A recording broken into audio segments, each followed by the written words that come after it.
Body's moving slow, spinning in the afterglow. Got it feeling so low. 'Cause this love is all night.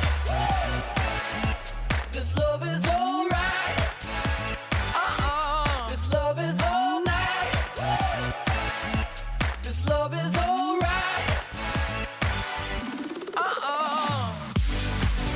Breathe the air just like a fire, we can't control it. See explosions in the sky, move faster than the sun over the horizon. Can't sit all to feel alive. Breathe the air just like a fire, we can't control it. See explosions in the sky, move faster than the sun over the horizon. Can't sit all to feel alive. Body's moving slow, spinning in the afterglow, dancing till the daylight. 'Cause this love is all night. This love is alright. This love is all night. This love is alright. Breathe the air just like a fire, we can't control it. See explosions in the sky, move faster than the sun over the horizon. Can't sit all to feel alive. Breathe the air just like a fire, we can't control it. See explosions in the sky, move faster than the sun over the horizon. Can't sit all to feel alive. We feel the air, whoa. Just it all to feel alive. Moving faster than the sun. Explosions in the sky.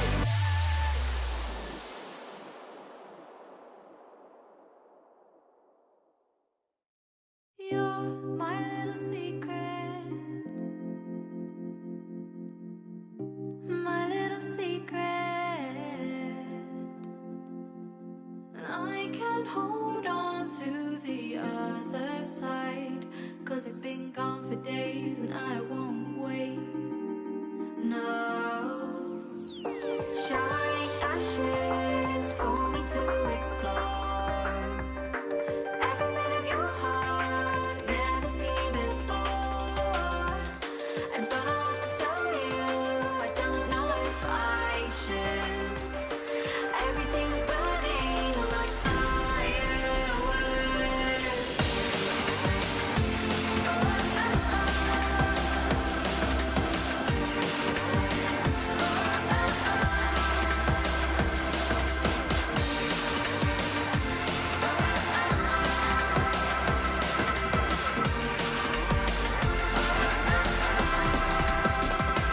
Out with the old, in with the new. There is something so intriguing about you. You, up in the clouds, no coming down. I am absent-minded, only minding how.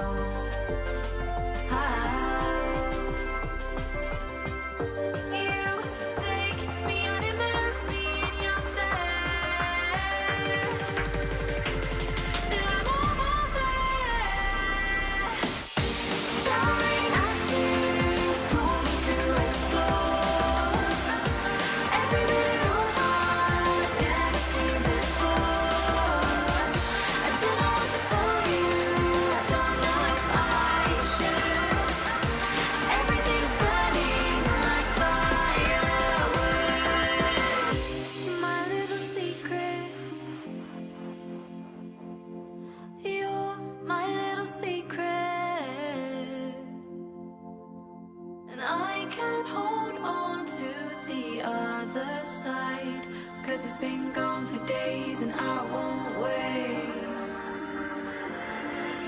La, la, la, la, la, la, la, la.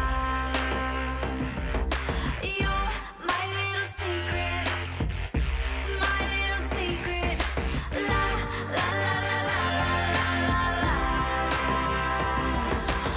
One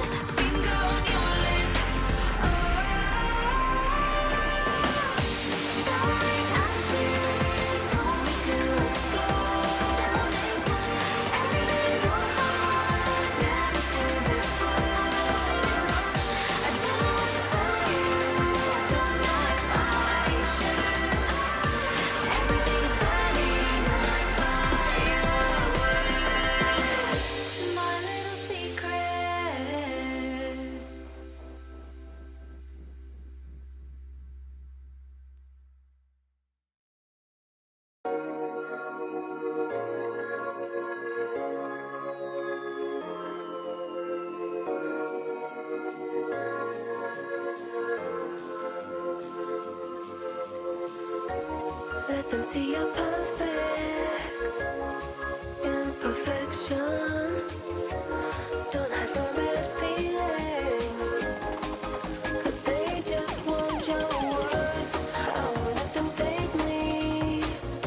No, I won't let them break me. No one on this earth can bring me down. Now I'm standing tall. I won't ever fall. Concentrate on the tightrope. The hope that you make it through to the other side. Be who you want to be. Who do you want to be? Be who you want to be. Who do you want to be? Be who you want to be. Who do you want to be? Be who you want to be. Who do you want to be?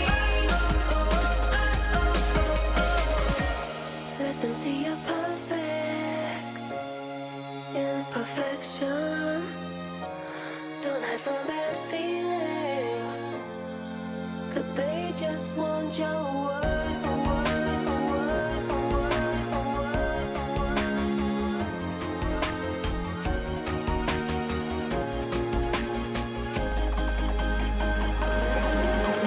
Be who you want to be. Who do you want to be? Be who you want to be. Who do you want to be? Be who you want to be. Who do you want to be?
thought a girl could make me feel this way.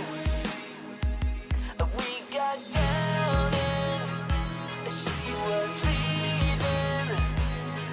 I was paralyzed without a single word to say. I keep shaking, I'm so cold, my fingers are numb. Since she's gone, left this only empty inside. And all I see is that pretty face when I close my eyes. And all I want is that sweet embrace, her body next to mine. I've lost all sense of reason. Is she ever gonna call? I haven't slept in days. I keep rewinding, I'm still believing that it was more than just a high and that she feels the same. I keep shaking, I'm so cold, my fingers are numb. Since she's gone, left this only empty inside. And all I see is that pretty face when I close my eyes. And all I want is that sweet embrace, her body next to mine. Pretty, pretty, pretty.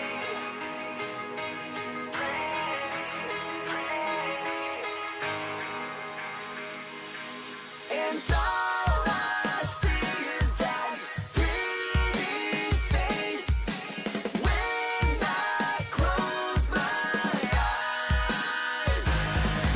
And all I want is that sweet embrace, her body next to mine.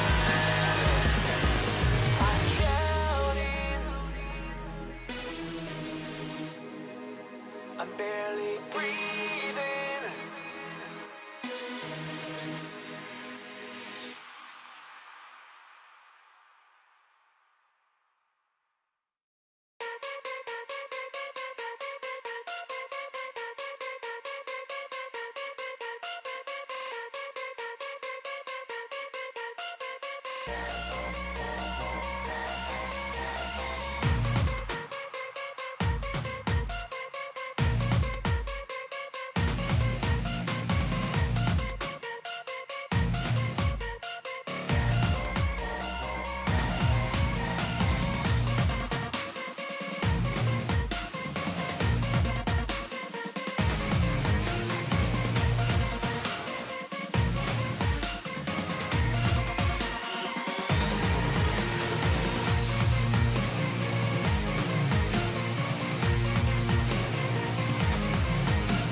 Put your best shoes on, to see what it's all about.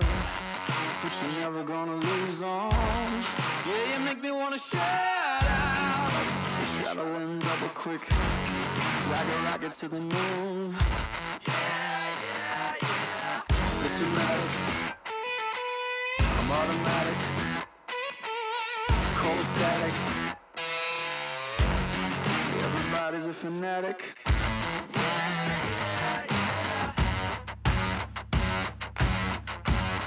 There's poison in my blood. Feels so wrong but tastes so good.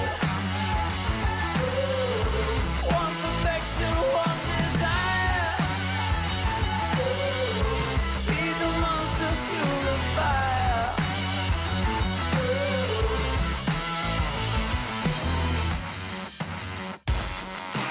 7-seater jet plane, hot in the sky.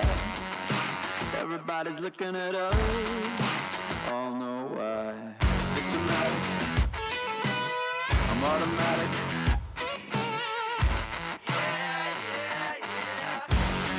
You can pin disaster on me, I'll do the time. You can try all night to wrong me, but I'm bad by design.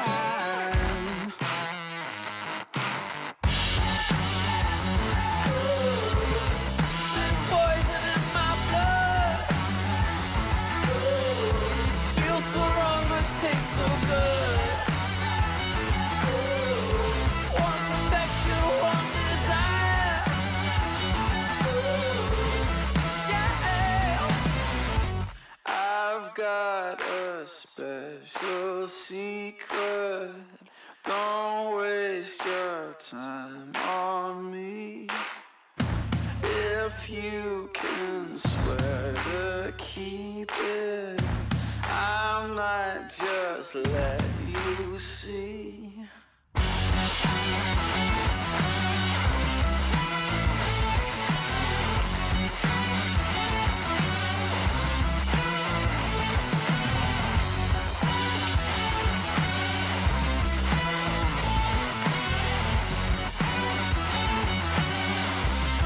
There's poison in my blood. Yeah. Feels so wrong but tastes so good. Ooh, yeah. Feed the monster, fuel the fire.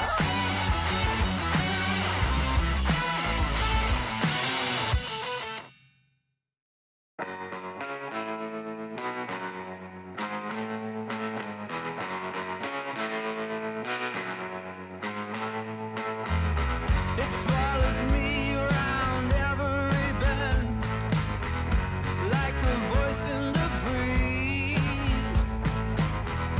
It's a curse, it's a shadow, it's a friend. Got me down on my knees. Can you feel it? Can you feel it calling?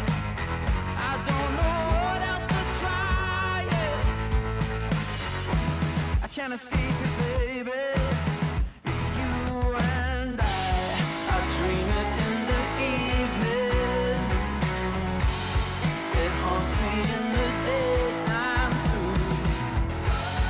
You better get believing, baby. All I want is you. We go in where the others won't. Walking straight to the fire. We see things that the others don't. Fueled by helpless desire. You tell the woman no matter what I do, I just can't shake your cold. When your heels come strutting through, every man's gonna fall. I can't escape it, baby. Not at all. I dream it in the evening. It haunts me in the daytime too. You better get believing.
觉得自己很幸运吧，能跟着我的队友在第一周就获取。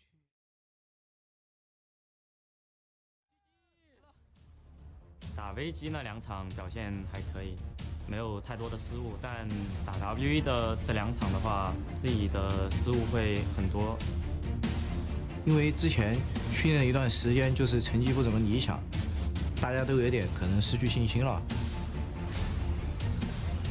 哦，瑞兹开车带队友过来，是一个带了一个艾罗丽，这边跑到一个奔吉被空到了，这边罗莉进场打了一套伤害，哇，直接被 Z 一枪点死。奔吉的话，我感觉还没有融入到危机的那个团队配合当中来。我觉得奔吉有时候打比赛感觉是有点迷的。李青，就杀李青，摸一下跑不掉了，闪现被捆到，哇，最后一发子弹打到。现在感觉看起来只有暧昧跟 EDG 特别厉害吧，啊，其他队应该都差不多。我打上他们 Amazing Day 上路应该没什么问题。就打危机的话，我觉得我们胜算还是挺大的。厂长年后会回来，然后就是谁状态好谁上。我觉得能连胜下去的话是非常开心的一件事，因为哪个队伍都不想面临输这个风险，所以能赢最好。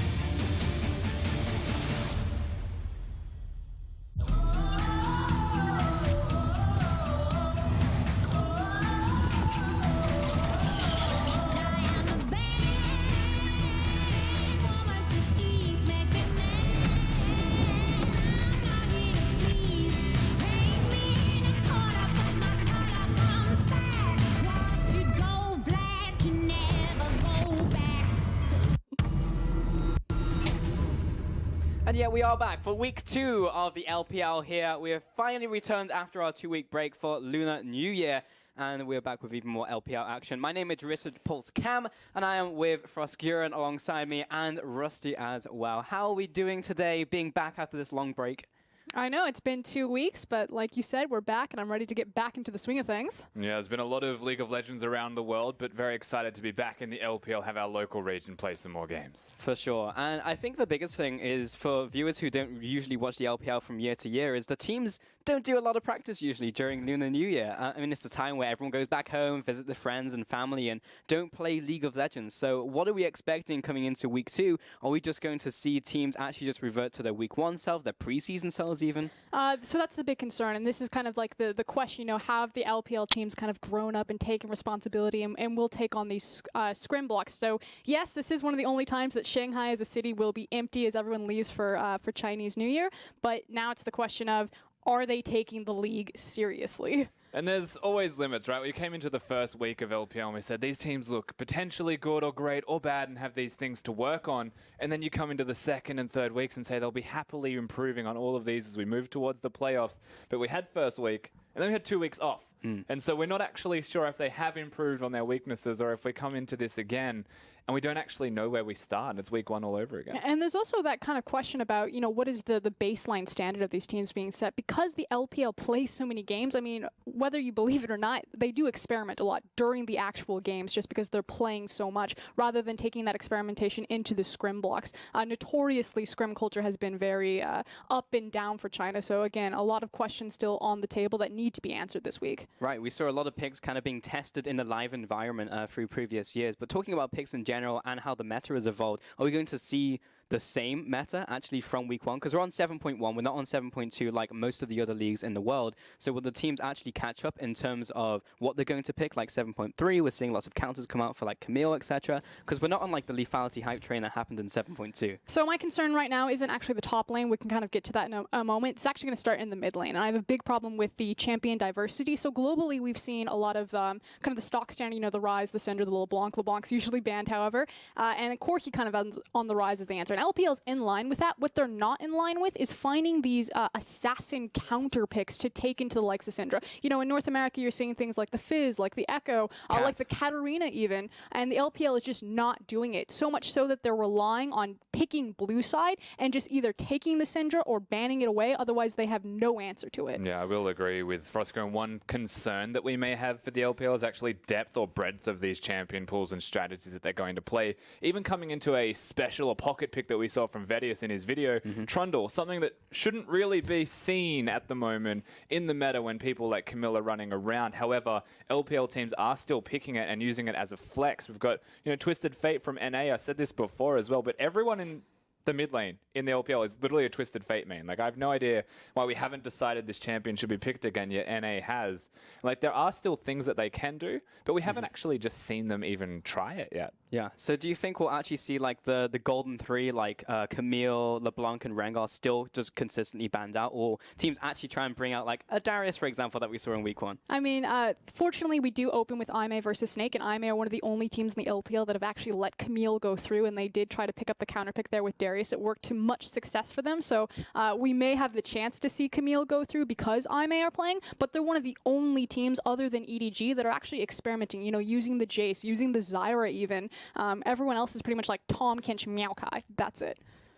And we have a lot of question marks in the air, of course, about meta and how the teams are going to perform. But just looking at the week in general and like the teams that are in it and what it means for the teams, for Skurin, you were talking earlier about QG, etc., and looking at their games this week and what it means for them. Yeah, we always try to like back up and kind of look at the week as a whole and say like, okay, what week or what team is it super important for this week? And this is going to be the week of the Reapers. So QG Reapers, they came out, they showcased Clid, they had Doinby, there was a lot of hype surrounding this roster, welcome back to the LPL. You grinded through LSPL, you auto-promoted into here, and they faced 2 really weak teams in the first week, like Game Talents, and they just absolutely dominated them. So it's like, okay, they look super impressive, but will they actually be able to perform against an opponent of a higher caliber? And this week they faced both WE and Vici, so it's time for them to test their teeth against true caliber opponents. Yeah, and this is definitely the week of the Reapers is how we've coined it, because the capabilities of playing against these teams with how they looked even against Game Talents, and like we can sit here and berate Game Talents for their ability to play League of Legends.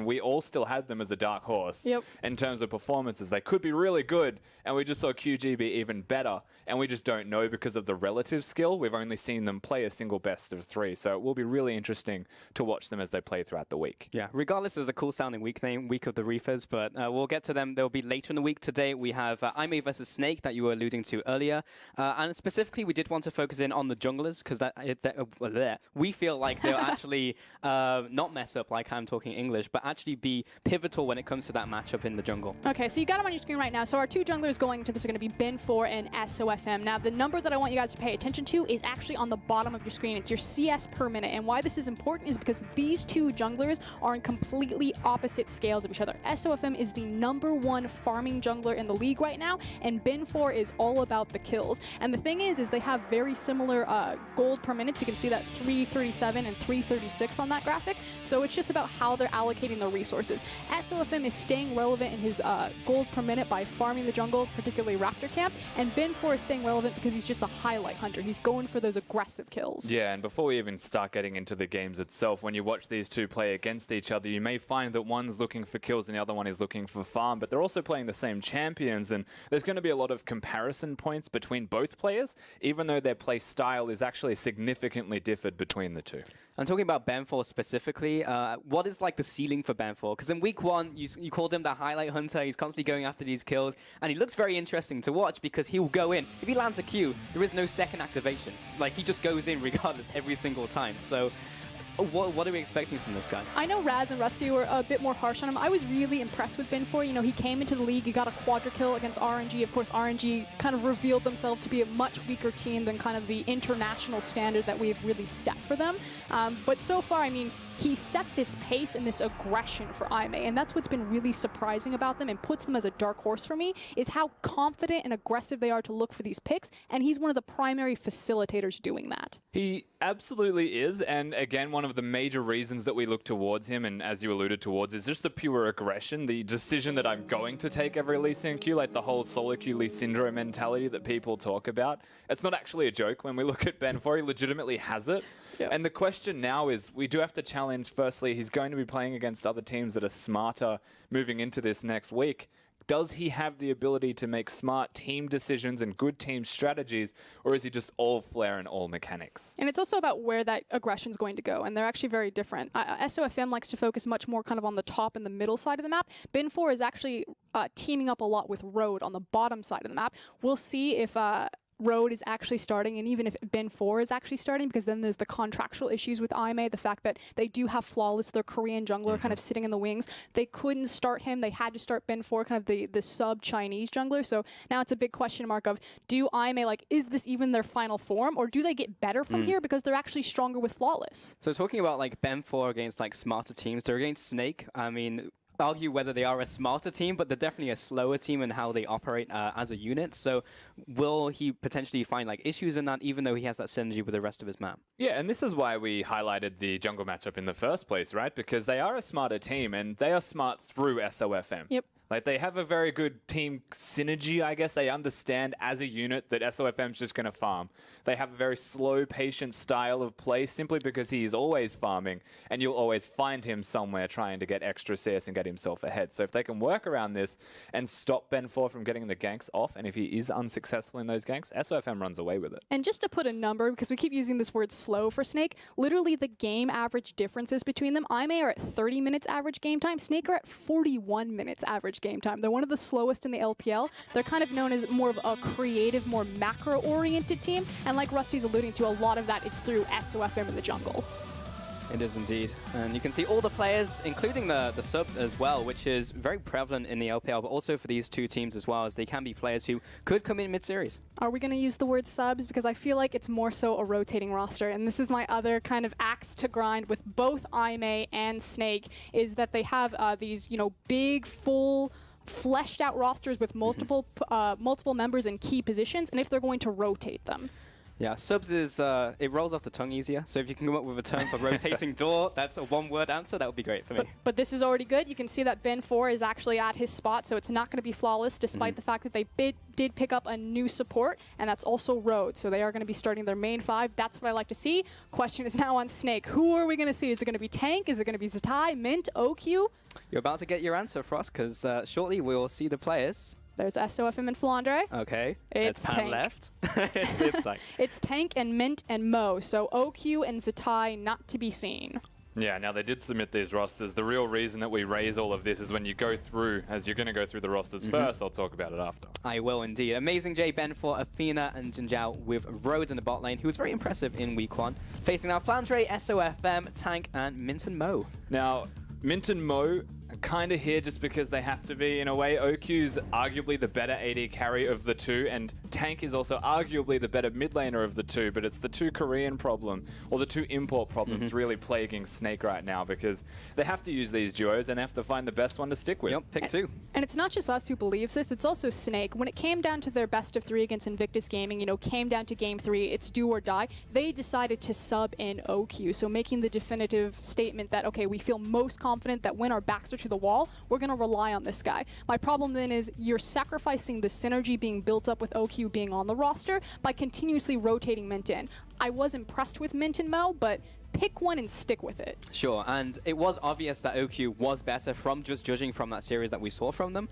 But if they are looking to work up with that roster and say, oh, the rest of the map, we need these people in these positions, then they'll be able to make it work. So there's a chance that they bring them back if we go to like a 1-1 series, but we'll have to see. I'd say there's a fairly high chance that we see them in the first place. The reason that I say this, and it's plagued the LPL for quite a while, is they always just rotate those rosters. They always bring out the other players. Vici is the biggest, I guess, problem point. Yeah, the biggest offender when it comes to this. They change their AD carries. They're out in public saying that they like that there's different styles, yet they play the same style with the same champions, and they just change the players. So they really do need to find and solidify some consistency, at least, to make everyone happy.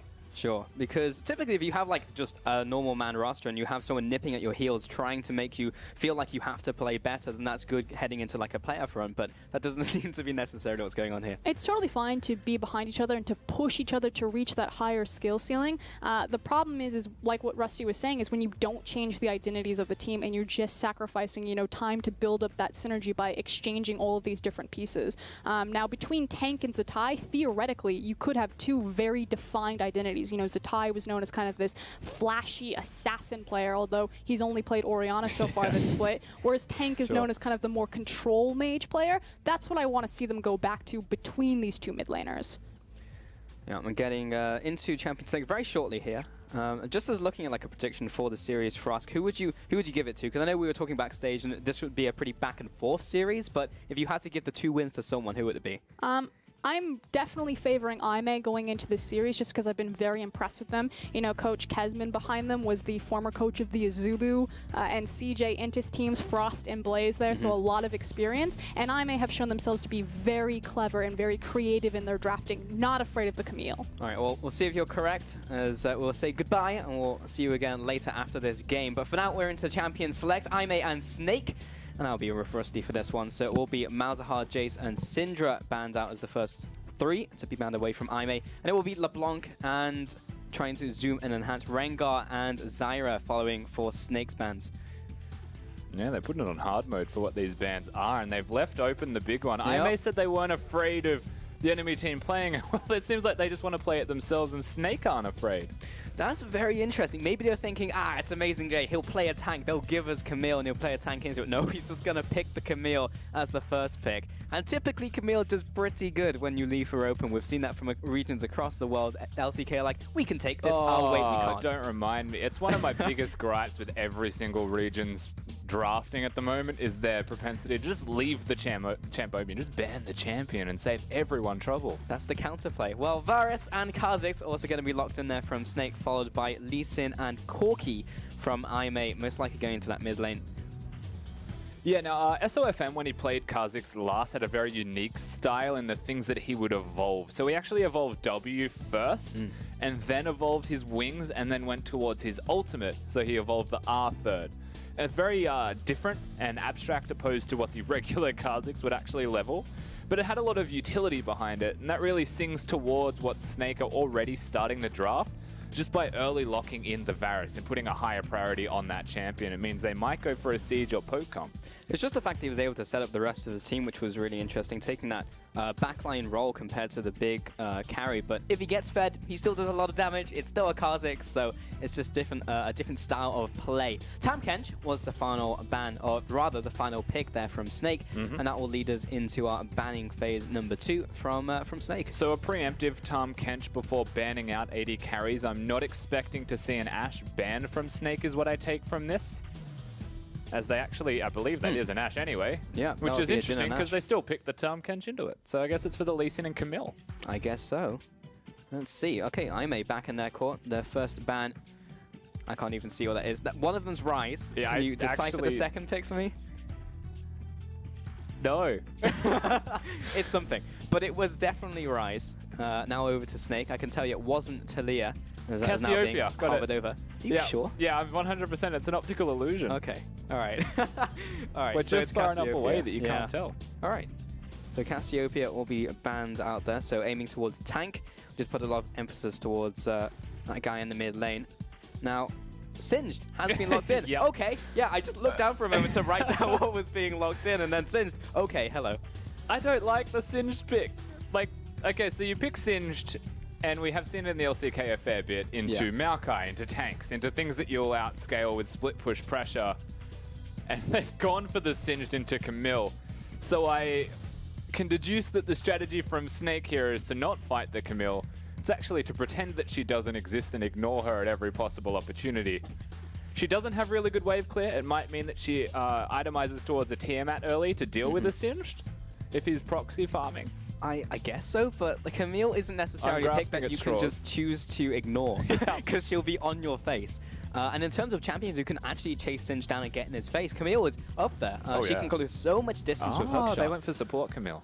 There you go. That's okay. That makes sense. All right, so Darius, does that make sense? We'll get to that in a second. Darius locked in for IMA along with that Caitlyn, so it will be support Camille, something that we have seen before. That was actually very effective in NA LCS. Yeah, it actually got quite fed in the NALCS game. I believe Gate playing like level 1, yeah. Yeah, hitting the flash E at level 1 to catch people out. Again, that's one of the few things that it does have in terms of utility as they lock in their last champion here on the side of Snake. But the Camille, I still think would have been fine into Singed. They just made an executive decision that they wanted it in the support role for the bottom lane and that they wanted the Darius. They wanted Amazing J to play one of his best champions and snowball against Flandre with the flex.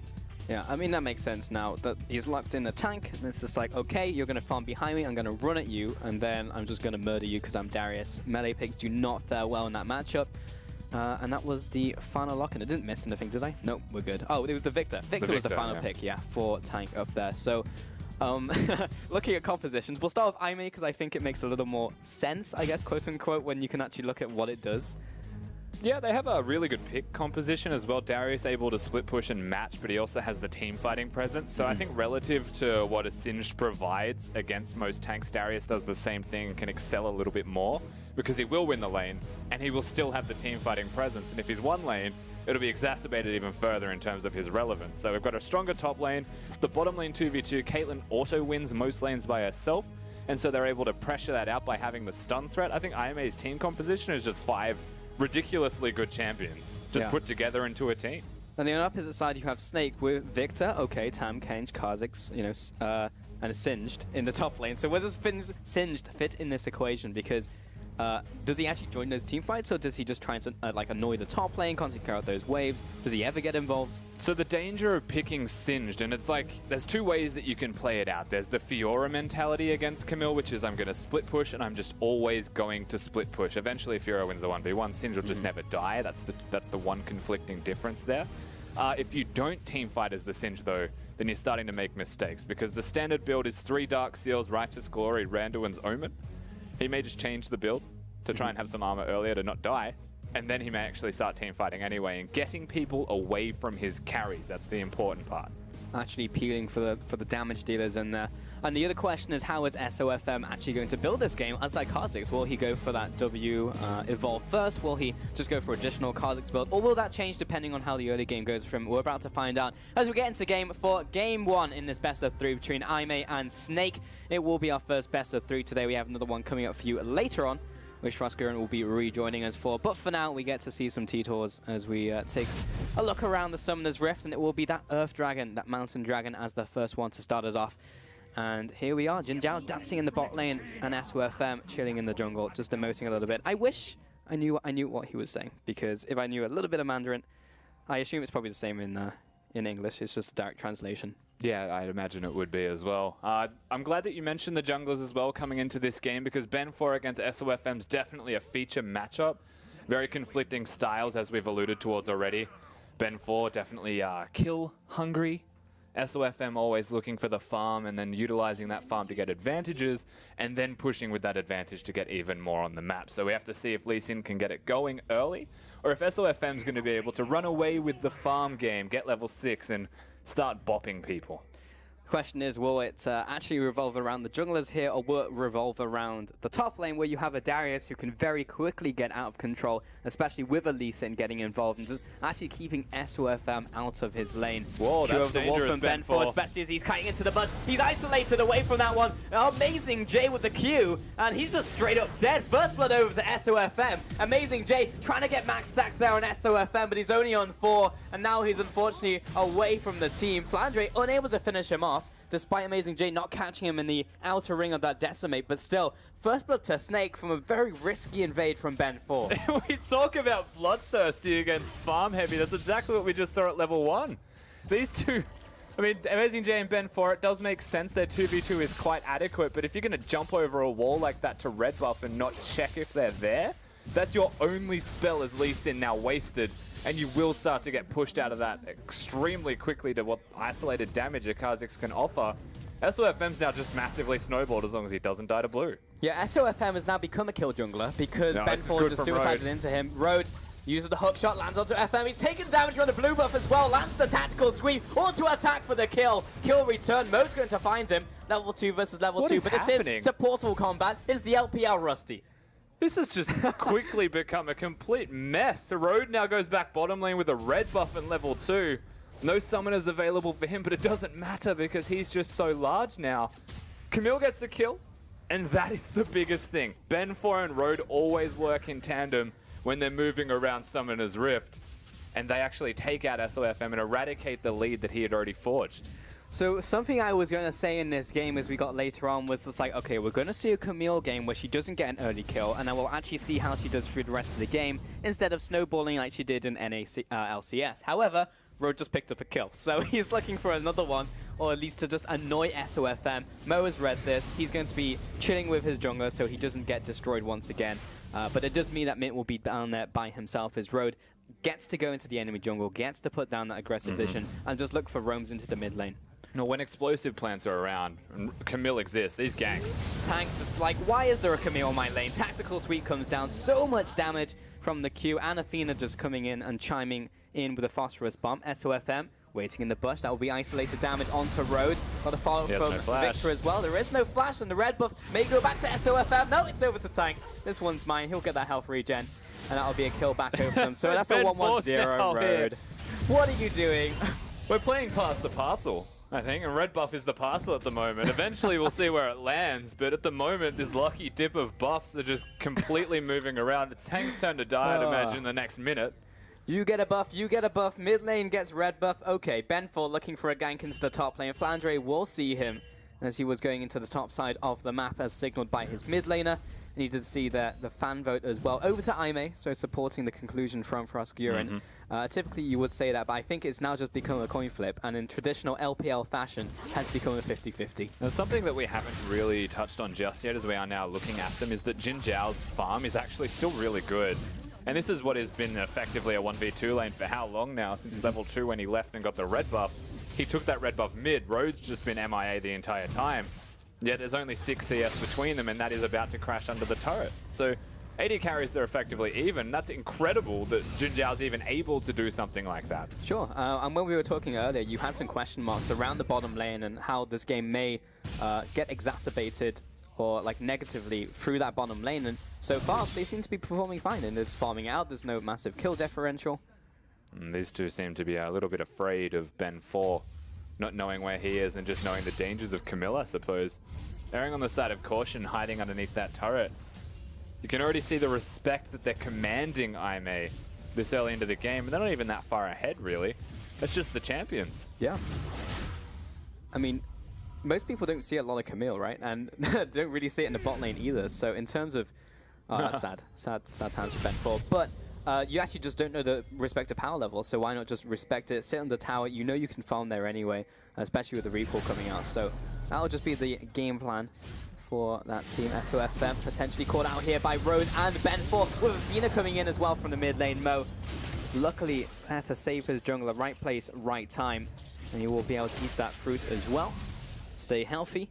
And Road and Ben4 will go back into their jungle. But you can see how much the supports are actually getting involved with their junglers. It's just a tag team effort from both teams. You'd think they're tied together or something, and they're just unable to actually separate. And this is where we have to compliment Mo, being able to move around the rift now, work with SOFM. The 2v2 is always the most dangerous feature of what Aimee can actually offer, and they're matching it. And that's the biggest change that should be able to keep Snake well and truly within the realms of winning this game. And with the way that it started, SOFM's got that jungle experience advantage. When he hits 6, it could actually be a real big trouble point for Aimee to deal with. For sure, we'll have to keep an eye on that one. But going to the top lane, which I thought was going to be the focal point of this game, which apparently hasn't been until this point. Amazing J, max stacks on Flandre. Did not choose to ult there just for the damage, so he'll just probably regen most of that as he has picked up his first Dark Seal. There's the adaptation. We were theorizing in Champion Select. He has gone for the early tabbies there. Yeah, instead of going for 3 Dark Seals and having more efficient potions, he's opted into the I am not going to die route, which, believe it or not, makes sense. One thing that they were looking towards when we saw that last little tidbit of an engage was Amazing J trying to force out the ultimate from Flandre, perhaps get the resistances and the health regen, but because he's steadfast and doesn't use it, everything just slows down once again. As SOFM, you can see his Evolve form. Evolved as W, so we'll see that build this game. There it is. He's got max stacks, pops the ultimate. He knows he won't be able to follow after. He was just trying to burn the Ghost and the ultimate, which he has done. And SOFM into the top lane. This is a bit of a scary gank considering the health on Flandre. Yeah, if Amazing J finds them on the outer ring of his Q, which he does, will help him for a little bit, but he is still isolated. Flash comes out, there's the leap and a follow-up. Taste their fear. And the passive unseen threat for the kill for SOFM. Yeah, at first thought you'd expect that by not maxing out his Q or evolving, or rather, SOFM may not have had the kill threat, but the slow that comes out of that W being upwards of 80% is still enough to lock it down. As SOFM mapping one step ahead of Ben4 perhaps. wanting this blue buff. Yeah, SOFM feeling pretty good about life, just taunting there, and Ben4 will probably go into the top lane and collect this wave. Though he hasn't seen Kha'Zix in a while, so maybe he's on my blue buff. I'm going to walk into this bush, and up there's SOFM, and I just get to see him leap out of my jungle with my blue. Yeah, and this is ridiculous now, because 2 levels ahead is the difference between junglers. Tank now being aggressive, but it's all because Kha'Zix is so large and he can afford to do this.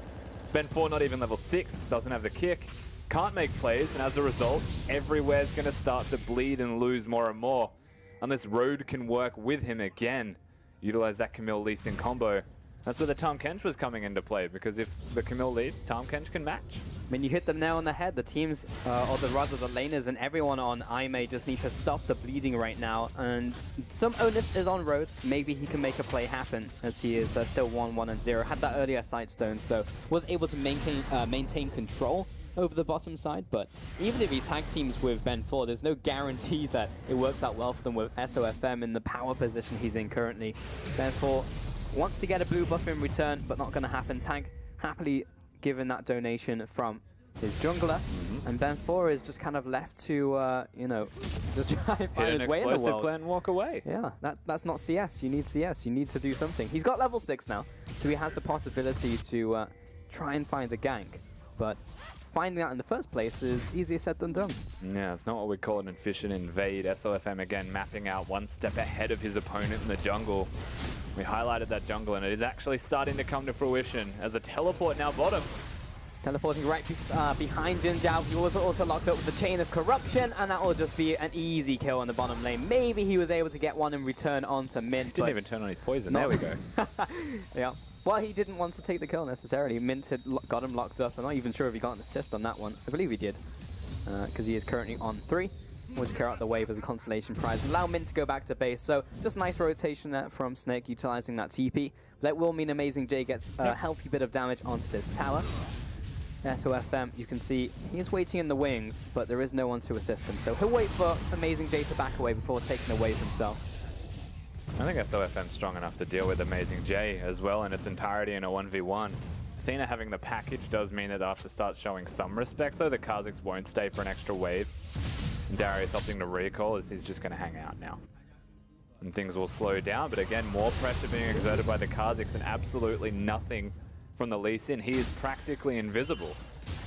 He has just picked up Warrior Enchant though, and is still level 7 with his ultimate, so he has the possibility to, and the waves were all pushed to be fair, so now he has a chance. But he hasn't gone for boots, he's gone straight towards the Warrior's Enchant, which is about efficient damage output, but not being in the right place at the right time as effectively as something like mobility boots. So sure, if he's there in advance, it'll be fine, but if he gets picked out first. Oh, that damage from SOFM, he's got the reset damage on Q! Flash over the wall, taste their fear! And I was just finding him in the jungle with a little bit of tag team effort from Tank. Oh no, he's dancing.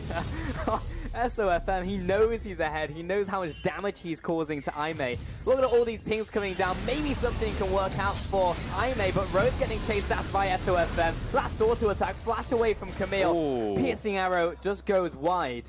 And with no leap just yet on SOFM, that will not be the finish off on the support there.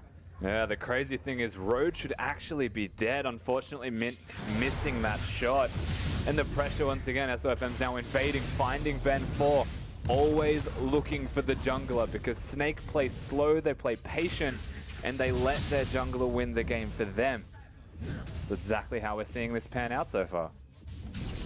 This game is absurd. I mean, Amazing J did get his matchup, but he's just not been able to do enough in that top lane to warrant the Darius and actually just pick up the pieces that Ben4 has kind of left him in this game. And I think that highlights a bigger issue. You know, we were talking about Ben4 and talking about SOFM coming into the matchup, and Ben4, he's a solo queue jungler. You know, will that come back to bite them later on?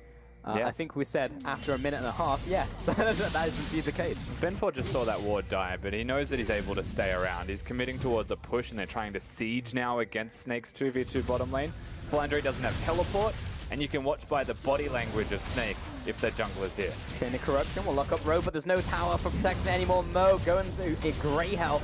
Tactical Sweep comes out, Ben forward, the defensive ultimate SOFM. This looks like a triple if I've ever seen one, especially with Tank coming in from the left-hand side. That teleport shouldn't take too long to come into fruition. 2 fast kills to Snake, and Road has to limp away. Top lane, Flandre is gonna bleed out. And that'll be a kill in the top lane returned, but with the 2 in the bottom lane, that tower is dead to rights, and Athena too late to the party. Yeah, a return kill doesn't really amount to anything for IMA, as they're still looking to pressure Athena off this. And he doesn't want to. They may not get it. I'm gonna go with the will get it. They should. Oh, that last creep, what an MVP, but it wasn't enough, so that defense from Athena was something I didn't even see coming. That was enough just from his missile barrage. Yeah, it manages to hit most of the skill shots, push them away, but the advantage is still there for Snake. It was a counter gank, but it was a really obvious and easy counter gank to play for. Varus just has to hit the ult, and he did, because they're hitting a turret. It's very difficult to actually miss that skill shot. And so now they get more kills, they snowball a little bit further. The only problem is Amazing J. And in saying that, it's still a Singe. So whilst we watch how this happens, you can see he's just cancelling a teleport and suiciding. And such is the life of a Singe player anyway. He was on his way through the minion wave, I'd no doubt to proxy regardless. And a death is just a scratch for a Singe player. It's a drop in the ocean when you look at the rest of the game as well, because what's a 1-kill Darius going to do with like a 20 CS farm lead when Kha'Zix can probably 1v1 him at this point as well, you know? It's so easy to get within that inner ring of Decimate, and then he's dead. So I really don't see what IMA can do apart from just catching up across the rest of the map. One thing we haven't hit is how easy it is for Kha'Zix to do the Drake, and now the reason that I don't think we've seen him go straight for it is that he leveled up the W, so he got the spikes instead of the Q. The isolated damage isn't there, so doing the Drake actually isn't as efficient, which is one of the reasons that people used to pick Kha'Zix, as they're about to probably pick the Caitlyn. It's a lot of damage from that Tongue Lash, but it was just enough for him to back away. Bot tower eventually finished off by Mint there, just picking up the pieces kind of off that initial push. And Tank will come back here into the mid lane. Lots of damage onto Jin Zhao, so pretty much all across the board. Oh, this could go pretty wrong. And there's 2 players. There's another one in that Abyssal Voyage, and of all players, it was SOFM. Road will back away. That's not the player you wanted to see come out of Mo. No, not at all. So Jin Zhao now 0-3. Mo gets the ultimate off, and they're able to pick people. And again, the 2v2s starting to make more sense for Snake. Because I mean, I don't know why we're watching this at all, actually. Well, it could be a kill. Nope. Meanwhile, the turret goes down. Yeah, so that's the more important priority thing. Probably the mid lane tower, which opens up a lot of map advantage for Snake. However, watching Singe laugh in the top lane was entertaining. Now it's Dragon over to Snake. There's nothing that IMA can do, so it has to then just be reset, head back, place down these defensive wards, and see if they can maybe potentially make a pick, because that's in the territory they're in right now. And if you were just to join this game and you have just joined in, you're like, 2k goal difference is not that big, and then you have a 4-1 and 3 Kha'Zix who just picked up Ghostblade, and then you realize the problem that I may have. There is a major problem. Not only that, Tank's completely finished his upgraded Hex Core. I believe that's going to be towards a Rylai's Crystal Scepter as well, which screams to me more utility, and that's the beauty of this composition, is they don't have to build full damage. The Kha'Zix doesn't have to evolve the Q. Flandre can just go, you know, tanky, utility, peel for the team. They can just have a lot of kite with the Rylai's Crystal Scepter if they want out of tank. Mint's gone the cooldown reduction build as well, so they can get more ultimates off and just throw arrows from the distance. And that's really the direction that Snake are starting to take the pace of this game. It's get their items, accelerate their lead by just poking IMA out, pushing them and forcing them to engage on you when it's not optimal, and then winning a fight how like that. And we were talking about this on the analyst desk, how Snake are definitely a slower team, but they definitely are able to snowball leads. Like, this is definitely a smarter game as well from Snake. It's like, okay, we got this lead, let's play it out well. Athena was just trying to recall. He has a family SOFM. Ooh. That's a lot of damage in return, though, with that exhaust coming out. So SOFM will not get his prey this time, but he did get both summoners. So it's still another advantage to Snake. Yeah, definitely no complaints from SOFM. Just the ultimate used for invisibility to get out alive in return 2 summoner spells. He's a very happy Kha'Zix, so long as he survives the buff. And that's the start of the slow play if you are actually Snake. They know that Corki has no summoners. They're waiting for perhaps a package if you are IMA, but Snake don't want to fight on that package. They'd rather pick him off now and translate that. However, what are they translating it into at 18 minutes is the question, because the turrets aren't really that easy to take down unless they start grouping, which they are not. They're just laning. And they couldn't even really take mid tower, which is the only one remaining. There's top tower down, bottom tower down, no Baron, no Dragon as well. So it's not like they can take mid tower with Tank standing there. Literally, Tank by himself can clear out a wave. So IMA's options are very limited. Yeah, but Snake could actually group themselves and just go towards the top lane out of turret. They just got the Drake that's not going to be dead for quite a while. Baron's not even in consideration, nor is the Rift Herald. And you'd expect that they just want to go towards that, get the free gold, siege, and snowball their items a little bit more, but they're playing this super slow. They are just laning and looking mid. But it might work out for them. Abyssal Voyage used off the back of SOFM's damage onto Athena. There's a Disco Ball coming down onto Ben4. Oh, the shock damage as well. Instantly destroy him as he's just trying to walk away. Road body blocking for Athena. See if he can pick up a kill in return, but he is in the middle of no man's land. That's no longer their jungle. Road will get away, and Athena the same thing with his life. But with that pick, now they can rotate to top lane. Pings are going down onto it, waves in the right place, and this should be an easy pickup for them. Yeah, you'd expect that to be so. Once again, Tank starting to show up, has that Crystal Scepter completed, and this is the utility that it requires to pick people off. SOFM slow to start it, and Tank slow to finish it. Even the burst is there just because of how far ahead these two players actually are. And no matter how much damage Athena can provide, he's still going to be squishy. So you're right, the play's starting to come to fruition now. SOFM still stalking, even though he's been spotted. Oh no. He has Around every corner is SOFM on this Kha'Zix. Road wants to get away. Tactical sweep for a bit of health there as well. So he will get away to the rest of his team. A defense currently being put up by Athena and Jin Zhao, which will keep the tower alive for now, but you may want to evacuate the premises as SOFM is stalking. As is Tank. Not only that, Athena and Jin Zhao are sharing farm, and Ben4 push the mid lane out because they both have the wave clear on the top side of the map. The Lee Sin's effectively irrelevant unless he gets to, let's say, the 35-minute mark and has a couple of extra completed items. This Flandre is just having a giggle. Right, this is a big danger point for IMA unless they pull a rabbit out of a hat or a Darius out of a top lane. Like, they're not going to get anything. Darius needs to be way more fed than this because he's not even gotten his Black Cleaver yet. He's had to go straight towards that Spirit Visage, essentially just to deal with the Singe. I agree, but level 16 should still be enough for a Darius. I would imagine if he's just going to sit in the side lane and get levels. 16, having the ultimate reset, he should do an abundance of damage when he plays the 5-stack League of Legends game that a Darius likes to do when he dunks everybody. That's true, but that is usually without the added difficulty of a Kha'Zix one-shotting you in a team fight as soon as you step away from your team, so... And a Singe Fling and a Tahm Kench saving people that you're trying to hit. The Gravity Field and the Rylai's Crystal Scepter and the Kha'Zix Peel. Like, Darius has got his work cut out for him, and I really do want to challenge putting the Darius top lane instead of just sticking with Camille and having a more conventional, perhaps, support. It wasn't really the problem, but it'd make things easier for them now. It's an unfortunate game as well, because coming into this, it was like, all right, IMA picked up all these strong champions. This is a game that they can definitely win. This is not like a bad draft. It was all a ripple effect from that initial play from Ben4 that Snake, to be fair, have capitalized on exceptionally well. And I'm happy to, like, even allude towards that point. It's pretty simple as going as a 5-man unit into the red buff and just warding it. Like, maybe it deters them from doing it and you still get the red buff. Everyone's happy. But if you go in there as a 5-man, place vision, see them in the bush before you queue over and die, things could be a lot easier for IMA, but instead they play hard mode and they're made pay. Well, it's sad. In a different world, in a different reality, this game is going a lot better for IMA, and Ben4 did not invade the jungle by himself.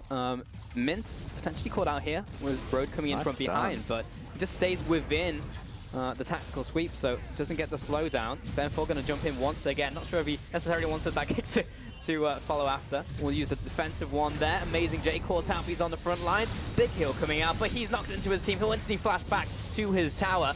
Athena now coming in there, but the Disco Ball is still putting down damage onto that top lane. Good damage. Being followed after. Look at Flandre. He's going so quickly. Road following him after, and he's just running away. He's just doing Singe things, allowing SOFM to assassinate Camille. Jin Zhao walking away, Ben4 not sure why this is happening, but Tank taken out, Athena coming up big, but now SOFM comes in to wipe up the floor. SOFM, he's taking everything. He takes away Crump, Mope, not sure why he Abyssal Voyage. Oh, taken out by Ben4, the flash, the tongue lash. What is this team fight? Amazing J, it's Darius time. There's Wonzong, make it 2. He's chasing after Mint, he's bleeding out, but he's trying to follow after, get this movement speed. The Zarot might actually kill him there. There's the ultimate. It's Darius time. Amazing J with the triple, and that's just turned the Darius online. Yeah, he went back on a Black Cleaver and just came out and got 3 kills for his trouble. We said they needed a Darius from top lane. That's exactly what they get. But the reason that it's allowed to happen is because of overexertion from the Snake roster. Take the turret, take the one team fight. Don't try and push things harder than they need to be pushed. And this juvenile decision, honestly, from the side of Snake is what ends up being the downfall of them. Killing Athena here, this is fine. Flipping Ben 4 is still okay, but run.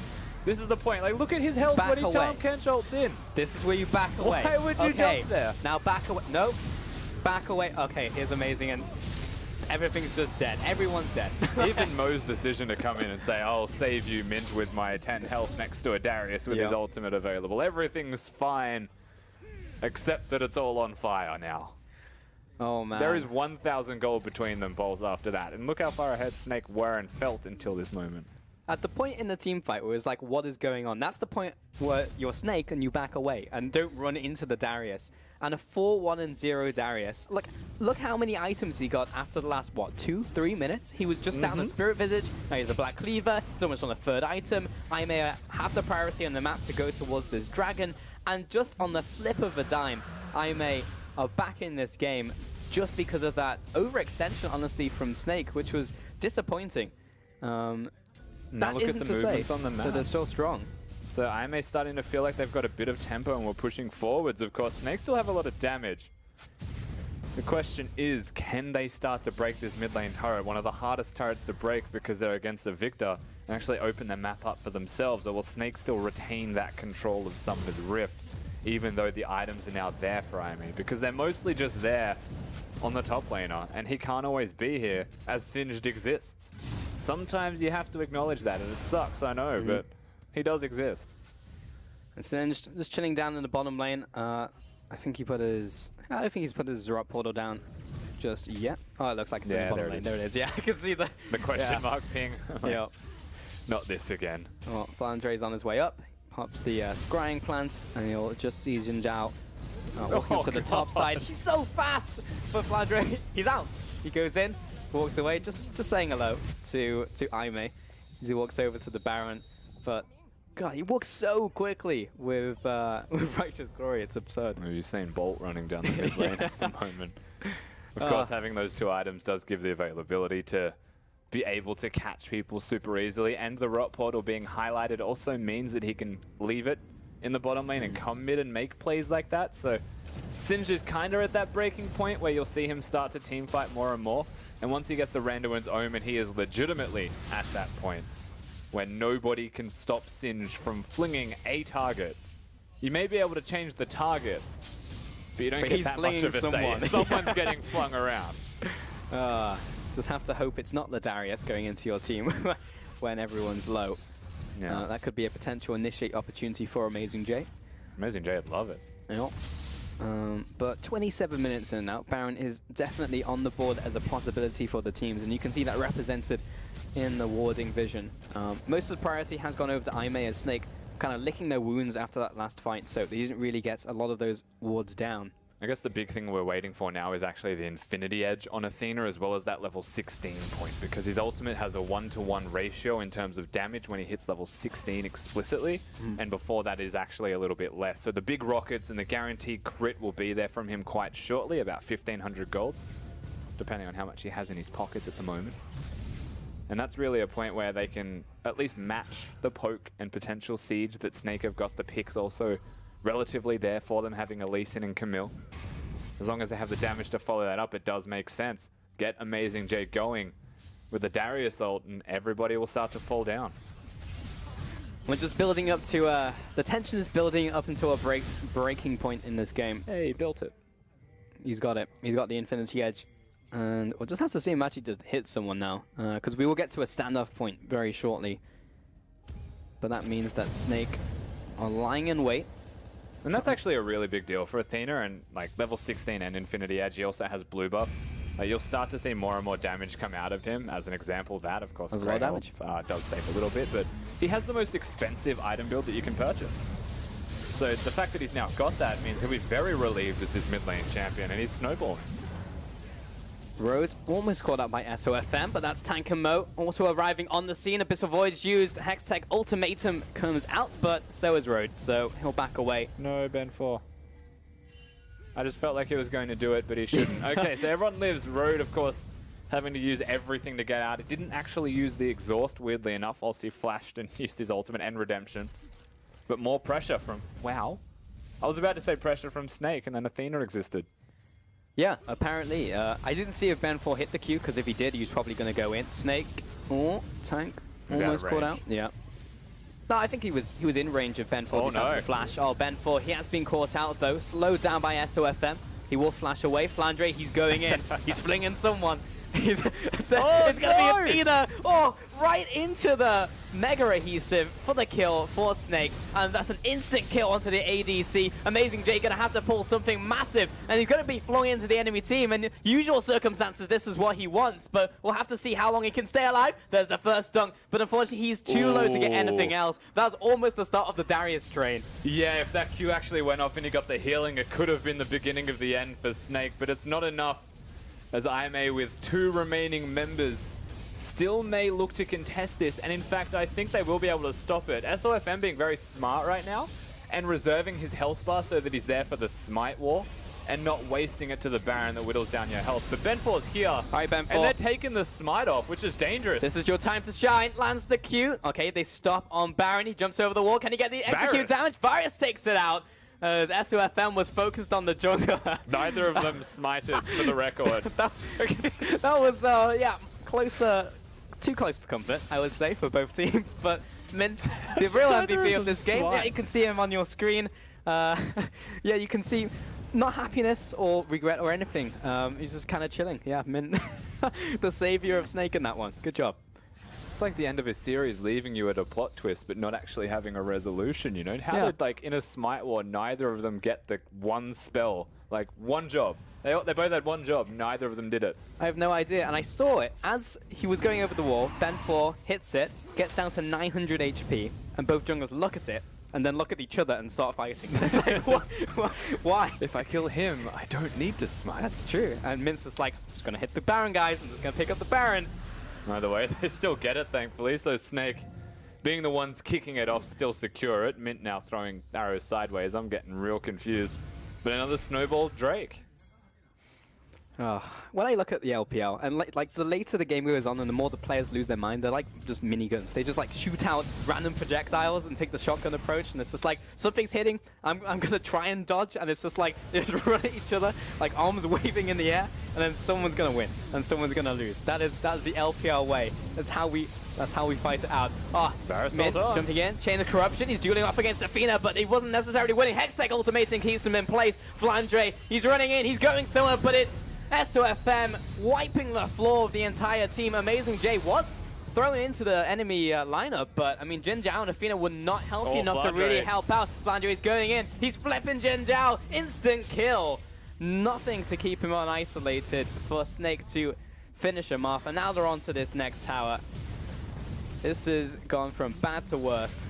Yeah, they're able to push straight through. Amazing J can't find anything, and Athena gets engaged on early from the Varus ultimate. And so he doesn't really have the utility. In fact, he spent most of that fight running away from a Tahm Kench, who was, weirdly enough, ulting underneath the turret by himself, but the pressure was right, and it was in the right place. So the damage from IMA was actually non-existent, whereas Snake had SOFM running rampant through the team, currently 10-2-7.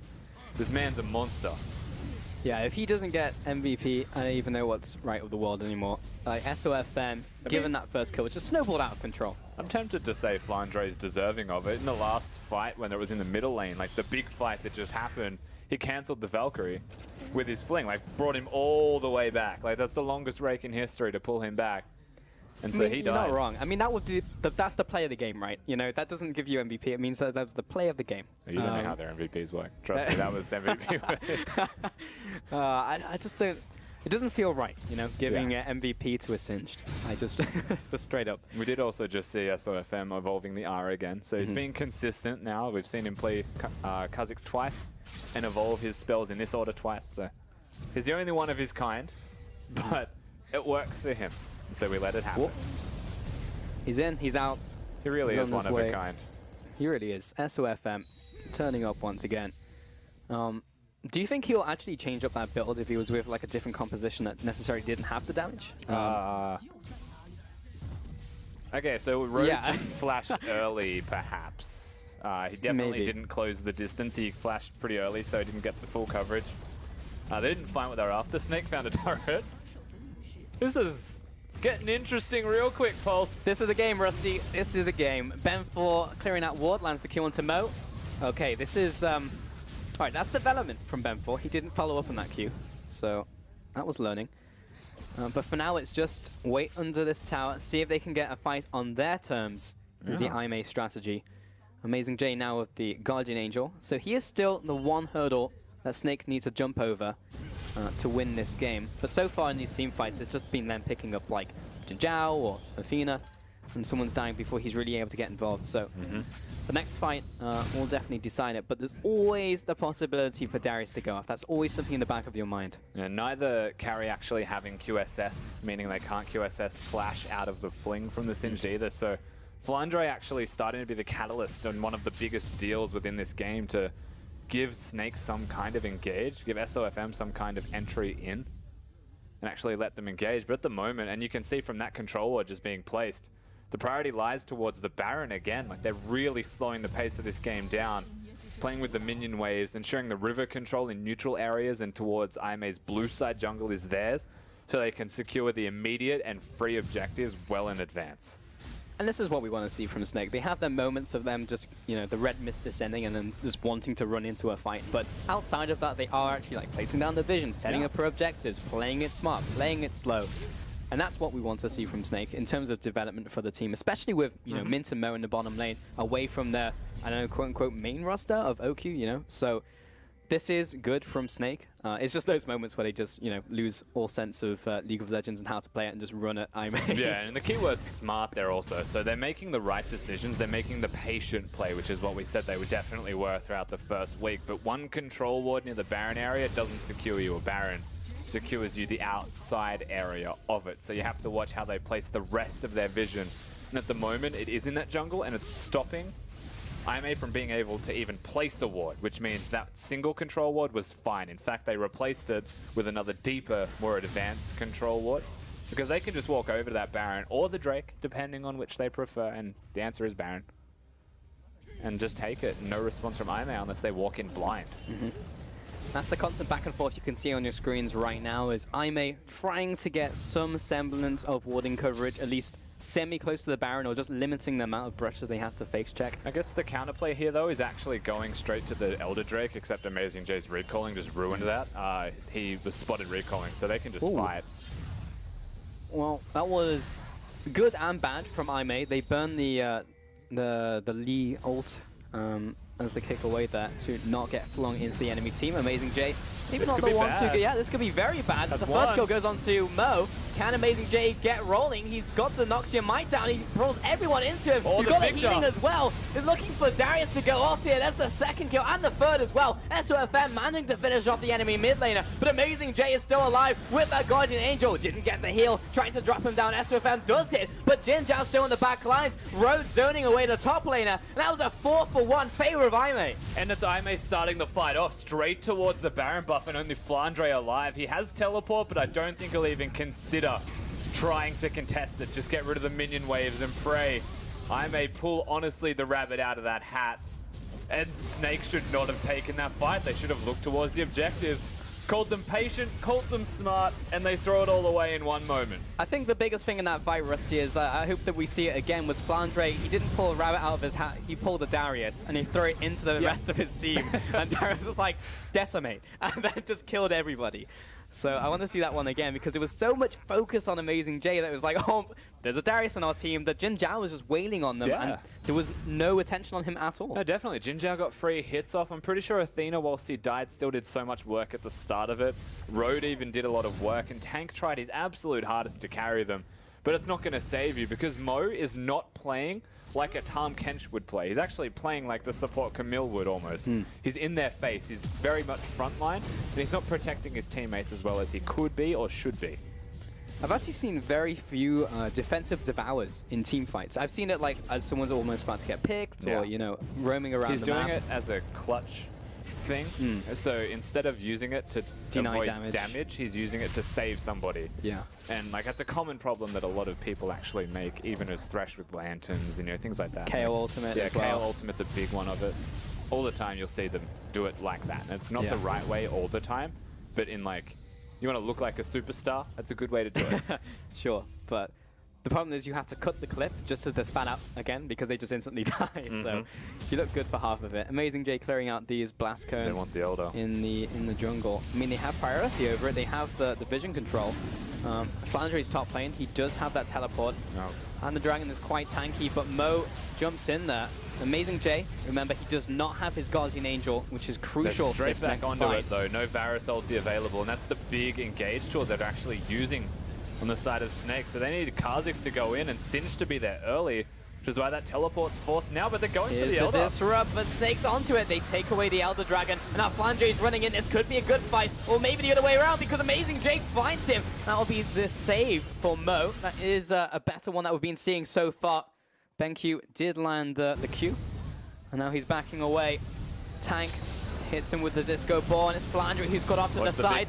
He's eaten up by Mo, but SOFM, he's still skirting around the outsides of the fight. 2 kills are down so far, favor of Snake. And that'll be the end of that aggression. So despite Aimee picking up, or despite Snake picking up that dragon there, they were able to win that fight as well. Yeah, Aimee, with the Baron buff, we're actually trying to initiate the entirety of this play, but Snake walk in when it has 3k and legitimately just smite it for themselves, which is like, really questionable. Of course, the eat from Tahm Kench is the big winner of this fight. We talked about Mo being perhaps the highlight hunter of his team now. Of course, saves the Camille from using the ultimate, and this is where they start to turn this around. The control. Again, SOFM on the flank with the spike. Rylai's from the ultimate of Tank when he drops it down. And they're able to start picking people off one by one.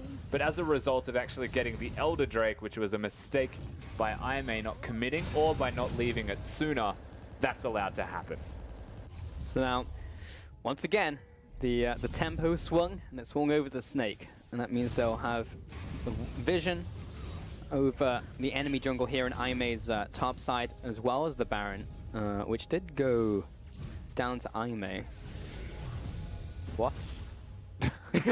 Wait, what? Yeah, Aimee now had the Baron, yes. Yeah. The Baron buff lasts a little bit longer, of course, than the Elder, so they'll still have it, but it just runs out. Yeah. Because now we're at a complete reset, and that's a weird thing to say. There's still like a 7k gold lead for Snake, but past the 70k point, it means less and less as the amounts of money increase. And we start to see the full strength of team compositions in a game that, frankly, should never have happened. Yeah, this it made sense up until the 20-minute mark, and then it stopped making sense for a good 15 minutes. And right now, you see the siege from Snake. I mean, did you see 3 minutes in the game? It didn't make much sense.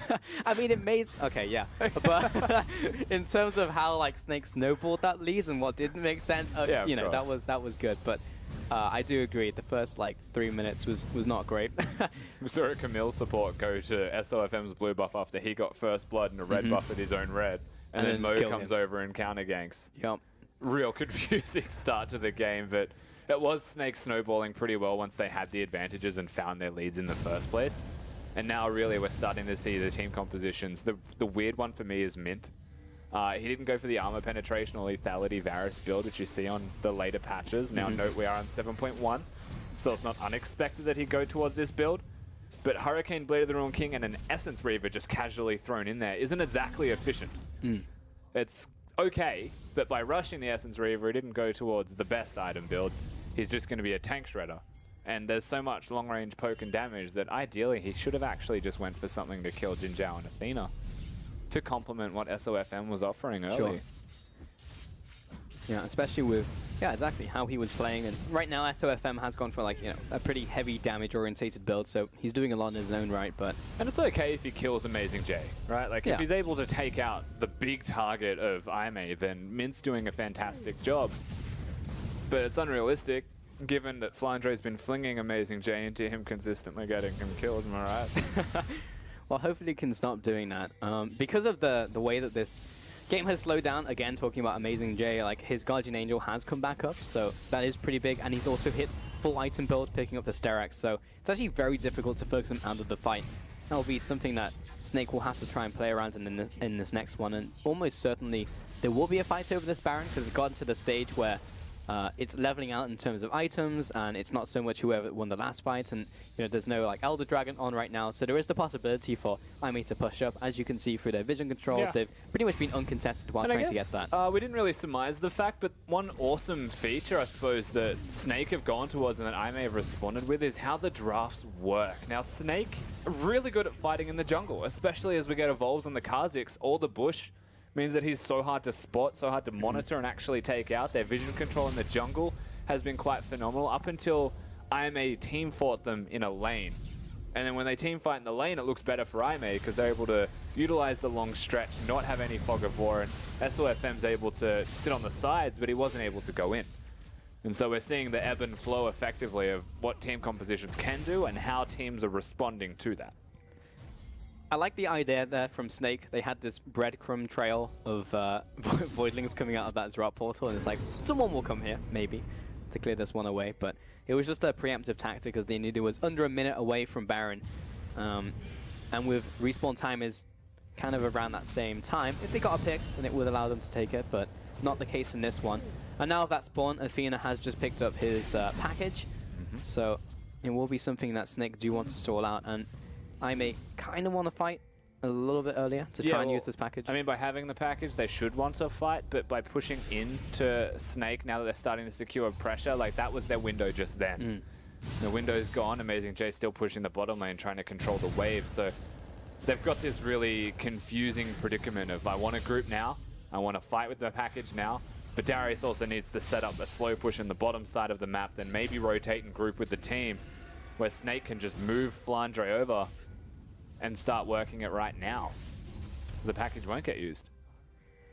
Just by Flandre being there, you actually saw the positioning of IME. They had to back away, and that meant they lost a lot of ground. And look how fast the Baron died. That was maybe less than 5 seconds with all of that focus damage from Snake. And that was pretty much just from Flandre rotating up. They knew that they couldn't get within aggro distance of him just running at them. So, and Amazing J just plain wasn't there early enough for that to be prevented in any way. 2 Mountain Drakes and all of the damage that the composition has on the side of Snake, a Kha'Zix and a Varus with Blade of the Ruined King, even Victor going Lichbane, like that was going to die in 5 seconds flat. And I guess they just didn't respect it enough, or they didn't really see fit to get in there and had no choice but to concede. That means Flandre can go back to his natural habitat of bot lane, and SOFM almost caught out here. He is completely caught. Hextech ultimatum! What a play from Road! Finding the enemy jungler, keeping him down. That's bought them so much time. When he gets the R button off, there is no escape. So Camille manages to counter the Kha'Zix, so has a flash after that jump available anyway. Just gets completely pulled back in. And this is the greed that we see from SOFM, the style of me. It's farming a lot, and you don't really need to farm a lot when you've got a Baron and pretty much a full build. You can just calm down a little bit. Like, the red buff wasn't going to win you the game. Unfortunately, tendencies get him. It was that, and going on these solo missions and playing the hero. You know, when you're like 11, 3, and 8, you're just like, I can do anything. He bought a Tiamat and then he sold it, and then he bought a Randuin's Omen. So FM's made a decision. The decision is that he needs to be a bit tankier now. Oh, that's funny. Well, I mean, you know, it's him evolving. It feels a little bit better than him just going for raw damage once again. Snake but feel like Golden State Warriors, honestly. They were 3-1 up. Now they're cooking it. I mean, I don't know. I don't know what's going on. But Snake, they have a little bit left on their Baron, but they haven't really been able to use it and won't be able to use it simply from that play from IME catching SOFM out in that jungle, which means that the map resets. And now we're looking towards Elder Dragon. And from what I felt was a very smart game, we used that word a lot earlier onto the game from Snake, there's evolved into a game that is very much just about these singular objectives from both teams. And it can't be from anything else. That's how the game has evolved. And 47 minutes into this one, a game that probably should have ended 25 minutes earlier. This is where we find ourselves. We're definitely getting kill hungry from both of these teams. Ben 4. No, you don't. He's out. He's Everyone good. calm down. Flandre's But actually here found comes Jinzhao. Flandre. He's going to flip Jinzhao. into the wall. This is awkward. That's not an ally. Where are you going? He's Oh He's no! on the Flandre. Oh, he'll jump away. He didn't get him in the Valkyrie this time around, but that will be the tower going down. Road into the right. Hextech ultimatum coming out onto Mo. Not quite the target he was really looking for, but tower is dead, so I guess target acquired and target eliminated from Snake. Yeah, unfortunately that tower just gives them a tiny bit more pressure on Summoner's Rift that doesn't amount to anything. Oh, this it's does Mo Friday. going in, and this could be a very good fight for IMA. It's just Amazing J. Let's see if he can find you know, an apprehend onto Really somebody. good inside track though here, Pulse, having all the poke available and control with the Caitlyn traps. Forces recalls. Yep, they can't take the express route into their middle lane. Chain of Corruption onto Road, okay. That was used at the very start of that engagement, if you remember. But Teleport here comes the TP from Alright. Alright, it's Flandre running around in circles. He's slowing them all down with his allies. He is, and that poison trail will add up in damage. It's actually a pretty big deal. I mean, this is the problem that they have to deal with, and they have turned onto Flandre. They will eliminate him immediately. Amazing J did not get anyone with that apprehend, so for now they'll back off.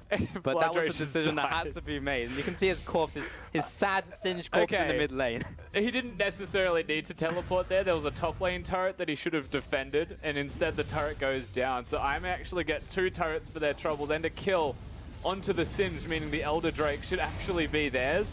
SOFM's on the top side of the map. The things that just happened. Like, I'll be honest, Rusty, I don't think I've seen League of Legends like this at all, ever. I don't think I've ever casted a game like this, where you have a Singe TPing in behind them and doing like, I don't know if you've watched The Flash, but when he's just like running around the target super quickly trying to contain them, pretty much what Flandre was trying to do there. he was making a poison arena, yeah. But he got caught and he died. But he'll be back up soon, so don't worry, viewers. He'll be back to once again rain havoc on IMA. But that's 3 concurrent turrets that have dropped now because of this one play. Almost finding a pick in the middle lane just causes absolute chaos within the Snake comms. And having the package means that makes it 4. Man, that was a pretty big power play in terms of just like everything that IMA just got. The Map pressure, anti-Baron power gold. play, Yeah, that's like the worst Baron play in history from Snake right there. And again, we're in this situation where it comes down to these objectives. We're rapidly approaching one team fight will decide the game. And with those towers down, that's also put it in IMA's court. Because often you get to these scenarios where it's just like one team fight, game ends. But for one team, because there's so many towers available or still up for them. But because the towers are just taken out, now I may have that shot as well. So it actually just becomes this shootout. It was kind of funny that at 15 minutes in the game we said, you know, Ben 4's waiting for the 35-minute mark to be relevant. Well, he's got his Guardian Angel. He's got his Warmogs. He's definitely relevant. Yeah, we were a couple minutes off, but at 51 minutes, Ben 4 has turned online. Oh, he's been around for a while. I'll stick with 35, but it's just crazy to think that he's even in this game. Yeah, I guess so, but he hasn't, like, done a lot of Lee Sin things, which is, you know, getting those insects and making And he's them happen. not in his full build. He's done, yeah, he has room to grow. He still has room to scale. But until we actually see Ben 4 make that highlight moment happen, I will say that that will be when he turns online. And that's very different from what we were seeing from Ben 4 anyway, the first time we saw him in week 1. Yeah, definitely. Ben 4 kind of showed some early game jitters, perhaps got exploited by SOFM, and the smart jungling that SOFM's able to provide kind of put the tempo on them and threw pressure down. Now they do still have Singe, who can engage, weirdly enough, by running at you extremely quickly. And so while the Elder Dragon exists, perhaps he may not, but the second the Elder Dragon buff dies, which is roughly 20 seconds at most, you may see a Singe run at you super quickly. All right, so I'm going to shoot a question towards you, Rusty, and you may not have much time to answer it. Which team is actually stronger in terms of team fight right now? Because you have a Caitlyn who's pretty much full item build versus a build that is not like a traditional ADC build on the side of Min. Yeah, I actually would wager that I may have a better team fighting comp at the moment, but it's all dependent on how they play it out. The chains connect, or if it starts like this. There's the flank onto Road. The rest of the team will come in beside him to try and protect him. SOFM zoned away. Hextech ultimatum keeping him in place. Ben 4 dropping low, but he's got the Guardian Angel. Safeguard will keep him alive. Amazing J's into the enemy team, but the rest of the team is not there to support him just yet. He'll go down to the Guardian Angel, and he is such a crux of this composition that the team needs to defend him. Big heal out from the Decimate, but not enough stacks. And IMA, that may have been the opportunity needed just to try and defend him. So it might actually just result in a Baron. The second pick, oh, they actually stop recalls. This could be really bad for IMA.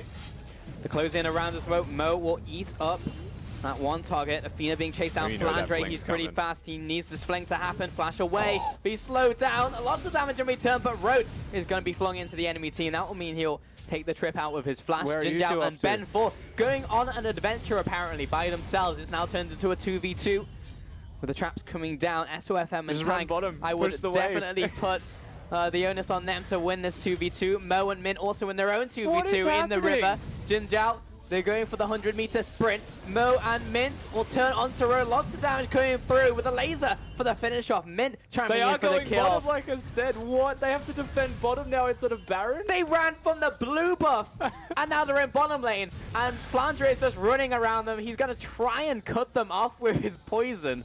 And he's actually doing it fairly effectively as SOFM is waiting in the wings. He even taunted them. What an evil man.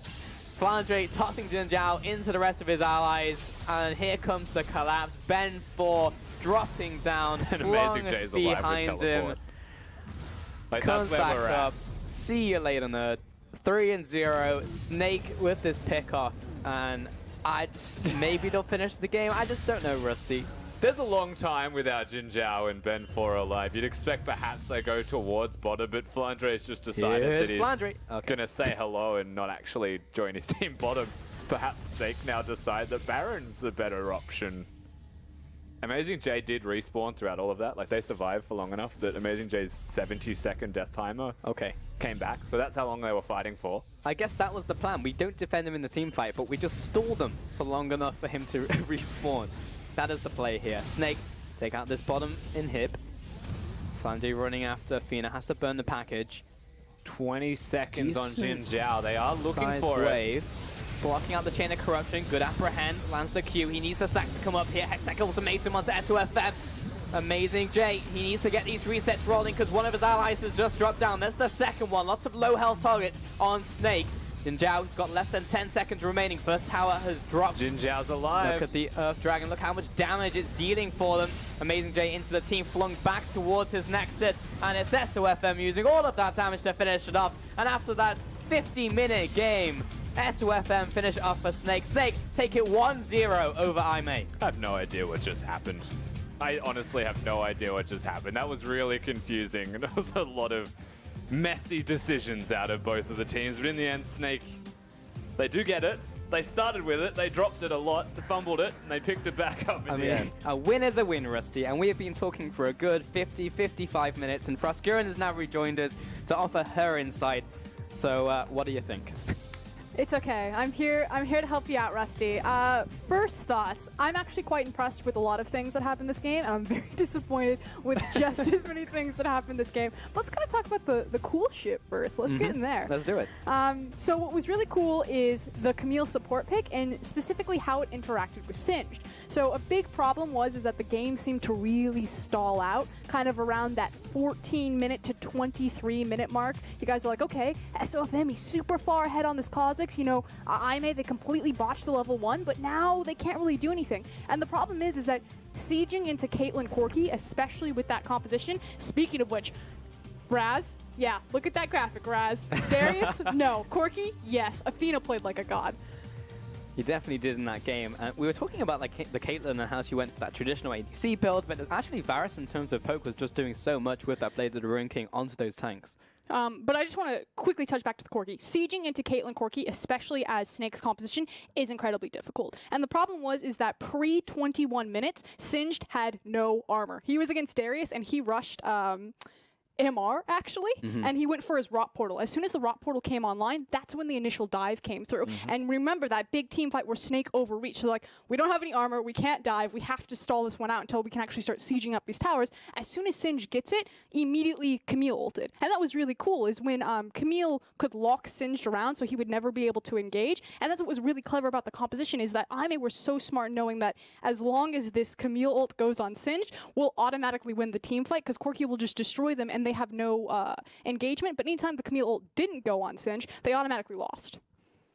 Yeah, pretty much. That's how it went. You talked about how difficult it was to siege against them, but how much of that was actually just facilitated by the fact that Snake just ran into them and gifted Darius a million kills? So that was the other big thing. So Snake were intelligent, knowing that they couldn't siege into the Corki and Caitlyn until they had the armor when they could look for the dive at 21 minutes. But the problem was is then the execution error came in. So from theoretically, like, it's smart. Snake, you're doing the right thing. You understand that you need to have your itemization before you're strong, like identifying where your power points are. But then they overreached, and then they fed all of those kills into Darius, and then it stalled out the game again. And then even at 35 minutes, you saw that it was still incredibly difficult to siege into Aimee with that Caitlyn Corki comp. It makes sense, right, that it's hard to siege into a Corki, but it's just as hard to siege the other way because they built the exact same team composition. So it was a super Baron reliant game, which is where it does start to, you know, drag out more and more. The game went super long because Baron was such a big deal. At the end of the day, Snake with such a big lead, instead of going for the Baron, which is the breaking point of being able to siege into that Corki, they went for a fight and lost the fight. They took a needless, risky decision where they could have actually just went for an objective. But it also makes sense that Snake would be very risky, because I agree with you. Like, there were so many objectives for the Baron, for the Elder Dragon, for these team fights where you're like, that's not quite off. You know, individual decision-making, SOFM getting caught out when he tries to make that escape over the Dragon pick, because he's like, have Baron buff, might as well farm red, SOFM things. But it's just like, Snake are a brand new team. Like that too. Yeah. Snake are like a brand new team with this iteration of the roster. You know, they have Mint and Mo. They've never played on that roster before. SOFM has a language barrier there. You know, Flandre has said that it's difficult to communicate with that jungler. So Flandre and Tank are your only remaining core members. You look across at Aimee, you know, 47, 55 minutes into the game, suddenly Aimee start making a comeback and they start looking really clean because the only new member that they're playing around is their jungler. And let's, like, one step further, Flandre, we have heard, but does not say he talks. He literally says 2 words at most when he's looking at his top laner. He's similar to Impact in that respect. Literally says top dead, I think, Top instead dead. of top die. Like, that's the major difference between the two. And Tank was also a 1-split addition to the team last year. He hasn't been here for long enough, so it's really hard to say how their communication works. I actually 100% agree with this MVP. The team fight that finally broke it up open for Snake, because again, a lot of individual decision making that really delayed them, put them behind, was that last team fight around the mid lane. Tank zoned out Corki and I think 2 other members. It might have been Jin Zhao and the support with his Gravity field. Exactly, his gravity field, and then his Chaos Storm to chase them away. He was so good at target priority, so definite the strong standout member there to carry them over the finish line. I know I definitely gave it to SOFM 30 minutes into the game, but then it like devolved rapidly, and you know, we had SOFM just going into the jungle, taking away their red and just instantly dying, and that created such a big rift in that game, you know. So yeah, Tank definitely deserving it. Heading into game 2 though, do there need to be adaptations from the team? I'm not sure we're going to see a Darius Singe top lane again, so we will see a change, but in terms of how they were playing, I felt like a lot of it was execution and in-game versus the draft. I'd agree with that. I think also, despite the fact that Snake won, I don't think that they were the better team there. If Aimee hadn't botched their level 1 entirely, again, based off their brand new junglers, you know, running in blind, like that was an awful play, but they had to absorb so much of that through the early game, and Aimee did a fantastic job absorbing a lot of that. And yes, it still was Snake's mistake of kind of overreaching, but Aimee punished them at every turn. Like, from a defensive standpoint, hats off to Aimee to get themselves back into the game and to try to take it. Yeah, and I think we even highlight the level 1 even further. It's something that doesn't necessarily need to happen. We look at the EU LCS, they have pretty intricate level 1s. They try and make some cool things happen, for better or worse, but he just brute forced a red buff, like on the assumption that perhaps he wasn't there. Like, maybe he started blue buff because nobody does that in competitive. Like, it's a team decision. Like, they could go in as 5-place wards. We said this in the game. Like, there are things that they can do to make this better, to not have what happened happen. And then once they were there, like, well, we can't leave because obviously if I back out now, I lose everything. So he was like all in. So does the focus need to change in terms of the draft? Because, I mean, we saw Camille first pick, which was something that we don't typically see, and that harkens back to what we were saying at the start of the day. We're not going to get an answer to that question, but we may after the break because we're heading to break. So we'll see you in just a few minutes, but when we get back, it'll be time for Game 2 between Aimee and Snake.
Welcome back to the LPL Week 2 here with Game 2 of Snake versus Aimee.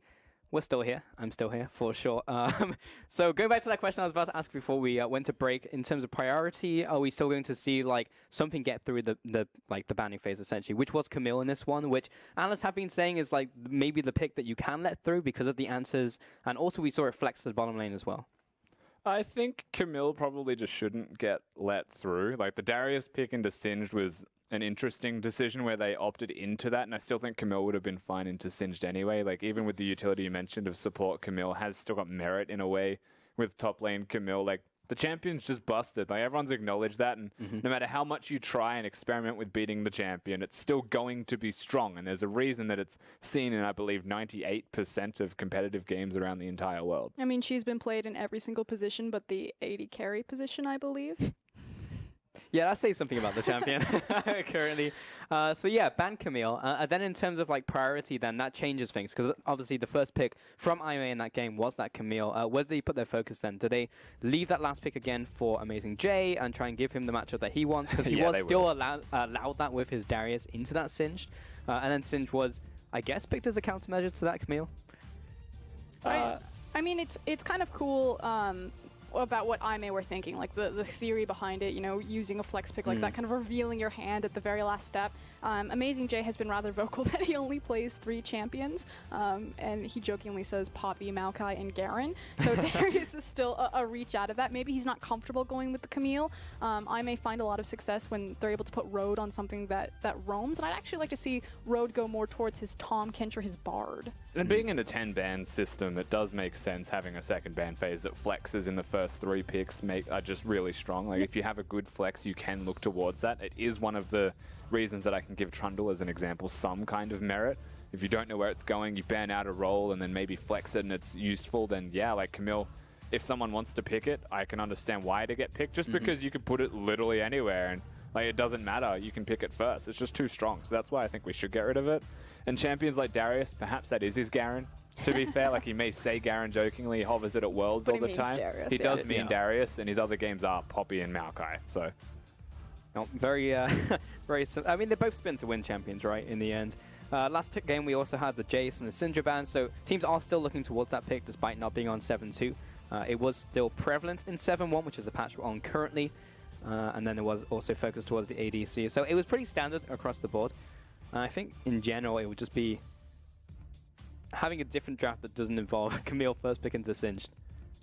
Yeah, the Singed pick was fairly interesting. Like, there are so many tools on Aimee's composition for the Singed, and the Singed was picked so late. Like, you see the Lee Sin, you see the Camille. Like, you know how those ultimates are going to interact with your method of just running straight down at them. And again, that was a big primary problem for Snake and why they were so reliant, like you were saying during the cast, around Fog of War and making those picks, simply because you either could Tahm Kench ult onto someone and try to burst them immediately, or Singed would try to run someone down, or you made a pick in Fog of War. And if you're running into Lee Sin Dragon Kick or Camille Ultimate, like, completely cancels that one out. Yeah, and I think the biggest thing that we actually should highlight before we move into the Game 2 champion select is team compositions and what they're actually trying to achieve. Like the Singed was nice, but it was their primary engage tool because the Kha'Zix was slowing, the Victor was slowing, but nothing was actually going in. So instead of banning Ashe, perhaps picking the Ashe would have given Snake something a little bit extra. Aimee on the other side.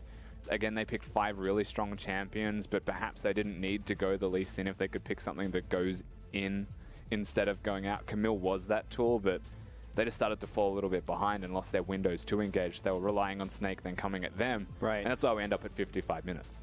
Sure. The other thing I do want to note as we go into Champion Select for Game 2 is the fact that Snake didn't make any subs. So we talked about this rotating roster kind of at the top of the day, and the fact that, yes, they are Game 1 up, so, you know, there's no pressure to kind of maybe change and look towards OQ or Zatai, but sticking with Mint and Mo, sticking with Tank into that mid lane, and so trying to build up that synergy, because ultimately, you know, 41, 55 minutes, it really showcased in their decision-making that this team's probably not super comfortable with each other. For sure, and that's, yeah, definitely something that we saw later on into that one. Thank you very much, Frosk, and we'll see you again after the end of this game. But for now, we're into Game 2 Champion Select, and it will be Malzahar as the first ban, followed by Rengar from Aimee. And we'll see what Snake have in store for us as well. We'll see if those big 3 get banned out, and it will be Snake banning away LeBlanc. So there's 2 of the 3 already. Yeah, of course expected. Now, Camille is that one that we have to highlight again. Just to reiterate it, the reasons that it should be banned, especially against blue side, is the ability to flex it. Red side, it should just never be seen, so it does make sense they would get rid of that one. And that is the majority of the, let's say, the 7.1 overpowered picks. Yeah, the list. Zyra probably to follow. That's true, yeah. Camille was banned out there, and right on the money, that will be the Zyra ban out there from Snake, who are now on blue side, by the way. Now, the other interesting part, the last ban, if it does go to Syndra, highlights the initial complaints that we had with the LPL region and not having an answer to that champion just in general. Now, Athena can play it, but I don't think he wants to, which is interesting because Snake were banning it from him. No, IMEI were banning it from Snake last time, so I am surprised I didn't ban it and went for Jace instead. So that will turn into the first pick of the Kha'Zix for Snake there for SOFM. So obviously put in work last game when he was given that first blood and just went with it. Snowballed the game pretty much out of control for them, and he passed the baton on to Tank, who carried the late game for them. So once again, that will be the strategy that Snake are going for. And IMEI thinking about a potential Varus first pick. That was over to Mint last game. And that will be locked in. Now, in order of priority, they've actually gone for the exact same ordering. Varus Kha'Zix was first rotation on red side when the Camille was available. Now it's banned. We've gone Kha'Zix blue, Varus red. If they go Lee Sin, then we're actually just seeing the exact same champions in opposite positions. It is Ben 4 still. So I have all the expectations in the world that he'd still look at Lee Sin. A bad performance shouldn't dictate it. However, Rek'Sai is also available if he wants. That's true. And that was a shared pick between him and SOFM. Something that we thought we might see contested if Kha'Zix and Lee Sin, one of them were off the table, but it will be Lee Sin locked in there for Ben 4. In a different universe, that game could have gone very differently for the first 15 minutes had Ben 4 not walked into that bush and trying to take red. So he will probably play this game and try and take blue instead. So for Snake, they will be locking in the next two picks. That will be the answer of Jhin. They want to lock that one in before it will be banned away from them in the next banning phase. And it looks like they won't just look for their bottom lane here, actually. Yeah, I like that they look towards their bottom lane here. Taking away the Tahm Kench is always nice. Of course, everyone seems to want to be able to play it Road in particular. Very good Tahm Kench and Bard player, so they do opt towards picking it away from him, as well as giving it to Mo, who has primarily been only really playing it. Let's see what IMEI put up their next couple picks. Has it been locked in? No, I think it's... Yeah, it has been locked in. Yeah, so, yeah, that was just an instant pick of Karma. So that can be flexed, of course, into the bottom lane for Road or Athena. Athena put a lot of work in last time with a heavy damage-orientated pick of Corki, so there's a good chance it will go over to Road, but we'll have to see. Interestingly enough, the Karma pick is one of the few answers that the LPL has tried into Syndra. Like, they've always like dabbled in towards like a tanky type of champion, which is ironic given that they've banned it away. And so that might indicate that it's already going to be a support Karma. A bit more lane pressure and pushing power to keep Snake's bottom lane down and actually alleviate pressure for Ben 4 by having the ability to move around with Road. It's actually a really good point because the answers to Syndra have been very different in LPL compared to other regions. It's not been the cats. It's not been, you know, Corkis and stuff. I guess we've seen some Corki, but as Frosk was alluding to earlier, either way, Syndra banned away and Kennen from Snake. So that's an interesting one. I think that was banned away. That was not banned away last series. So do not want that to go into the top lane, I guess. Having not picked their top laner on the side of Snake, it's interesting that they will go towards a Kennen ban. It may well be two top laners that are going to be focused to see if they can try and get a good matchup for Flandre. Then again, he may just default to a Maokai or something anyway. Sure. It could be a possibility. And maybe Amazing J will do the same thing. It was Cassiopeia as the final ban out there from IMEI. And we'll see what Snake decide to throw out there. It's going to be the Darius ban straight up against Amazing J. Just don't want to deal with it. And you saw how much of a monster it was late game. With that Guardian Angel, the fact they were able to kill him in that last team fight was a godsend. So just take it off the table. Just don't deal with it. Athena will get his Corki, as that was now locked in by IMEI. Now, the major compensation that they've gone for here is actually the Karma. The rest of the team composition is identical thus far. And so Snake still being able to pick their top laner into the comp, it may be blind. It means that he might not opt towards the Singed and doesn't. And so we'll probably just end up with tanks in the top lane. It'll be nothing overly exciting.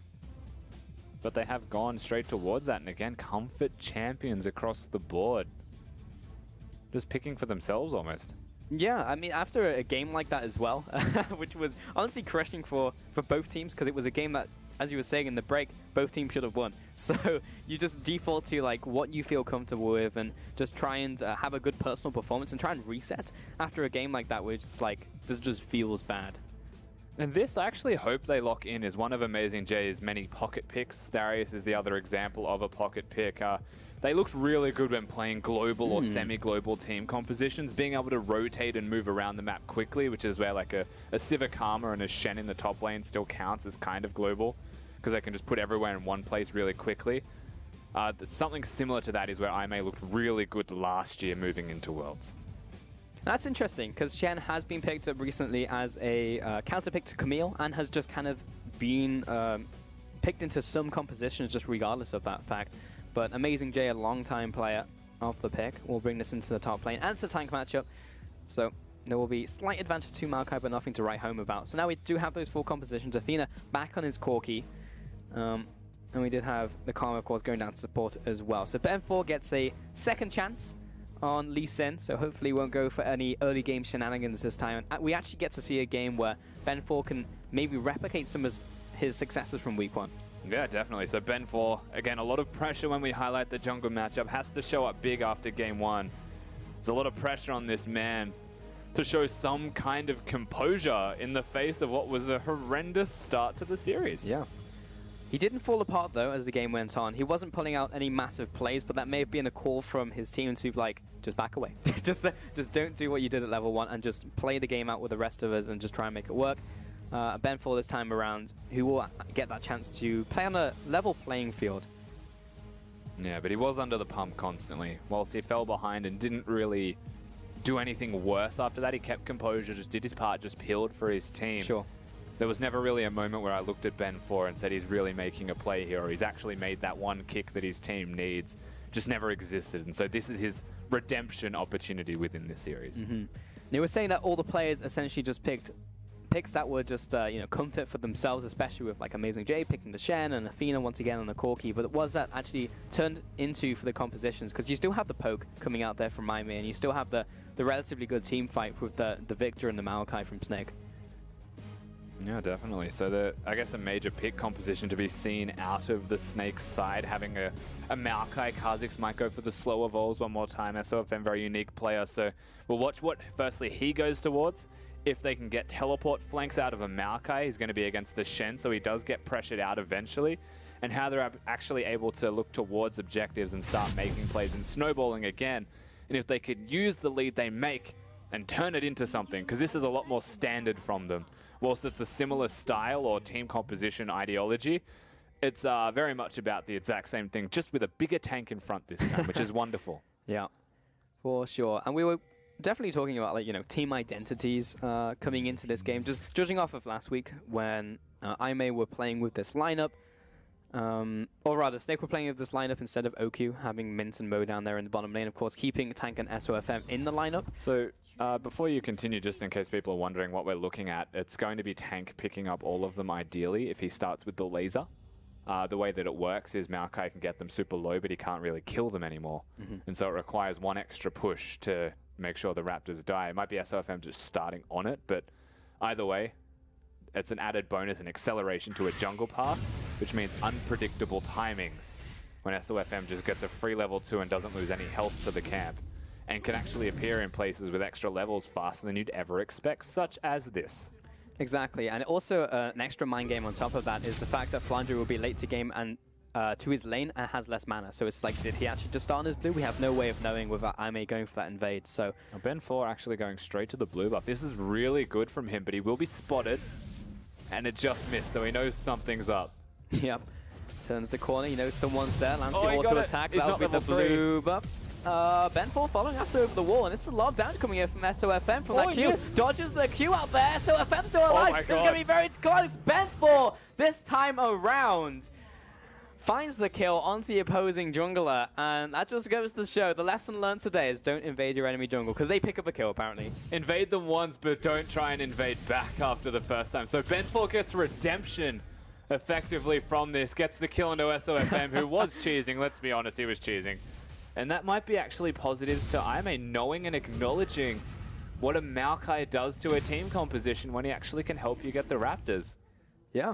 That's really big, but I guess the bigger question for this game heading forwards and something that we need to keep track of is Ben4 able to have that same pressure on this game in Game 2 versus the pressure that SOFM had in Game 1? Because he completely snowballed the map. Like, the game was over essentially because of that first kill for a good portion of that one. So Ben4 needs to put that pressure down and convert it into these lane ganks, convert it into these trades, and really snowball this pressure that he's being gifted. But SOFM, he'll continue through his jungle. Yeah, and he'll still be fine. Going from the Wolves, if he gets level 3, even if he doesn't, he's still against isolated targets on the top side of the jungle. So Gromp into blue buff, he'll be perfectly fine. He can do Scuttle Crab afterwards and he'll have gold. So we're not actually highlighting that SOFM's behind like what happened in game number 1, where Ben4 was starting to fall further and further into a bad position. It's more that Ben4 now has onus on him to make something out of what he has now been gifted by the Kha'Zix. Precisely, and Lee Sin has not gone back to base just yet. He'll probably be getting to the point where he can get like double longsword or another upgrade, just get closer towards his warrior enchant before he decides to go back, or even maybe look for a gank in the near future as well. Mid lane, there is a possibility for it as tank is pushing up, but it's just a lot of farming right now. Top lane, they're both around 50%, which is kind of kill range, but it's obviously a lot harder with those tanks up there. Yeah, of course, SOFM still level 4. Ben4 by not recalling means that he wants a big buy with his first shot, I suppose, and isn't necessarily looking for a gank. By the time he does go back, he'll probably have his Gromp available, so he can do an efficient level 6 clear if he wants into a bot lane gank. And so we'll have to start mapping out and really monitoring where he is going. And we do keep highlighting these junglers because of how important they are in this series. Athena with the preemptive exhaust in mid lane will get a decent amount of damage onto the tank, but now he's a summoner down, with SOFM happening to be here as well. Probably the worst time to possibly have used that, but he was already on his way back to his tower. He was low on mana, low on health, so he'll look for that recall.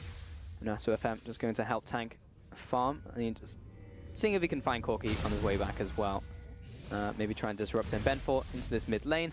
Ben4 can actually try and stop them from doing this. So SOFM's helping tank get it under the turret. That's the idea, just get a good recall in for both of them at the same time. Ben4 being here to catch it means he gets even more gold available to him. So this Lee Sin's going to be a monster, as long as he doesn't die to minions. No, that would be unfortunate. Lands the Q. Nope, not something you want to go in for. He's actually a level behind now. Yeah. Level 4 to level 5. Of course, he needs to get a camp for that level 5. And it was over to what you said before as well. That was very tempting for Ben4 to go in. But SOFM just like completely ripped apart that top jungle. He just like instantly cleared it out. So he's doing pretty well in terms of experience. Ben4, he's a decent way off level 5 as well, even with that mid lane experience. Yeah. Interesting. But he did go for that that back as well, of course. Yeah, so of course SOFM hasn't recalled, but he's getting closer to the level 6 point as well, and that's when Kha'Zix really does start to ramp up. And whilst we aren't seeing a lot of action from these jungles, it's not entirely unpredictable. Lee Sin and Kha'Zix both want their ultimates. They're fairly reliant on actually having them to secure kills. When you look at Aime's bottom lane and the crowd control they've got, it's a Karma slow. And when Jin Zhao is 6, they'll have crowd control, so it's not too easy to gank 4. It's not too easy to gank against the Tahm Kench either. And so things will slow down quite quickly, but good pressure here from Aime just in a 2v2. This could be the turret. I mean, I pretty much will be the tower, honestly. There's another wave coming in, and by the time that Mint and Mo get back, this tower will be dead. And it's just instantly that tower, using that flurry, of course, from Ben4's passive, and that's the first tower of the game. So even though that wasn't converted into kills off of that first blood, they converted it into a tower, which is arguably even bigger in terms of gold that you're getting for your team. Yeah, it's a lot bigger, because the 2v2 of the bottom lane duo is actually so strong at pushing. You can contrast that to a Jin and a Tahm Kench. It's not something they'll excel at actually dealing with either. And so this big push in the bottom lane surmounts to a turret actually dropping. They can move to the top side of the map if they'd like, but I would imagine they're quite content having the Shen 1v1ing the Maokai, and now trying to generate a pick around where the Drake is, or the red buff, or the blue buff, or like a objective that they can then cause a fight with, where Aime will come out ahead. Sure. That was a nice scrying plant pop there from Mo. We will just see both the support and Ben4 recalling to base, so laners have a little bit of heads up on where the enemy jungler is and what they can do with the next couple seconds. And therefore has now come back with his warrior enchant, so he is a pretty significant portion ahead in terms of gold towards SOFM. And Mint and Mo are in trouble. They're not doing also anything. Sitting on a ward. I mean, what is pretty difficult for them because the tower's down, so it's just like, what do? We can't put the top lane down here at this stage in the game, so I guess we just kind of wander around like nomads and see what we can get. Ben4 and Road invading into this enemy jungle, taking away red buff. That's gone. Deadly Flourish lands, but Ben4 is already on his way out, so... And they're still zoned. They're just sitting under their turret. There's not even a turret. They're just sitting in the bottom lane, hanging out, trying to not die. SOFM's completely avoiding that side of the map. He's looking top lane. So in other words, he's probably just going to go to the Krugs because he's Kha'Zix. That means the Drake goes. The bottom lane's still slowly falling further and further behind. This is risky. Flandre is getting the tank off the tower. Actually, no, it's on SOFM. Flash away. Oh, the final shot did not come out. That is just straight up unfortunate for Amazing J. Diving as Shen is hard usually, but that was just so much damage underneath that tower. Well played to Flandre and SOFM for making that happen so cleanly. That was close. Of course, the flash being used. Twisted advance on a Maokai when you're diving causes that turret aggro to change, so you have to be super particular about how you're going to use that. It wasn't used right. Yeah, I mean, it was used right but not executed well. Because so Flandre started off with the W, so the idea from SOFM is to hit him afterwards. By having red buff, though, he'll always have the aggro, so when Twisted advance is on, the real problem is IMA now looking for a second bottom lane turret, and that won't be stopped. As we're going to get it pretty much. I mean, that ultimate, the Curtain Call, did not really do anything to Ben4. And Ben4 is converting the pressure that he has very well. And also seeing that that kill went in the top lane, so it's like, all right, I have full reign over the bottom side. I just invaded red buff. I already had wards down. Let's take the tower. 9 minutes in, 2 towers to Aimee. Such a big gold influx. Almost 2,000 gold advantage. And they'll just do the same thing to their mid lane tower. A tank, I don't know if he has the E-Evolve just yet. Oh, he's going to go augment. For it. Ben4 kicking into the wall, lands the Q. Good Tempest. I mean, he's tragic. That's, oh man, that's just an ADC's worst nightmare. When the enemy jungle gets fed, he's big. 2-0 Lee Sin comes down to the bot lane. This is like, well, I'm dead. Didn't bother using his heal. Nothing really amounts to a positive there for Snake. And Mint has been so patient. He's been sitting back so often. Yep. He's had his Tahm Kench with him the entire time, and he leaves once. The one time. And they see the bottom lane mid, which is why he leaves, and Ben4's was bottom, which was completely unexpected. And it works out so well for Aimee. This is a much more reinvigorated team. That's what Tilt's made out of, honestly, for any player. Mid tower also going over to Aimee, plus that Ocean Dragon in the early game. Like, the stars have honestly aligned for this team. SOFM, big chunk of damage on him from Jin Zhao, who will continue to try and poke. Athena looking for the recall here, but he has enough mana to try and contest, so I feel like he should probably just stay unless he's got the package ready to go, which actually does look like he has. So maybe that's what he's looking for, and the fact that Snake have just heard that, maybe, yeah. I mean, he's learning. Ben4 is learning. He didn't go in that one, even though it was a very tempting thing to go in on. But just the fact that Mo was there meant he had the Shen ult as well. Like, I wouldn't have been surprised if Ben4 did decide to do it anyway. To be honest, if he knew he would pick up the kill 100%, then I think he would have. But just the fact that Mo was nearby, who could instantly devour him, meant that he wasn't going to pick up the kill. But if Mo wasn't there, I can guarantee that Ben4 would click you again. Tahm Kench is the only thing that makes Ben4 play with more reservations. And it's the team, so interesting draft choices perhaps. No, really, it's fine.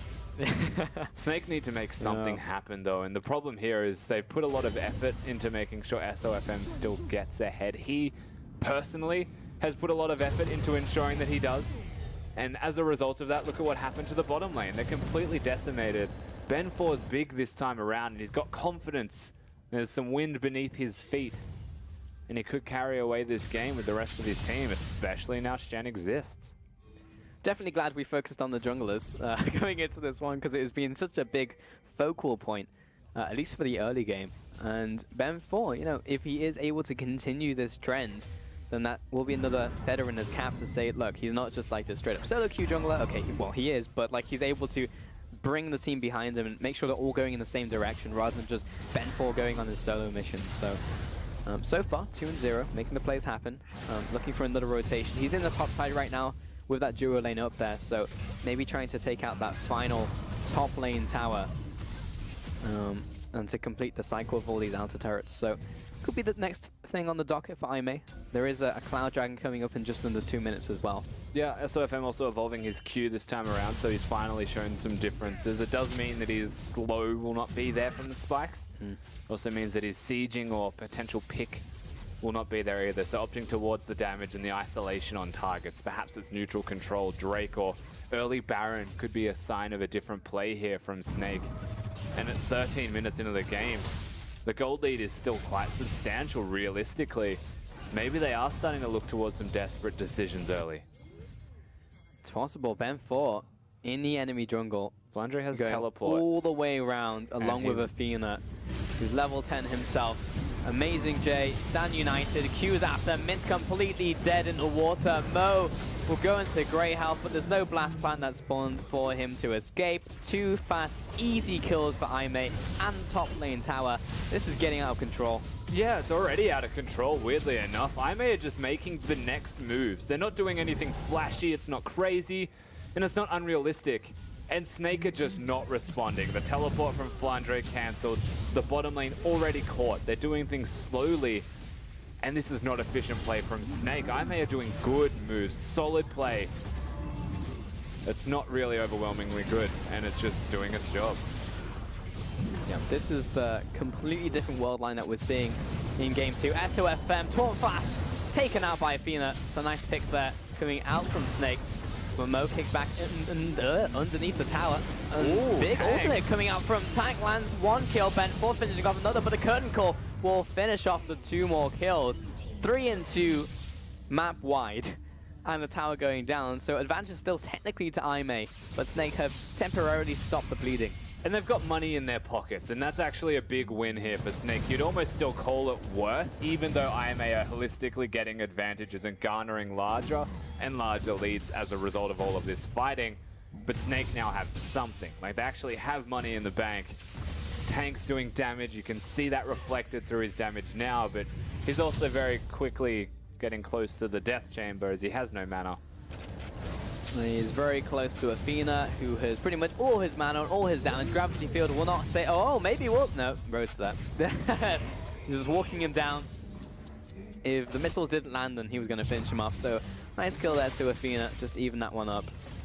And he's going to be a pretty big threat himself with another Hexdrinker Machine on his way towards that Triforce. And SOFM onto this Dragon, so Snake might regret this. To get this one, but with Ro coming in from around the side, does get the steal off, but he's denied. So a kill for a Dragon will be the trade in the end. That really sums up the state of the game for SOFM. Oh, he's out. Well played.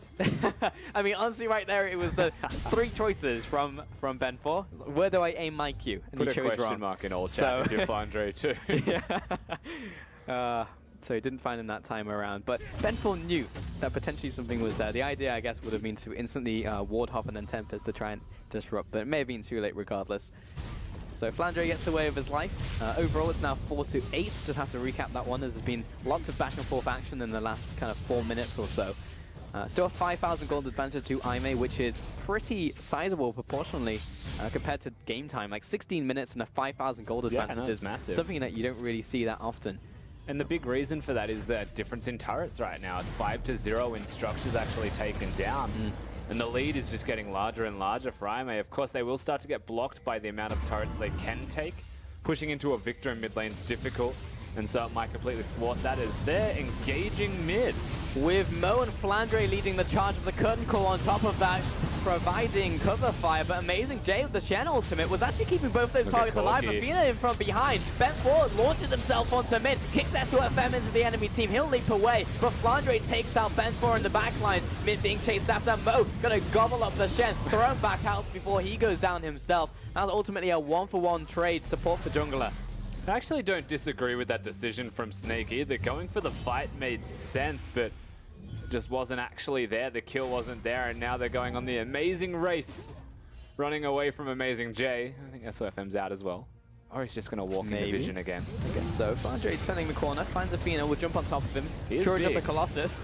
Means he will not take a lot of damage, but he will take damage over time by Athena. Flashes over the wall, follows up with the auto attacks. Missile barrage, damage machine.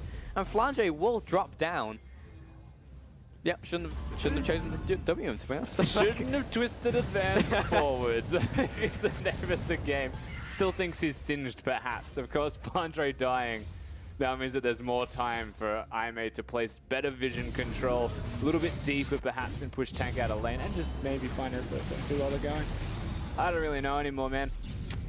He's running away. He smites him.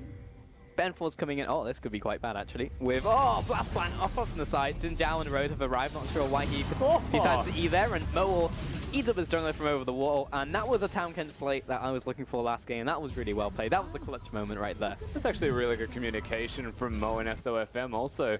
We have seen a lot of 2v2 movements from both players, so it's good to see that actually saving SOFM's life in his aggressive ways with his positioning, because he was at the top Tri-Brush. Tri-Brush. That's the same thing. Yeah, there you go. When you put two words together. But I mean, honestly, we've seen good synergy from both teams. Like Ben4 on IMA with Road has been pretty good, and SOFM and Mo. So I think if you're looking at synergy overall, the jungle and support one has been pretty solid from both teams. But that hasn't really changed the game state. It's just kind of shenanigans across the map, but it's still a sizable gold lead to IMA, if not a bigger one. One dragon apiece now, of course. The Cloud Dragon to go to Snake. Baron coming up, not really the objective we're going to see for a while, but Infernal Dragon will be one that the teams want to really contest. That will come up in around 3-4 minutes. But right now it's kind of just resetting, heading back. I feel like we'll see a fight fairly soon, as Athena has picked up his Triforce, so he does want to fight, as does Aimee. And I can see at least 7, 8, 9 on the way pings. So yeah, they definitely want this. Athena's going in. Amazing J. Good sidestep from Mo. You wouldn't have expected that Road's out of low as well. Tahm Kench waddling to the side. Road. Jin Zhao's going to have to body block. Oh, he misses one. Yeah.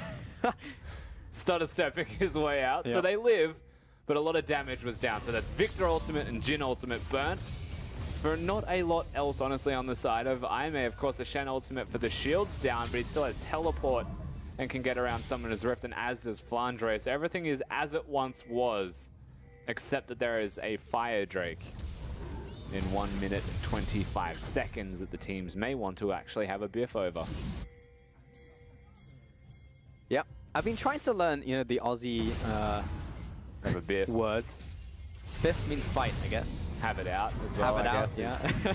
That's a good one. Here comes Mo, and he's got Flandre with him, but Jin Zhao and Road already on their way out. Ben4 and Athena have regrouped with their allies, and which everyone will just rejoin and get themselves back together. But no, Flandre is going to jump into the enemy team with his ultimate on top of him. But Ben4 finishing off Mo. And he's on a solo mission to take out mid. Knocks him off. And what even was that interaction? Dragon Rage across the wall. Ben4 finally fall down. And Amazing J misses his Taunt Splash, but it's still enough damage with the Twilight Assault. 2-1 is the total trade favor of Aimee. I mean, they still got Ben4. Perhaps they can deal with his middle lane as well, as that was a Varus ultimate. Snake are actually still in an okay position, all things considered. These slightly better trades for Aimee are pushing them further and further ahead. It's 8k now, so their lead is massive. But Snake are still showing resilience, if nothing else.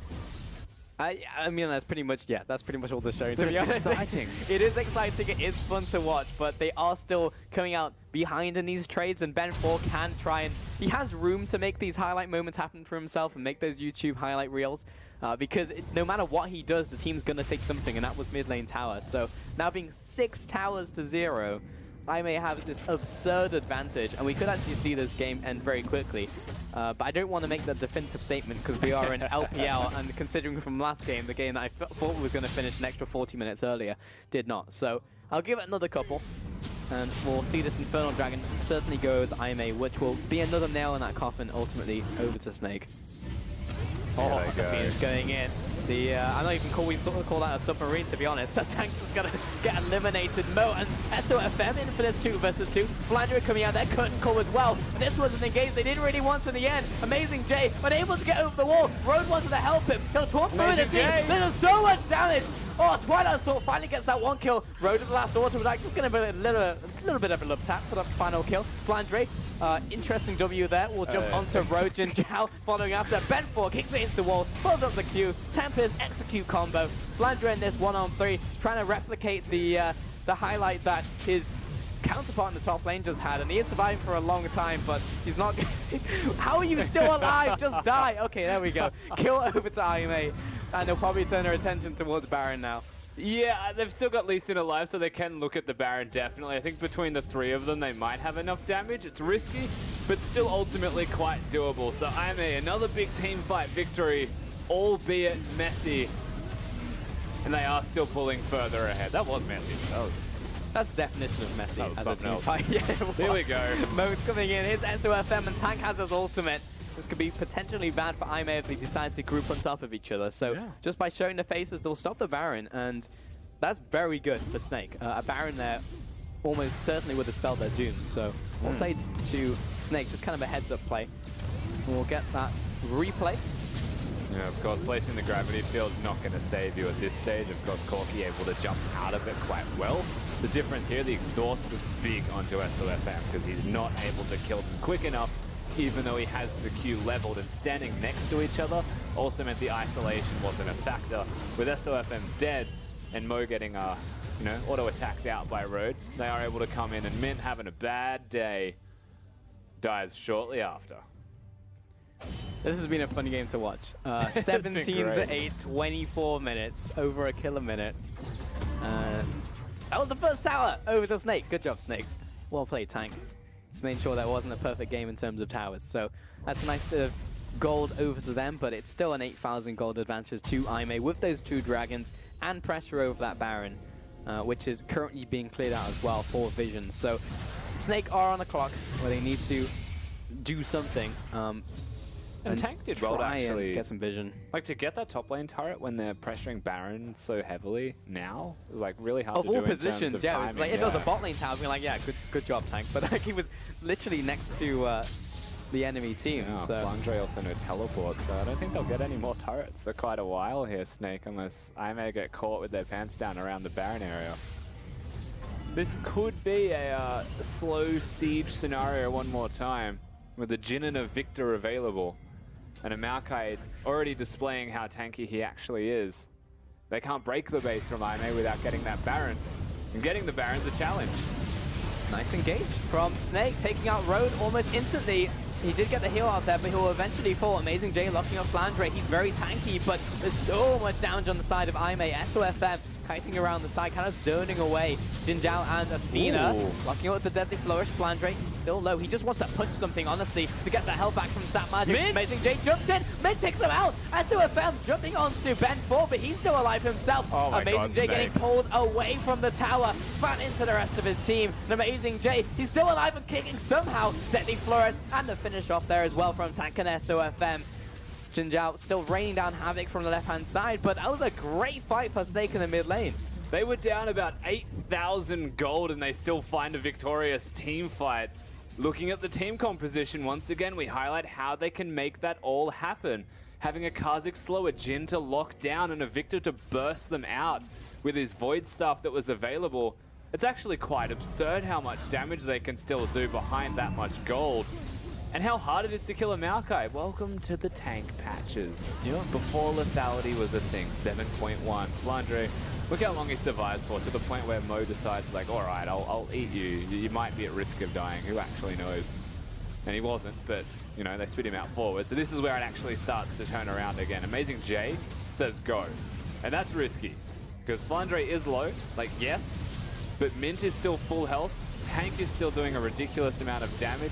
The kick doesn't connect, and really it was their own undoing by saying, we can fight this, when they should have just left it at 1 kill. It didn't really amount to anything until they made it so. Yeah, it may not have even been the tower, to be honest. There wasn't a minion wave in that position, but it was a lot of good individual plays as well from Snake. Mint having that 4th shot, jumping forward, getting that assassinate onto IMA. And IMA, again, looking to nuke down this Baron just like game 1, but this time SOFM is there with his team, so there is that chance for a steal and a fight. So IMA aren't able to get this Baron again. Snake get the positioning on mid lane.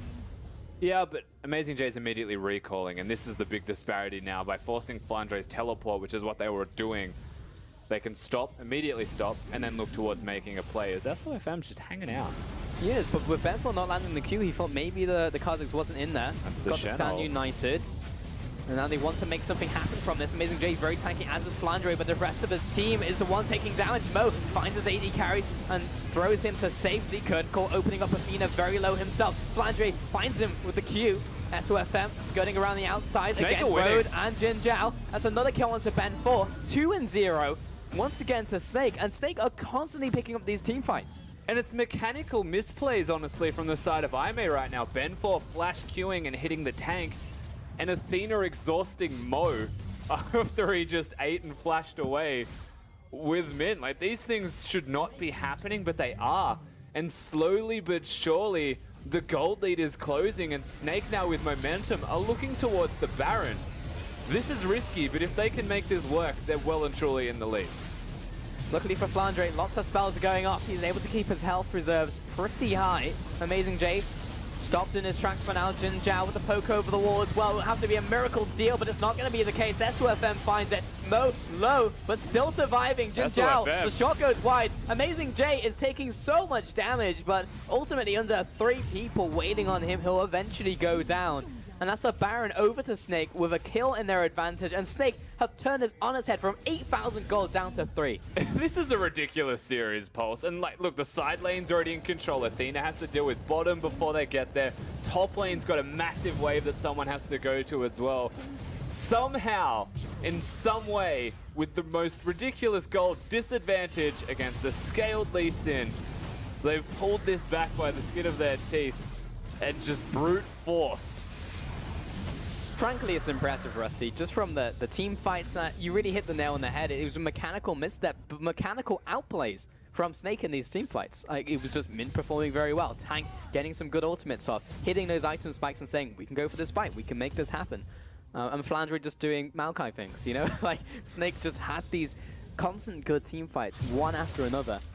And we've gotten to this point where we're like 30 minutes into the game, and now Snake, you can definitively say, despite the goal differential, that they are ahead.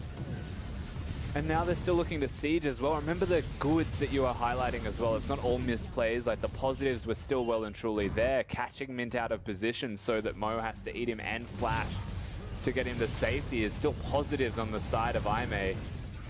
They can still make these positives happen. They just need some form of consistency. That's where both of these teams are really going wrong. Building team comps that are designed to do all these crazy things, but finally making good moves around the map. Snake have closed the gold to less than, and they're still behind. Yep. That shouldn't exist. That was just really nice, honestly. 3 members rotate to the mid lane, and then you have the rest rotate with Tam Kenshul. Like, that's just so good. And in terms of like keeping composure as well, which was something you were highlighting, you know, earlier, talking about Ben 4 in the last game. Like, Snake as a team, in terms of composure, did exceptionally well. That was cool. But won't really result in anything as Flandre initiates onto Road. Curtain Call comes up, is locking down multiple targets. Amazing J, keeping that front line alive. So now everyone waiting on that one Shen, but he just refuses to die. Flandre under attack, Tank hit there by the sapling, and S2FM again off to the side. Big ultimate from Tank. Ultimately does not finish anyone off, but Aimee had to take a trip back to base.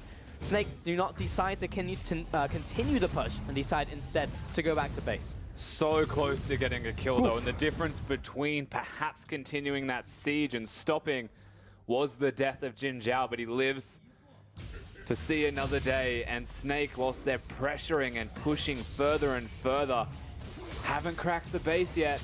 And honestly, we're back to even at 30 minutes. That's a great goal graph. Like, looking at how the game has gone, incremental advantages going over to Aimee. Pretty much no drop in that at all, no troughs. All right, now gonna hold that fort as S2FM has found Road. That's a great pick by Snake, and another one onto Jin Zhao. 2 fast pickups, 40-second death timers. And they literally just solid snaked into the top lane, and they just didn't see it. Yeah, this is getting really dangerous, honestly, for the side of Aimee. With those 2 picks, and we already spoke towards the bottom lanes being the catalyst with their junglers. A lot of map movements, a lot of positives. Now we're starting to see that unfurl for one of these teams and start to grow and stretch in a good way for the opposite. Snake. Mint and Mo just found their stride, and Road and Jin Zhao have done the opposite. There's the flash, there's the W onto Athena, the instant lockdown. What are you going to do from that? Tank will find the kill, Curtain Call comes up, someone's gonna die here. And it will be the tower. Inhibitor being focused down from Snake right now, and they can easily just back away, look for the reset, go into the mid lane. Not sure what Ben4 is looking for here necessarily, other than the wards. And Snake have just, I don't even know what happened in this game. It was just from that initial play, and usually one small misstep, like a lost team fight in the mid game, in the mid lane, from a team that's 8,000 gold ahead, you'd be like, okay. Like, yeah, just a kill. Yeah.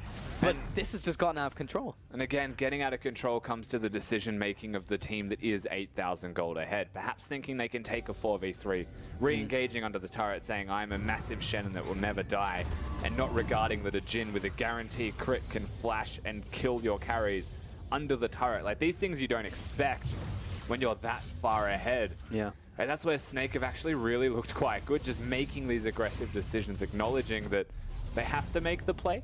Like the desperate play mid lane that didn't work, but almost, was the start of this uprising from the Snake roster. And the one time it does work, look at how much it means to them and how far back in this game they can actually get as a result. I think regardless of anything else, this has been a highly entertaining series. From game one, okay, it was sloppy. This game didn't feel that sloppy. You know, it was just like there was a point in the game where you can see that like Snake took control. They retook control of the game, and it wasn't just like back and forth, back and forth. It was a clear moment where they were able to just find that pick and accelerate the game back in their favor. By the way, not a big deal, but the control ward in the middle of the Baron pit before Baron spawns is actually a good decision, and you should do that. You don't need to have 2 control wards if you place it where the Baron's going to be, opposed to when he's spawning, you need 2. Things to keep a track of. I will use that in solo queue now. Thank you very much, Rusty. Things to learn. Except when he pops out, I don't know which direction it'll go, but yeah. You pick one and it'll go there. Because he bounces yeah, it, right? And then you need a second one somewhere. Until that point, the center one is a good one. Complete control from SOFM and Snake. Like, look at that jungle, lit up like a Christmas tree for Snake. And Aimee completely on the back foot, and it seems like they're floundering. Honestly, it's just like, well, we can go here because we're ahead. Oh wait, we're not ahead. Actually, Snake are 2,000 gold ahead now, and it means that there could be an SOFM around the corner. It could be Snake with tank and mint. Like, anyone could just assassinate them. So they have to play in their base. They have to tag team. They have to, you know, not do the Scooby-Doo thing and actually be together. And SOFM is around that corner, let's be honest. Like, no matter what. And he's already proven that through the first game. He is stalking you every step you make. I'm not going to finish the lyrics, but just know that I was thinking about it. Oh. And it's so relevant in this game. There comes the Veil up from Edge of Night. So SOFM in the next 14 seconds will be looking for a pick. And it will just rotate to the top lane. And it's all about the Baron. Once again, we looked at that first game, and the reason that Snake and Aimee look like patient or smart teams is because they built team compositions that are really hard to siege into. So to try and push into a Corki is difficult, so they need Baron. Or they need picks like this. Yeah, they just jump onto Ben4. Questionable ultimate there from Amazing J. I mean, Ben4 is alive, but he may have been alive anyway, and he definitely didn't want to go in on that engagement. Flandre TPing. Straight onto it. That was a fast Maokai. He was maybe looking for a pick, but he's more onto this Baron itself. And he'll never die. He doesn't even take damage from the Baron, so they can just hit it and bait things like this to happen. This is so incredibly bad for Aimee. It is literally damage control for them right now. Flandre jumps onto Amazing J, but it's SOFM finding Athena off to the side. He's slowed down. Taunt doesn't quite land, but he's low. That's a 1-for-1 trade so far. 4v4 this has turned into. Flandre following after Amazing J. He's got the Guardian Angel. Whether they could get that one away from him, that would be massive for Snake, and they will finally finish him off. They want to kill too. Flandre's behind him to kill him. Road, he wants that shield to come up, and he's dead. He's just done. He's done and dusted. Kench is ulting in as well. Who's he got with him? It's going to be Tank, follows after. The ultimate didn't quite land, but the after damage is so much onto Jin Zhao. Even on the spawn pad almost falls. And Snake are looking for the win here, in fact. Road, Ben4, they know they have to go in for this trade. Jin Zhao as well. Ben4 following after. He's taken out that jungler. 4 versus 2. Nexus exposed. Jin Zhao just simply doesn't have the damage to deal with Flandre. And this is it. Snake are taking game 2 and 2-0 Aimee after an incredible start. That could have went 2-0 either way, weirdly enough, at the end of this Snake victory, but the way that Snake just closed that out, they did exactly what Aimee wishes they could with the lead, and what Snake wishes they could do game number 1 with the exact same lead. So a lot of refinement on the back of some mistakes again from their opposition. Man, coming out from game 1 as well, where it's just like, you know, Aimee probably played better, but they just eventually lost the game. Froskew, and you have rejoined us. Would you like to revisit that statement? I'm so tilted for Aimee. No one's going to feel super great after these games. There was a lot of risks taken, a lot of execution errors. Good closeout, good start from Aimee, so those are positives to take away. Standout, definitely going to highlight Flandre that game for Snake. Played like a monster, got the Maokai pick, and showed why it's been so dominant throughout the LPL. Yeah, for a big carry player in Flandre to be able to pull out tanks and still have good performances is good to see from him. Towards the end of last year in the regional finals, playing top Yasuo as an example, like that man was going in on the carries, and he can still go back to his Maokais and find a big core part of the team's success in the second game. Yeah, and you were saying that maybe neither team will feel super happy about the game, but right now Snake look pretty happy. You know, the fact that they did manage to get that 2-0, eking out that game, honestly, after probably a game that they shouldn't have won, but they played very, very well from that. You know, that inch, they took an inch and they definitely took a mile. That statement has never been more accurate than this one. And you can see that goal difference. Sorry for us, Kieran, but this game was just mental. Yeah, so Aimee had complete control over the beginning part of the game. I'm watching them like, wow, they're so smart. This is a composition that they really know how to execute on. Aimee were one of the first teams in the LPL when Shin Top started becoming a thing last year to really jump on that hype train. They're really unlocked when Road is on a champion that augments movement speed like Bard, like Karma in this case, and Amazing J is on the Shin paired with that. And so I saw that comp, I was like, this is Aimee's game to win. They're super comfortable. You see them start rotating around the map, you're like, okay, here we go. But Snake's comp for the 5v5 was just so potent and powerful, and no one could kill Flandre or Tahm Kench. It's like you were saying, Rusty, in that game, 8,000 goal deficit, and with that teamfight composition, it didn't even look like the deficit was there. They just took it in the mid lane and demolished Aimee. After that impressive start, which, to be fair, Ben4 did an exceptional job in that early game. He did all the right things. Yeah, he did, and he also killed Mint 1,000,000 times, but the beauty of armor penetration, flat armor penetration, and Jhin with a guaranteed crit is that if you time it well and you hit the right targets, you're still going to do a lot of damage. You're still going to be relevant, and even from 8k behind, they get victories in team fights. And we saw him stepping up to the plate with that confidence, you know, flashing forward underneath that tower to make sure that he gets the execute there. And I just really want to kind of bring it back to compositions, you know, the overarching thing of what went wrong this game, because it looked like Aimee's game to win, is that their composition was a poke comp. They had Varus, they had Corki, they had Karma. They're really good at sieging or diving when they have a numbers disadvantage. It's hard to say or call them a dive comp simply because, you know, you're against the likes of Maokai. You never really want to dive Maokai. But when you have that Shin, when you have that Corki and that Lee Sin, you know, there were opportunities. And we saw it with, you know, Athena and Amazing J. You know, they, in the top lane. They didn't think if... Oh, they thought if they could, they didn't think if they should when they made that crazy play. But the problem is that Edge of Night into the Ghostblade, yeah, it's 7.1, yes, that's the Varus build, but last game we saw him go for the tank busting build when he had the Blade of the Ruined King. This time around, he didn't have a true tank busting build. Yes, he could do damage to them if he's layering up enough of his hail of arrows and proccing that, but Tahm Kench and Flandre would come in and they'd get the engagement, and Varus is like, I do 0 damage to them. So in the end, how much do Aimee take away from this series? Because we were both saying it. In fact, we were all saying it. Like, this is a game that either team could have, like, 2-0'd, I think, in the end. Like, just depending on how the games went. There were definitely clear moments where, for example, like, we saw that throw in the mid lane. And to be fair, Snake picked it up very well and ran with it, but it was a game that still Aimee could have won with, so how much did they take away in the end from it? I mean, you can give as much credit to Snake, right, and say it was a positive performance, but regarding what Aimee can take away from having an 8k gold lead and actually being able to lose that game, perhaps comes down to decision-making with communication, with warding and setup, or even, like, go more fundamental and fix the draft. That was a very Aimee team composition, but if they were to change small details, like not picking Lee Sin again, and every single time, Ben4 seems to be a big pain point for them where a Voidless wasn't. Yeah, I completely want to echo that sentiment. It was kind of individual decision-making on Ben4's part that kind of left Aimee just slightly, you know, overextended or exposed their Achilles heel in their composition. You could see that the rest of the team really knew how to orchestrate it when they were making those beautiful macro plays around the map, you know, prioritizing Shin's about to spawn, so Lee Sin starts running bottom to pressure tier 2, knowing that they have that Shin ultimate. It forces Mint and Boat back off, so you can see the communication happening across the map, but Ben4 would just, you know, get a little bit too greedy, overextend for the Jhin, trade 1 for 1, and the jungler trading for Jhin at that point, or at that stage in the game when he often did it, wasn't worth. And I have to, like, Ben4 is not a bad player. Like, I just really want to get that out there. He's a very strong mechanical player. He was working well with Road. The decision-making and the strategy was, like, infinitely better than what we saw even in the first week from him individually. But as we hit mid-game, we hit late game, even though three-man kicks were existing, there's just something missing from this team where when Avoidless was there playing his tanky Rek'Sai with the Cinder Hulk build, he was just doing more. And like that's honestly the difference. Like perhaps it's something that can't be fixed from this side, but it's definitely a takeaway they can learn. So if you're the team and the coach, like looking at Ben4 and how he's performed so far, and you have Flawless who like maybe comes in at a later point, do you actually just bring in another jungler, or do you say, Ben4, hey, you actually have these good mechanics. You actually did exceptionally well in that early game. This is something that we can work with you. I don't think you, from this game in particular, I think you look more towards draft. I really hate saying that because I feel like a lot of people will say like, oh, you know, the draft definitively won or definitively didn't, but for all we know, coaches could get exactly what they want.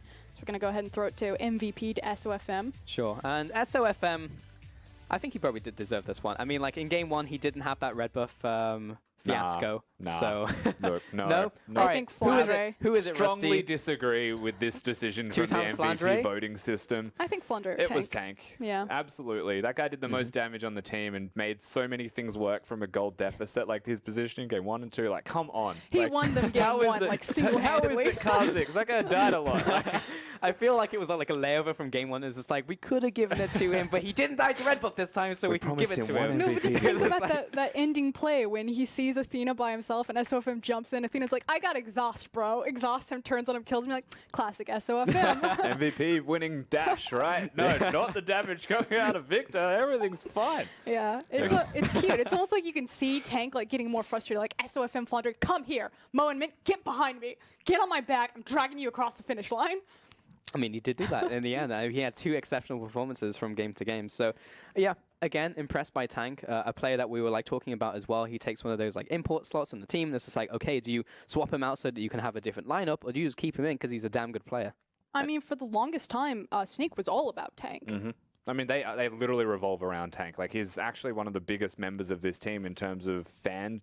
Identity, fan fan in terms identity, of what it's built around, what Snake want to build it around. They really do like this guy, and to be able to bring in Zatai just to have OQ there is a big risk for the team because there is so much faith that you actually put into Tank, and having Tank in this team, him and SOFM working in tandem has been beautiful. And one of the big shortcomings for Snake is that when Tank wasn't performing, that's why they started to fall down last year. And also kind of his champion pool has been a big question mark. Lissandra's a standout pick for him. You can see him going back to the Victor. And the thing is Victor's pretty much disappeared from this meta. Occasionally you'll see him, but he's just so much farther down the line. So it's still kind of a question of where is Tank's champion pool? You know, as we start to move over 7.2, 7.3, will he be able to pick up, you know, the Syndra, the Ryze, the Cassiopeia, even the Azir, or something more traditional, or is he going to continue to kind of be these really fringe niche picks? Which is interesting because, like, last week, or I should say week 1, not last week, that was like 3 weeks ago when we saw him play. He was playing Cassiopeia and Corki himself. So, like, he does have these champions, and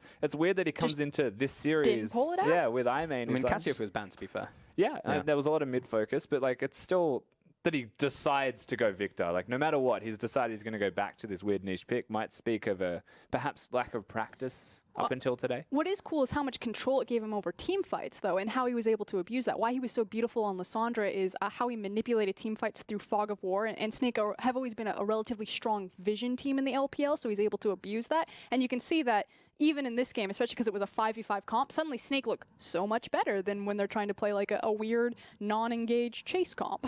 Yeah, and I actually want to go on that point because we were talking at the start of the day about these like revolving door rosters and how people are coming in constantly. We spoke briefly about like OQ, for example. But if you actually look at this team, like Mint and Mo did exceptionally well, and the lineup worked by itself without having to bring in that like last resort thing. So when you look at like a main roster that even exists in the LPL, but heading into later weeks, do they actually just stay with this initial composition? I don't want to use the word exceptionally well for Mint and Mo. I thought that they did better this game, but I thought that they were a major point of pain actually in game 1, and we need to remember that game 1 was really painful to watch, and it was Tank again on that Victor that kind of dragged their body across the finish line. So this roster definitely has a lot of growing pains, but as long as they just stick to it. I actually want to like draw a comparison for you though. Like to Vici? No, Oh. close. From watching this series, I feel like Snake were Invictus Gaming.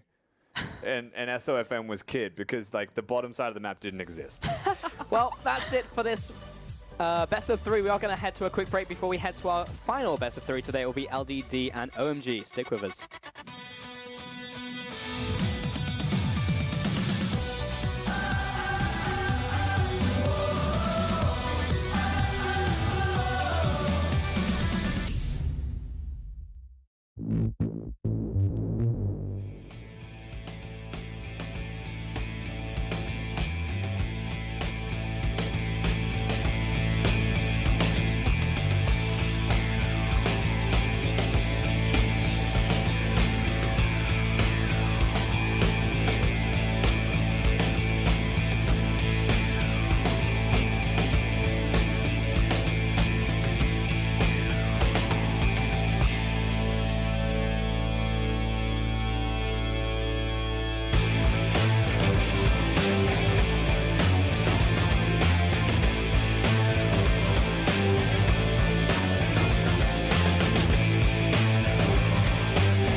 and welcome back to week 2 of the LPL. We are here for our second best of 3 today. It will be LDD and OMG, and hopefully we can follow on from the exciting game, I think at the very least, from the first series we had today. I'm still here. My name is Paul, and I'm here with Frosky, who will be joining me for the cast, and also Rusty, who has swapped positioned. Hello. How's it going? How are you feeling after game 1?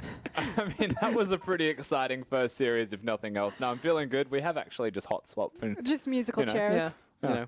See if you'd notice. Yeah, that makes sense. You just have to keep track of that one at home. But going into game 2, are we going to see a similar game in terms of style? Because we saw like OMG, of course, coming out of week 1. They had the very messy games, for example, with RNG, which we got the pleasure of casting for Oscurin. So we're going to see something similar to this one with LGD. Ooh, pleasure. That's a strong word, even with inverted commas there. I'm looking forward to OMG. So OMG, everyone put them or projected to put them on bottom of the table. We didn't expect much from them. They did get better over the course of 2016. You could see a very clear trajectory of growth. You still see them really have their shining moments, especially with picks like Lee Sin for Shui Shui. And there's actually kind of a bright star for LGD, because if any team's really going to throw them a bone to go off or to make these superstar plays that we know are capable of Shui Shui and Icon, it's definitely LGD. So I'm actually pretty 50-50 on which way this coin's going to flip. Yeah, I mean, today when we came into this series, you know, first series, like, probably going to go to 3 games, don't really know which way it's going to go. This is a very similar thing in kind of different ways. Like, when I looked at this series between LGD and OMG, it's like superstar players against definitely superstar players with all of the lack of refinement that we can actually see from a Snake and an Aimee roster. So will we see something similar to the first series? The answer is half yes. And I feel like we're missing the slow part in this one. Yeah. Either that or it's all the slow part. So we'll see which way they actually go. That's true. I mean, like last week as well, I had multiple games with like Raz when we were casting. It was just like, it could go either way in this matchup with the fast games or the slow games for us. What's really interesting here is that LGD recently picked up a new coach, DGC. Now, because of the short time frame on picking up this new coach, Hart is no longer on stage with them. He won't be able to be on stage with them. The coach will be able to stand in with them on week 3, but he is working with them backstage. It's the former coach of OMG. So DGC, now LGD's head coach, was the 2016 OMG coach alongside BYSS. So he's actually fairly intimate with the team, and this may give LGD a leg up. Do you have any thoughts on that one, Rusty? You're just like, the former OMG coach to me doesn't scream like world class based off OMG. They survived relegations. He's also like had That's an experience accolade. working with an only Chinese speaking roster. He's now got 2 Koreans in the mix. So like, I will challenge how he's going to perform. In saying that, He's Korean. In saying that, there you go. That's cheating if they're going to have all Chinese. Anyway, in saying that, if he's going to play against his former team, he will have intimate knowledge. So yeah, it'll be a big advantage this week. So, like, Hey, guess what? Ban Lee Sin. Genius and Ari maybe if you Oh, want to win yeah. the game. Yeah, I mean, talking about learnings coming in from week 1, I mean, like we just said, the games were very messy. They're not very refined. We're looking at these teams who are, you know, lower down in the table. So in terms of refinement, what are you looking towards specifically? Yeah, I'm glad that you bring that up, because we should define. We can throw around the word messy, but what does it mean when we say messy? The biggest problem plaguing the LPL, and it's going to consistently be vision and objective preparation. They are terrible at setting up control wards specifically around the Baron pit, making sure that they have their triangle vision on top of it. It's something that's very frank. They'll constantly take 50-50 Barons where it comes down to a smite war and the AD carry ends up with the Baron. You're like, if the other team got that game would have been extended by 6 minutes, but thank God you got the lucky smite. OMG are so guilty of this. When they pop off, it's because someone like Icon, someone like Shui Shui is playing one of their pocket pick champions and just goes massive and is able to make sure that these 50-50 risky plays that they'll continuously take aren't punished because they're able to pick off, 3 members with 1 person. And talking about like specific players as well, we have Icon in this game. We have like lots of individual players who could be those stars as you were talking about as well, looking at like LGD and even OMG to like an extent as well. So what players are you guys looking for to see who can like actually pull something out of the bag? Rusty, you're starting to giggle. Yeah, Imp Cogmore would be pretty good.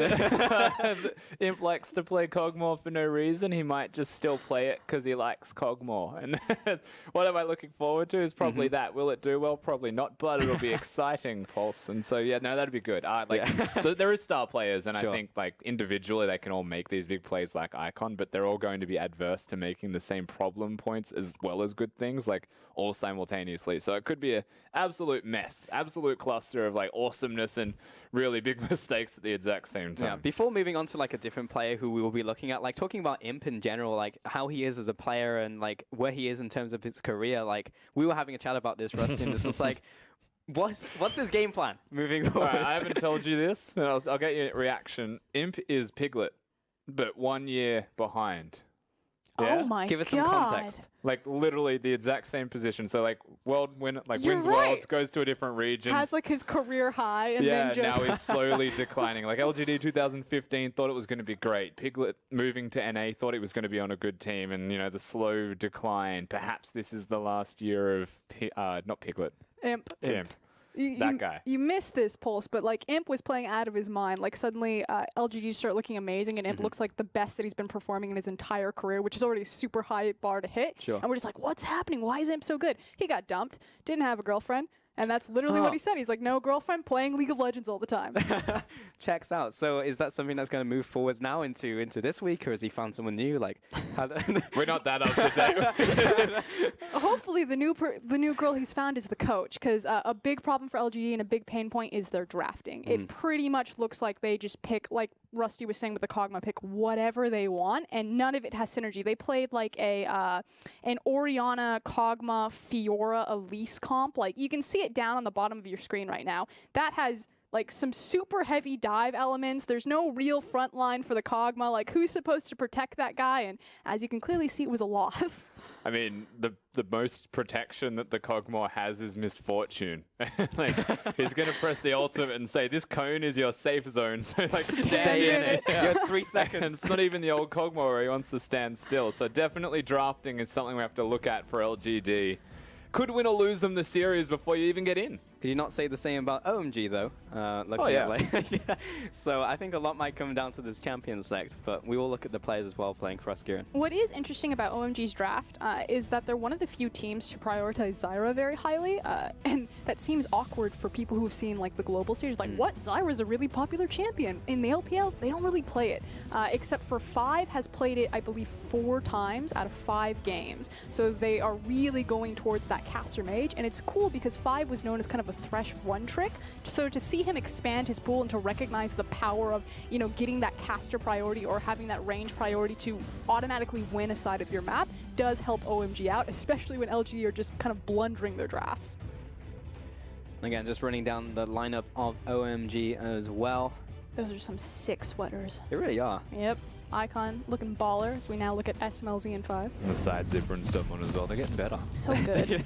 Definitely are. Funny, Amy, Godavi, Imp, and PYL going to be on the lineup with LGD there. And you can see on the side of OMG, Xiang, Zhuizhui, Icon, SMLZ, and 5.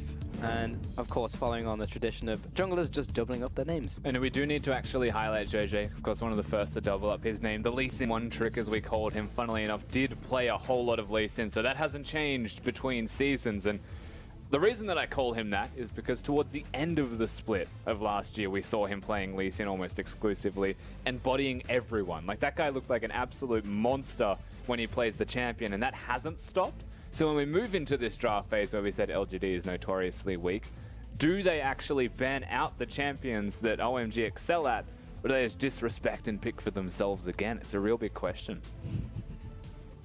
Amy's like, yes, give him the Lee Sin, I'll take Kha'Zix, it'll be fine. Well, we saw that in the last series, and that kind of went back and forth, so... There's a lot of things that went back and forth last series. Yes, it was, but I felt like the junglers were potentially the catalysts of that one, and it could very well be the same thing if they allow that Lee Sin to come forward in this draft, Rask. That has been something that's really cool about the LPL kind of overarching in general, is just kind of the amount of talent that's been poured into the jungle pool. I mean, we saw SOFM, you know, last game with Bin4 making some really creative decisions, but even Zhuizhui, you know, he's not top tier jungler, but he's definitely on the rise and getting better, especially when he's on that pocket pick. Anything to say before I get rid of you, Rusty? I'm hoping for a good, clean 3-series fight. No below-the-belt punches from LGD. Wow, that's... That's a Hail Mary. Yeah, that ain't happening. But thank you very much for your input. We're heading into Game 1 champions today for LGD and OMG. See you, mate. See you, mate. And it will be starting off with Maokai and Rengar and Camille. No shock there. And we're just waiting on the LeBlanc. See, their new coach, he's got the inside track on OMG. He's like, Meowkai. Get it out of here. That is pretty much the staple OMG pick. It doesn't matter who's on the roster, who their coach is, what iteration, what year, between 2013 or 2017, ban Maokai away from them. They are so first ban as well. Reliant on that champion. LeBlanc will follow that one after, so the big three have been taken off the table for LGD and OMG, and Kha'Zix will round out those bans out there for OMG as well. So it's just over to LGD. Do they want to target that jungle pool now? Do they want to take away Zhui's Lee Sin? Oh wait, no, that was the last ban. The first ban was someone. Gangplank. Gangplank. Oh, okay, yeah, so that's actually 2 targeted bans at Xiang. Xiang played a lot of Gangplank as a response into a lot of Maokai's, as well as pushing top lanes in general. So 2 targeted bans at him. Yeah, it was blending into the splash art. I thought it was one champion. Jace was the first pick out from Funny, and that was banned out last series a bunch, and will be picked up here. Zyra, the pick you were talking about yourself as well, over to 5 in the bot lane alongside that Varus. Yeah, so already you have a super dominant, very powerful pushing bot lane. Now, there are answers, and we'll see if LGD prioritize them before they kind of get pinched in second rotation of bans. You can already kind of see some of that reflected, although the Misfortune is still available, so they can go for the direct Zyra counter as opposed to the Malzahar. Although they lock it in. Yeah, Malzahar is locked in there for the support position alongside Sivir, who are imp there. So he's definitely not conforming to the traditional ADCs that we are seeing as the high priorities, the Ashes, the Jins, the Caitlyn's. So that's been the lineup for LGD so far. Back over to OMG. I really like Sivir with Malzahar. So the big thing is that Malzahar has that 600 range lockdown on its ultimate, but he's missing his own ability to kind of engage for himself. So when you pair him with the On the Hunt, you make the most out of that targetable ultimate. So with the Jace and the Sivir, you can see already a lot of synergy and game plan from LGD just in their first 3 picks. Yeah, get the Malzahar in there. And this is 7.1, remember, if you have just joined us, which means that the Malzahar nerfs have not gone through. So the Voidings just come out as quickly and as annoyingly as ever for the OMG squad. And Icon will pick up that Corki for himself there. So again, we're seeing Varus and Corki side by side in these drafts. Orianna banned away from Godvi in the mid lane. Poppy aims at Xiang in the top lane. We're just waiting on the final 2 out from these 2 teams. Throwing 3 separate bans at Xiang in the top side of the map. I don't necessarily think he's kind of the X factor for OMG. He's definitely one of the most veteran members of the organization as well as the team in general alongside SMLZ. But really putting the hurt on him. It should be noted that Funny is a role swap mid to top laner, formerly known as Punish from Unlimited Potential. So same exact player. He's been with LGD as an organization for a while now, but you know, maybe they have to focus on a weaker top laner like Xiang, taking away those picks simply because they are playing with a role swap in the top lane, you know, trying to make him comfortable. It's definitely a possibility. Lee Sin, something we were talking about in the first banning phase, taken away from Zhuai. So he prioritized the other lanes and will not get his hands on that one. Syndra is the final ban as well towards Godvi, so there was a lot of focus there on that last banning phase. And Shen locked in from OMG, so that will go to Xiang in the top lane, and that will go up against Jace, so good luck with that one. Technically still could be a flex pick, however, as Wayless is now, Godvi is now hovering the Ziggs probability. They'll most likely be the Jace in the top lane there. Did they lock in Ivern? Oh! Yes, I'm Ivern has been picked excited. up. Okay, yeah, we've seen that a lot in the EU LCS, but not so much worldwide, so really cool to see that one. Yeah, he started to crop up. I believe Score played Ivern in LCK. Yeah, there's been a handful of games in LCK, like a handful of games in most regions, apart from maybe like NALCS. I'm not sure if they played it once more, but I know EU LCS for sure has had their eyes on that pick a lot. Last pick, that was Olaf. Okay. So that will go to the jungle. So in terms of what we were setting up pre-game, those drafts, interesting. Oh yeah, so what's cool here is anytime Ivern is in a game, it automatically changes kind of the tempo and the pace of the game. What Ivern really excels with is having pushing lanes. pretty much if you have pushing lanes and an Ivern, because he eliminates the ability to look for smite contests, since he can just Friend of the Forest smite, take away your buff no matter what. If you have pressure priority in any of the lanes and the invade inner track, you automatically just destroy the other jungler. So it's really going to be on LGD to, on OMG to protect Shui's resources and to come to his aid to make these quick rotations. But LGD have crafted so many pushing lanes.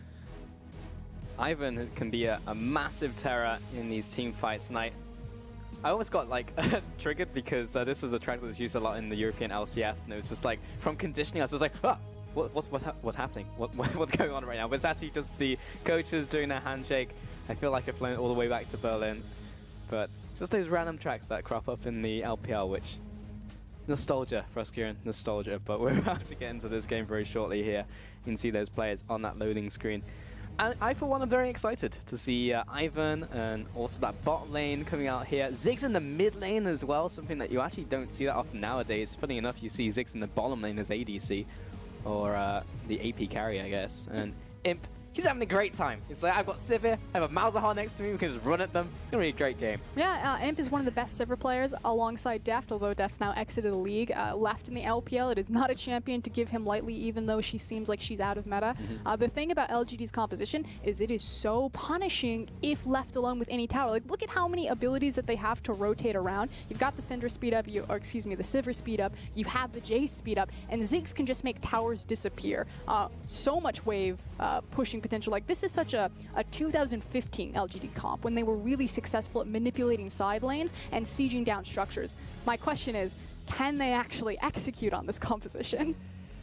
Yeah, side lanes and structures. We'll see about that. Judging from week 1, not sure if the synergy is necessarily there, whether they are able to execute, but if they are, is a composition that could work on the flip side as well.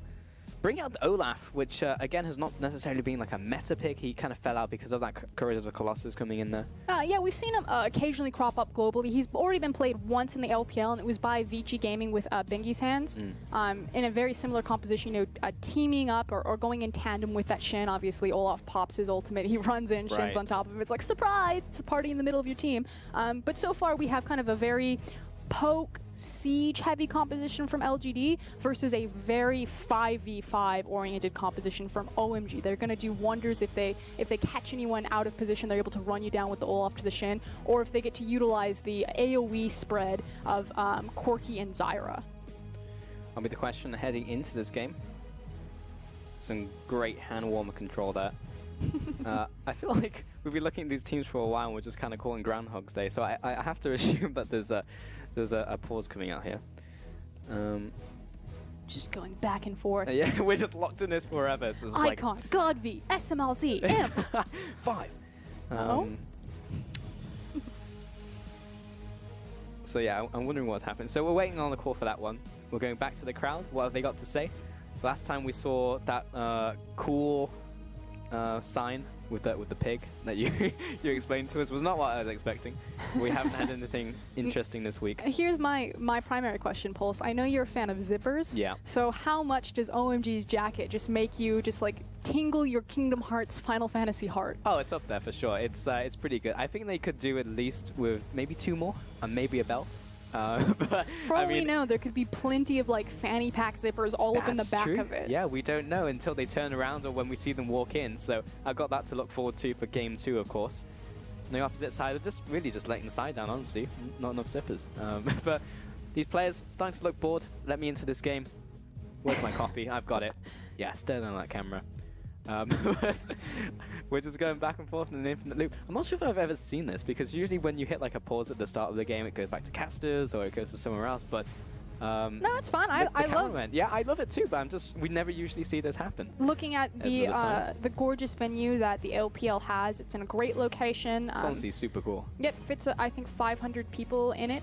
Especially when we get the crowd mic'd. I always love hearing them in the games now. That's super exciting to cheer more for than them. 500. Yeah, surprised to hear that. Yeah. it's always nice to see the players that've got so much personality. You know, one of the drawbacks is I feel like we never got the players enough on screen in the past, and it's so unfortunate because there's so many great stories to tell and they have so many great personalities, but you know, kind of Western exposure, you don't really get the same, you know, fandoms for players as you do with like North America or Europe. That's actually true. Along with those like mic checks and stuff, we don't really get the translations, and maybe we do like, you know, later on, but we just don't see it. And those are some funny things. Like when they do get translated, those are hilarious. So I just wish like Western fans could actually get more insight into you know, into those players and their personalities. That's a pretty cool haircut. You don't really see Asians with that haircut very often. Are you talking about Xiang's fade? Or with the curly hair No, on the top? curly hair. I mean, you see fades all the time. I have one, so. I was going to say, that is actually... that is like the epitome of Asian haircuts. But no, you don't really see the curly hair, like, at all. Xiang rocks his own look. He's walked it for a long time. So we are going to have a remake. We're not just calling it Infinite Loop Forever. There will be an end to this one. We don't have a reason why just yet, but there will be a remake. So players are going to gear up for that one and head back into Champion Select. It will be the same pick and bans, however. So there will be no change, so we can carry on talking about that draft. But I believe it was just a player configuration issue, so it was something to do with like mouse or keyboard or like bindings or whatever. So it'll just head out and head back in. That's a much better shot. No, that's a pretty cool view of the jacket. We're welcoming back Rusty, however. So hello, sir. How's it going?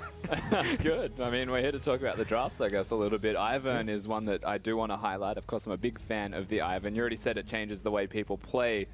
But I'm most curious to see how it goes into an Olaf, because there should be no invades involved whatsoever, and level 1 is a dangerous, dangerous path to walk if you're an Ivern against an Olaf. We've already seen it throughout all of Worlds last year, but one axe connects and you're dead. The cool thing, though, is that they kind of balance out the level 1 shrink by also having the Malzahar, so as long as they're grouped as 5, it should be fairly interesting. The other cool thing is Olaf's start. He usually likes to start on blue side, no matter if he's on red or blue. He wants to start on his blue buff simply because it helps speed up his jungle clear by being able to repeatedly throw those axes. So a lot of times when you're against an Olaf, because you know for sure where he's going to start, he won't just start on top side of the map like every other staple jungler. You can actually kind of pick if you want to mismatch him and find other windows where you know Olaf will be on the other side of the map and you can make plays happen. I guess the other question mark as well in this Champion Select is we have that Ziggs in the mid lane, and though we do sometimes see Ziggs in the ADC role, we don't really see it in the mid lane. So why are we seeing it now? Because it's Godby, and Godby plays whatever he wants. He was one of the first guys to pull out Zillion mid. He brought back the Syndra before she came swinging back into the meta. He's always been riding on the Corki and the Ezreal, and he's actually already played Ziggs mid in the LPL this year. So it's really just Godby. What he thinks he's strong is what he's comfortable playing. He will do it, and he will do it beautifully. Yeah, he's a very unique human being, and of course has one of the deepest pockets for mid laners in the LPL, so it's not unsurprising to see him play something like Ziggs. Of course, a lot of control when you have erratic, perhaps, side laners. You can just throw out the ultimate and clear the wave for them when they've disappeared randomly. I mean, there is merit to it, but he's against a Corki, so at the point where Corki has Hex Drinker, Ziggs can just count his blessings that he hasn't died, hopefully, at that stage in the game, because the Ziggs as a pick is really, really dangerous against his opposition team comp. I completely agree with Rusty, and we can actually get your opinion on this while you're on the desk here. For me, if I look at Ziggs within this comp, I feel like he's simply a tool. He's like an ends to a means in terms of taking down these towers, simply because they have so many abilities to augment how they get around the map and how quickly they do it, that he's really just there to clear waves, to control side waves, and to push down structures. But there's too many tools. Like, LGD's team composition has an Ivern, which is simply a tool to enable your team to do damage whilst you build support items. A mid laner that's simply a tool to help get structures or clear waves or do his job. And they've got a Sivir who's simply a tool to make you run quicker so that you can engage and hopefully scale to 40 minutes and have late game damage. And then they've got Malzahar, who is effectively meant to use the ultimate on the He's Olaf. a tool to lock someone down. Is there anyone who isn't a tool on this lineup? LGD's top laner. Jace. Not Jace. a tool, No. absolute weapon. There we have it, not a tool. But if he falls behind in any way against the Shed Olaf, if he even looks like he's not winning that lane and the Jace doesn't snowball, I look at this team composition and say we're going to 50 minutes. And we're praying that we make it there with, you know, a pretty good position to turn it around, maybe. So, you have the lineup of tools with Jace, and then on the opposite side, you've got the Olaf Shen thing happening, of course, and then we have the classic Corki Varus. So it seems like a more normal, rounded composition, I would say, like compared to like the composition that we usually see. Something that's quite interesting that we saw last game a little bit, and we might see this game because it is a Varus, is Varus is unique to Jhin and Ashe. Like, it used to be the stock standard. You push down bottom lane tower, you unlock the Jhin and the Ashe, and you immediately run that ultimate mid, and you just throw it from Fog of War, hope that you hit the enemy mid laner, and then crack the mid lane tower. That was like the standard blueprint formula. With Varus, you really can't do that unless you kind of like sneak around the corner, like surprise, Chains of Corruption. But it's such a shorter distance that we saw Aimee do it last time. They just kept Varus in that bottom lane, and instead of bleeding pressure into the mid lane once bottom lane's unlocked, you actually kind of bleed it into the jungle. You try to make a pick, and then you snowball into the mid lane. So I'm curious if OMG will find themselves in that position, if it'll stall them out a little bit, just because it's a much more nuanced, not as, what's the word, traveled course of action or traveled blueprint. Teams are still kind of figuring that one out. Whereas when you have like someone like Sivir, Ashe, and Jhin, it's pretty easy. Once you're unlocked from that lane, you press R and you run down mid. I think if you were the coach of OMG, you very much acknowledged that fact already, and you would also say that by having Shen, Olaf, and Corki with a package, you could time 5 men to the bottom lane around having the Varus and the Zyra, get them going further and further ahead, even move them to the top lane and do the opposite on the flip side of the map. Like, I feel like the pivot point is actually around those two in the bottom lane duo, that they can actually start snowballing against a very difficult lane to kill, to be fair, with the 2 shields, but just raw damage that OMG have actually got to offer. It's like the difference between bot tower, mid tower, in terms of like your roadmap to like bot tower, top tower, or bot tower, inner bot tower, top tower, mid tower. So who do you actually like favor for these compositions? Because you have this very quirky composition which could work given the players, but not necessarily like how much synergy has been built versus a composition that maybe makes a little bit more sense around the rest of the world. I'd favor OMG until LGD show up. I feel like, oh, we're on the Rift. So all right, see ya. Teammate! They skipped champ select. They did, yeah. I mean, we've already seen it once, I guess. So we made it. We made it. We made it, fam. 50 seconds in. Dance party across the Rift. Need to see if everyone's actually dancing, because we know at least 3 of the players are.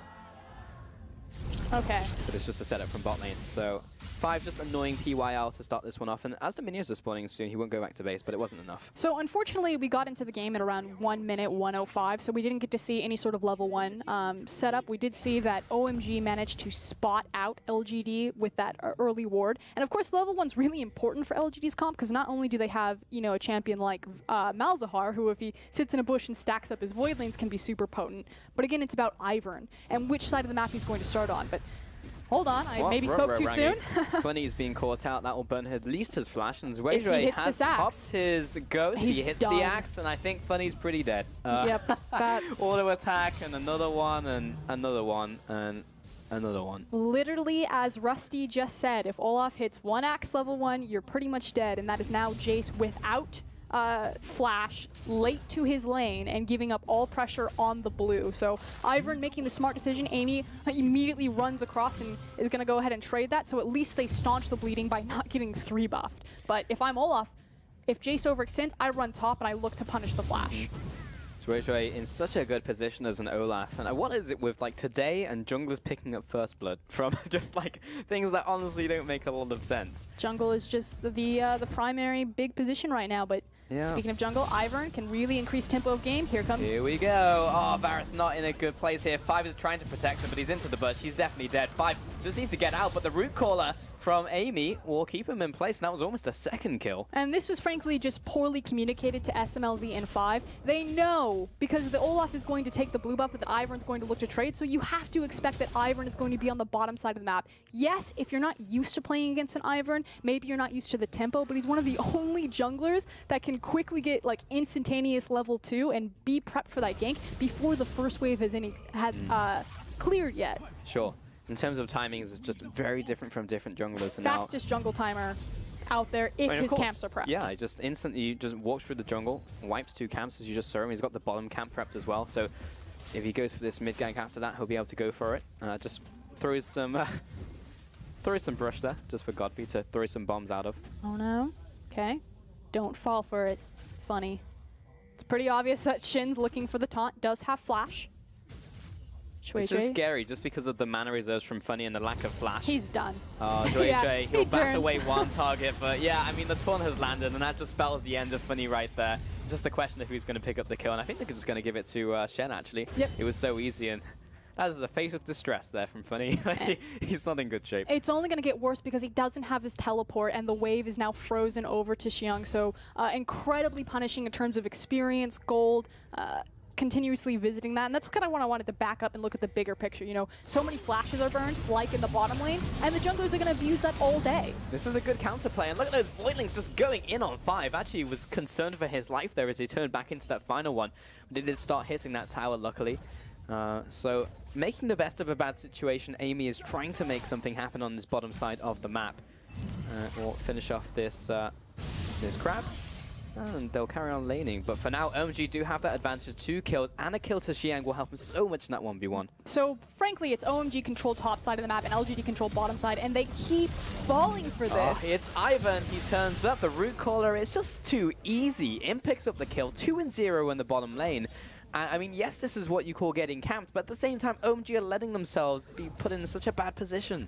Frankly, you know, they can't do anything because of the wave. They don't have the flash on either Varus or Zyra. Zyra lost all of her health because of the cheeky play that LGD made behind towers. He's coming back into the lane. LGD then have a massive wave. You know, they were trying to hold it in front of tower, forcing OMG to overextend, but it's kind of at what point, you know, what do you do? Where do you go? It's only 5 minutes into the game. It's not like Varus and Zyra can kind of piss off and go, you know, top or mid, try to make something happen. They just kind of have to grin and bear it, or to call Shui Shui to help them reset the lane. But also in that gank as well, like you can see OMG, they were playing towards the top side of the lane without vision. So I think that's the biggest thing, because maybe Amy would be in a situation where we'd have to like aim his Q, but he was just on top of them, which was the problem.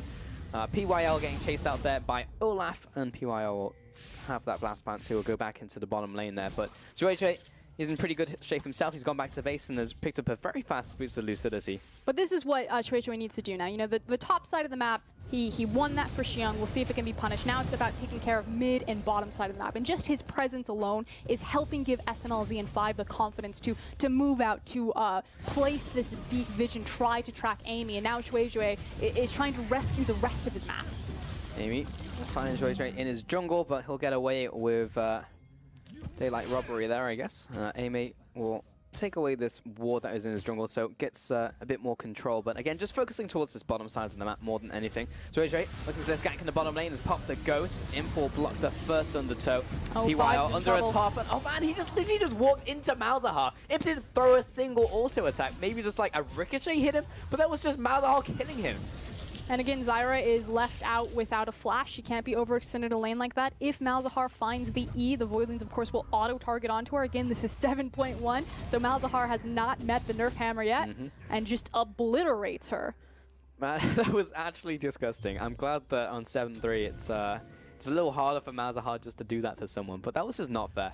Level 3 Zyra as well, so she'll be limping back into lane with honestly not a lot of funds. Like, has only just picked up the, you know, Spell Thieves and the boot versus a full Sightstone from PYL. Yeah, after the initial backs, any of the work that Shui Shui had really been doing bottom, you know, helping them place their deep vision, has kind of all been erased, and a lot of time has been wasted simply because it's now BF Sword into Tier, Sightstone into boots.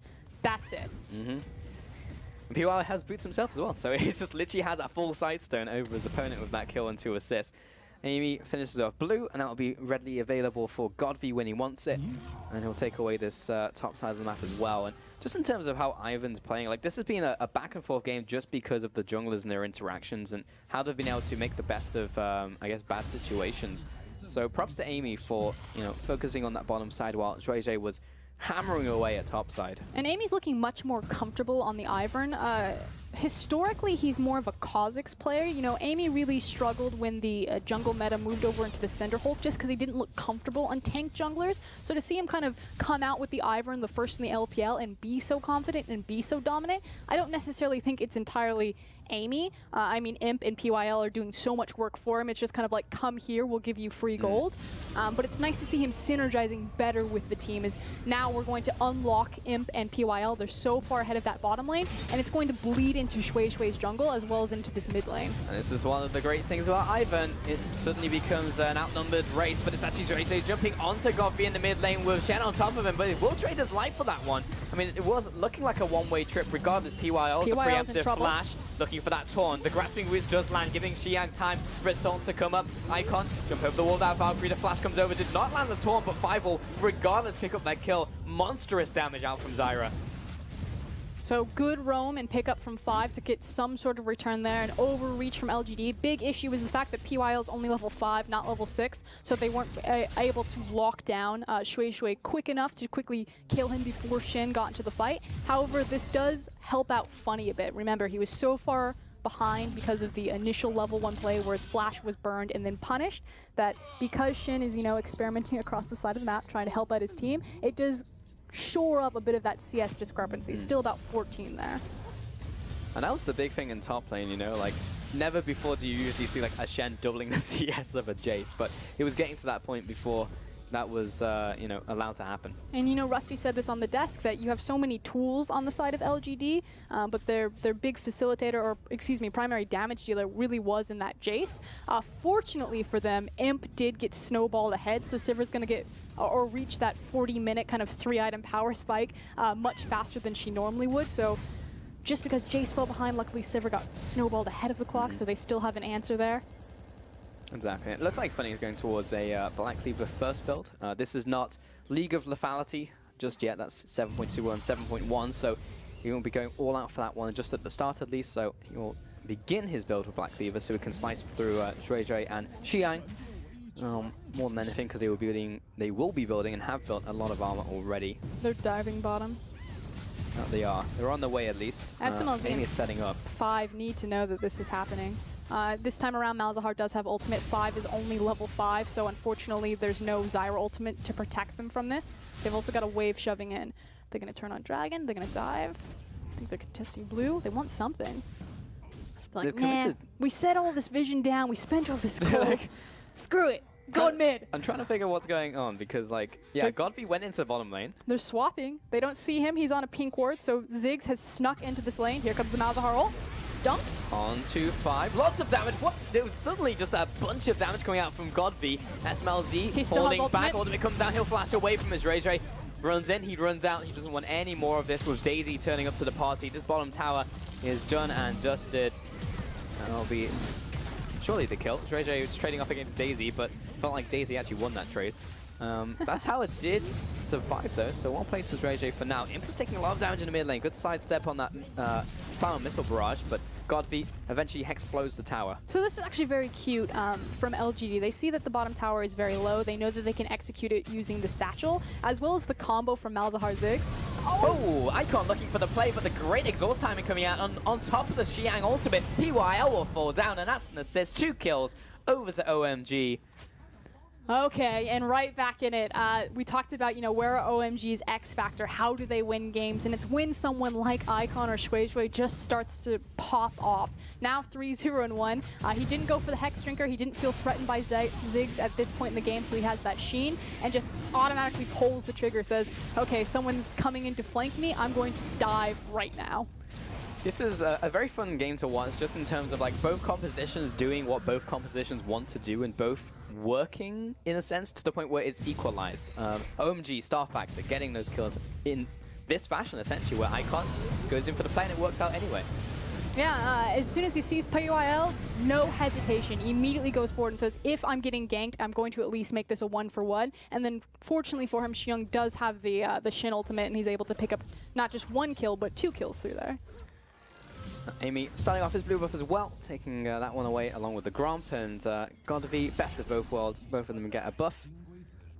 And we'll go back to pretty much an even game. We've got that 1 tower over to LGD, but in terms of gold, it is dead on even with that early Ocean Dragon also over to OMG.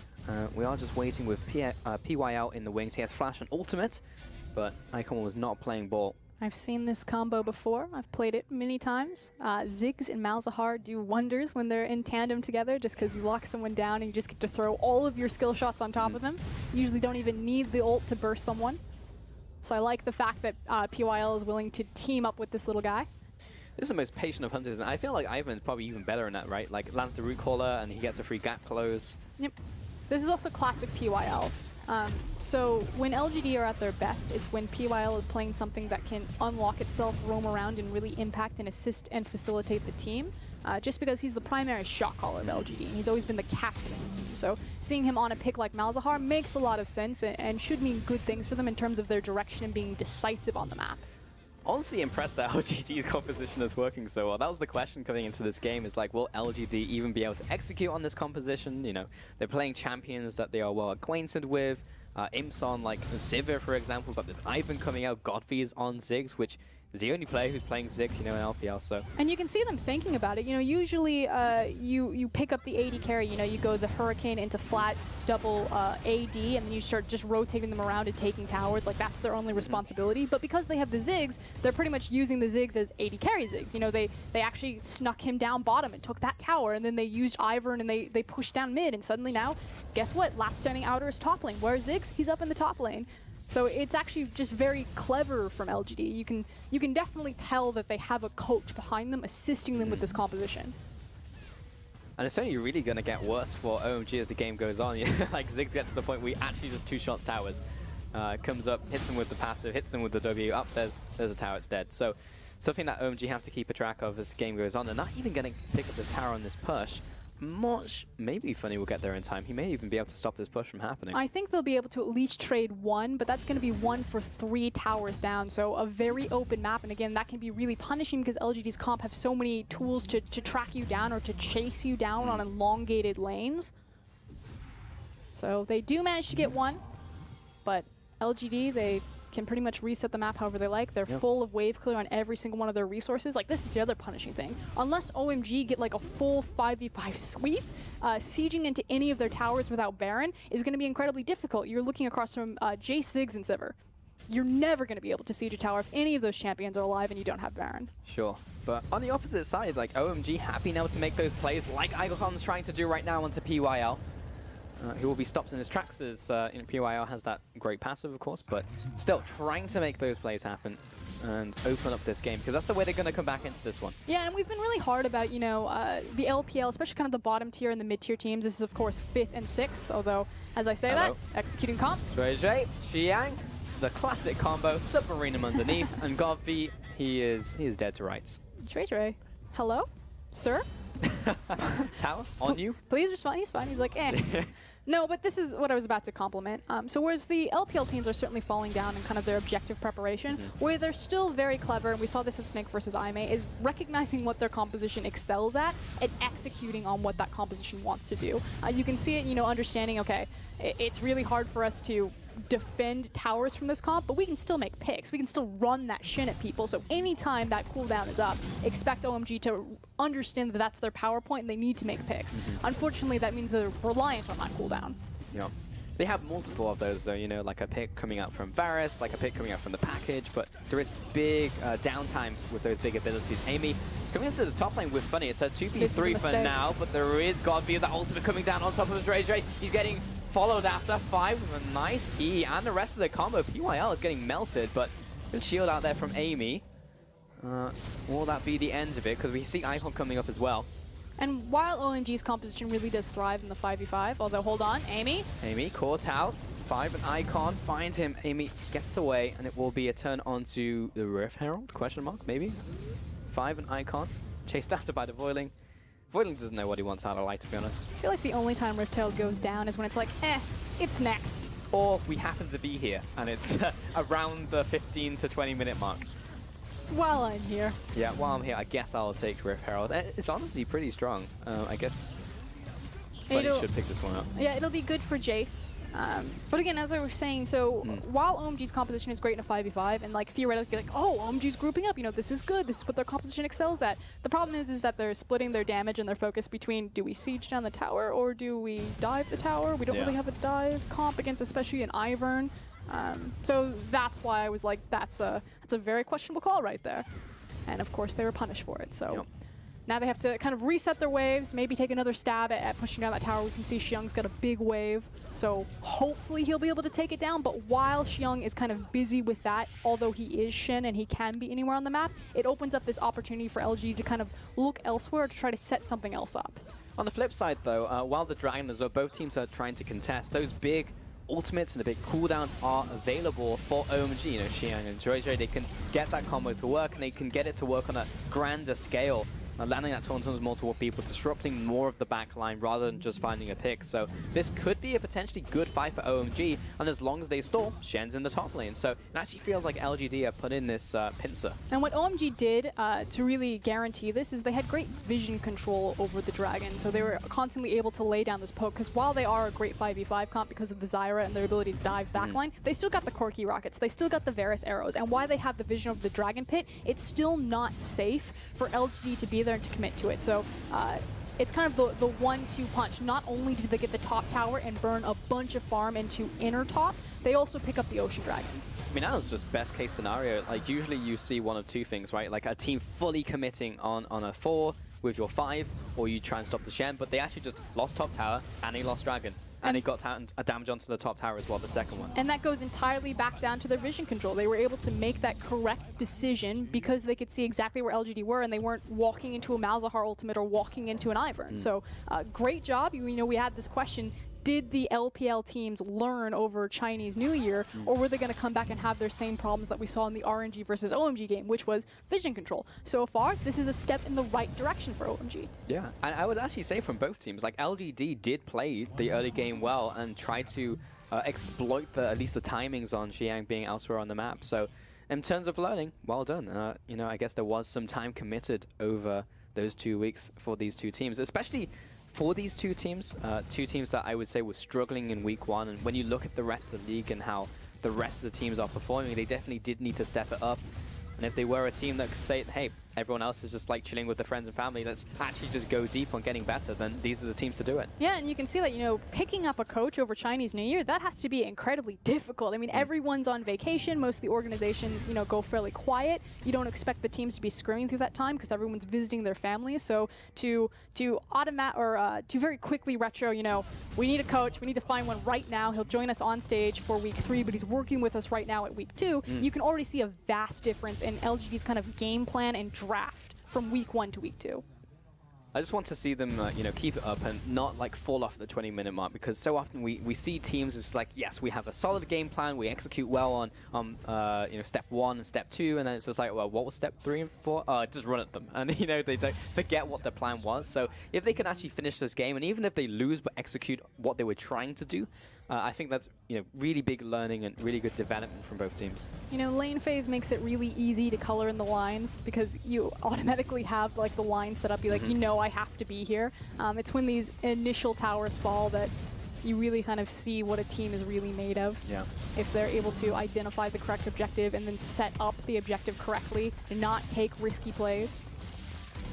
Just as a note, Icon is so far ahead of Godby, like in terms of item build and in terms of farm as well. Like a 40 CS differential between like a Corki and a Ziggs is very rare. You often see Ziggs just pick up farm in a side lane. Like he's just constantly accumulating gold. But where Corki is super far ahead of Ziggs, Sivir is actually fairly far ahead of Varus. Unfortunately for her itemization and her power spikes, the Corki is still much more relevant than Sivir, especially because she's going Essence Reaver into, it looks like a Static Shiv, possibly a rapid fire cannon.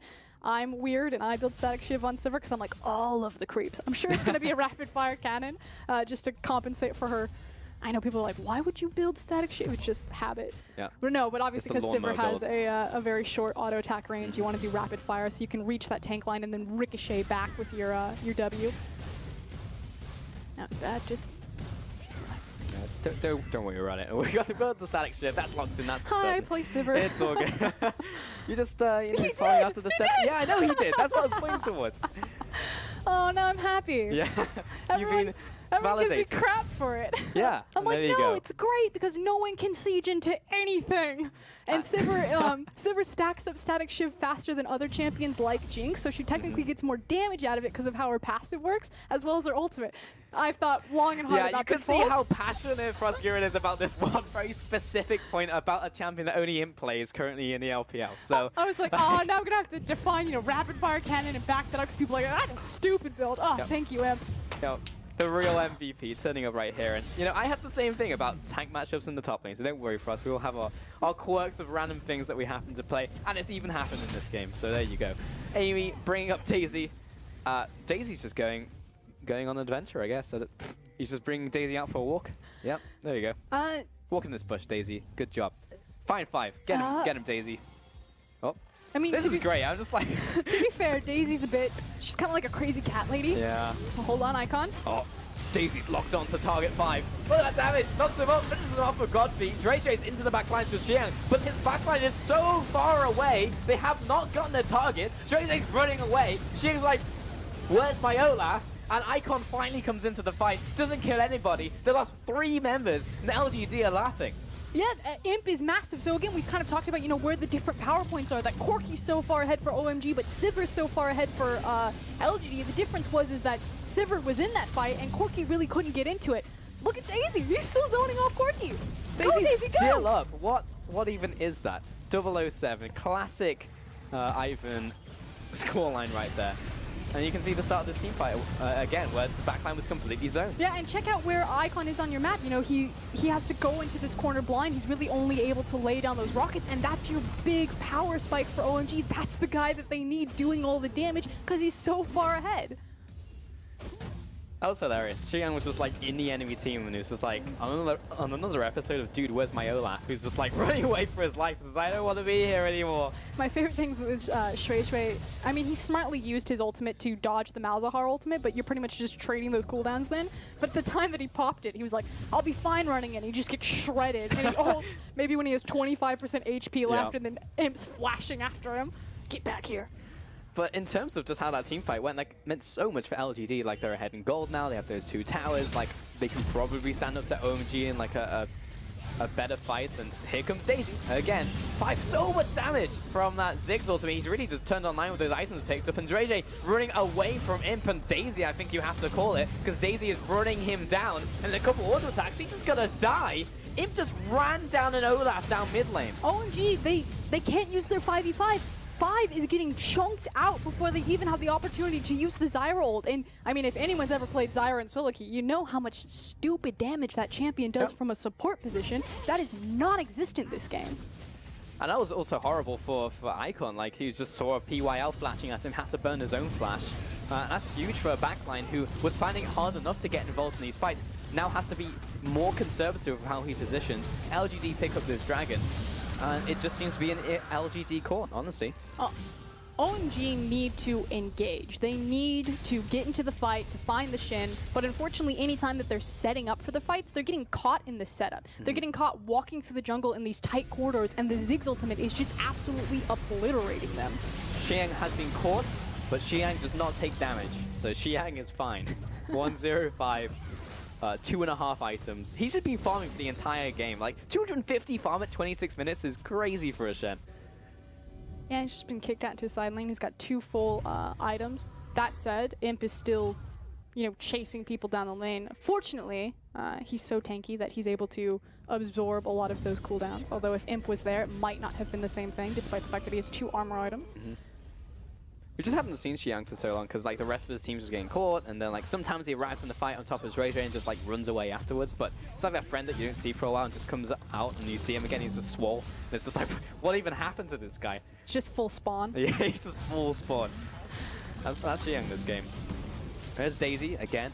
I actually feel like Daisy seems to have a 100% uptime. I actually just don't see a time. Oh, she's very similar to Tibbers cooldown with Annie, and just that it's so short and her duration lasts so long that you are very correct. Like the window where Daisy's not on the field can actually be relatively smart if she doesn't die. Yeah. Which is why it's so important that Shui, you know, maybe sacrifices the smite to pull her down, especially because she can be so disruptive. There's already a third off cooldown, so Daisy will be back soon. I'm happy. I'm happy too. I miss Daisy already. Yeah, Daisy's great. Daisy is fantastic just to follow in a team fight, because it's like watching another champion, but only has one ability, and that's just run at people and be annoying. And also in terms of AI, like, I am genuinely impressed when I watch pros like control Daisy, because she does not really listen to orders very well. The word you're looking for is awful. Yeah, it's not great. Not great. But I was just watching that last team fight, and Amy like lands a root caller, and he like actually locks Daisy onto that specific target to get Daisy on top of that target. And it was just really well played, like despite everything else that an Ivan has to do in the fight. This is quite cute, though, as we kind of look at what LGD are doing. They're resetting the map very quickly, they're picking up their blue buff, they're making their buys, and more importantly, they're setting up the Baron. They've done a good job staggering the backs, as now PYL is kind of the last guy into the base. Oh, Caught. PYL has been caught out by Roger, and Icon finishes him off with an auto attack. It was looking so well. You know, they had the vision set up, they had 3 control wards set up into the area. I'm like, finally, a team has learned. And then PYL's like, nope, caught and dead because Godby and Imp aren't helping them secure their vision. I think he was actually just recalling. I'm not even sure. You can blame it on the team. Change of Corruption comes out from SMLZ onto Amy, but he's just not taking damage. And Funny has arrived. He's come out of top lane. He has all this farm. He has all this damage. And Ray, that's a late ultimate out from Xiang, and I'm not even sure it was necessary or will result in anything. He's going to jump on Imp. Could be a kill over to Icon. Doesn't manage to land the missile barrage, and Funny is zoning away on the front line. Amy is just causing so much havoc with all these brushes. OMG can't even see what's going on. Xiang is just covered in all of this brush. And I think after all of that, no one died. Hold on, though. No one's going to chase. Okay, I was going to say, because Godby has blue buff. And Flash could continue to chase. Doesn't. Chooses to back away. Yeah, so after all of that, that was a 4 versus 5 as well from LGD, and they miraculously kept all of their members alive, even after that play from Xiang. So, well played to them, but it was the problem with PYL just, recalling in the river. Yeah, and huge props to Funny, actually. The fact that when Xiang dove in, that Funny actually zoned off the rest of OMG by threatening with the power of Jace. So it was just kind of that isolated Shen. Because we saw, Xiang, he was able to effectively go in 1v4 and then walk out fine. If his team follows him, that's, damage being laid down while he's absorbing all of that. But Funny actually zoned them all off. And what's interesting about Funny, he is the role swap player, so formerly known as Punished, was a mid laner known for his Twisted Fate, now playing top lane for LGD. He's only played carries. He's played Camille twice, he's played Fiora once, and now he has the Jace. And every other top laner in the LPL is pretty much like Maokai, Poppy exclusive. I don't know why I keep saying Maokai. Maokai. That's the only skin that anyone ever plays. It's awful. Like, we're so... It was like muscle memory on my tongue. I just couldn't fit it out of my mouth. Man, that's hilarious. Maokai. I just thought you were just like Maokai because you just love the skin so much. No. Because I know like Quickshot does, and that's what we ever say in the office, and it's really frustrating. But you actually just hate the skin. But it does roll off the tongue very well. Props to whoever made that one. 10 out of 10 skin. So AJ, he's in a battle to the death with Daisy. And Daisy is absolutely getting the better of him. Is she? Or is she just being obnoxious? I mean, that's all Daisy really needs to do to win the trade, to be honest. I mean, Ray wants to go in, but he may just get knocked up by Daisy. Who knows? She was in the middle of 3 people that last fight. I think knocked up 2 of them. Classic Daisy. Pretty good for an inanimate object. It seems pretty animated to me, in all honesty. I mean, Daisy also has that thing where she's out of combat, just like Tibbers will start to regen health. And hello, Godby. He just found SMLZ in the top lane. Hello, spectator. Thank you for showing us. What's going on? And that means that the rest of the team will be locked down 5, caught by the Root Caller. Daisy with the secondary knock-up. And OMG just instantly lose 2 members. Just wandered into Fog of War, weren't grouped up together. Icon has the package, but if you're not using it with the Shin ultimate to, contest your vision. It's the same problems plaguing OMG from 5-10 minutes ago. Nothing has changed, and LGD are continuing to play exactly how they've done, and very well. Control over the map, destroying these towers. Look how fast Ziggs destroys these towers. Icon with the... What? Hello, goodbye. That was... Nope, return to sender, not the right package. That was not what you were looking for. Imp caught out by Xiang, but again, he just goes in by himself. This is just like the Lemmings play. Like, they're just going in one by one. What are you doing? Stop doing this. Xiang is going to survive somehow. Amy misses the Root Caller. We'll find out what's going to happen in a future episode if Shen runs away from the rest of the team. Oh, no, he's dead. He's gone. Well, he died off screen. It's fine. Top lane tower dies. Top lane inhib is dead. Push going on in the bottom lane. But it wasn't even in that fight. Everyone was just running into 4 players thinking, yes, I can take this on. Meanwhile, bottom. One more wave coming in. Someone's going to have to stop him, and they're 3 members. LGD maybe could have kept up the push and taken bot lane tower, but they'll just set up for the Baron instead. They've also got so much gold and so many different options. They can turn towards the Baron if they feel that OMG are threatening them and running over here, because Shui Shui is alive. It is technically level 15 smite to level now 14. Shui Shui has just leveled up. But I mean, they could have backed and spent all of gold from the towers that they just got. They could have taken Baron because they have complete vision control of the area. They could have tried to pressure top and allowed Funny to eke out at least one more tower. Like, they have a wealth of options. I mean, you just listed like 6 things, and they were able to do 2 of them. So Funny just picks up the Inferno Dragon. They take Baron at the same time. There's utter control over the map because of the style that they're playing, how well they've executed, the like complete control they've had over the map. And I just got to say props to LGD. We get to see that assassination one more time. Oh, that's that brutal. was almost a 2-shot. Yeah. Yeah. Okay, I'm not blaming the observers whatsoever for that one, because that was pretty much an instant 100-0.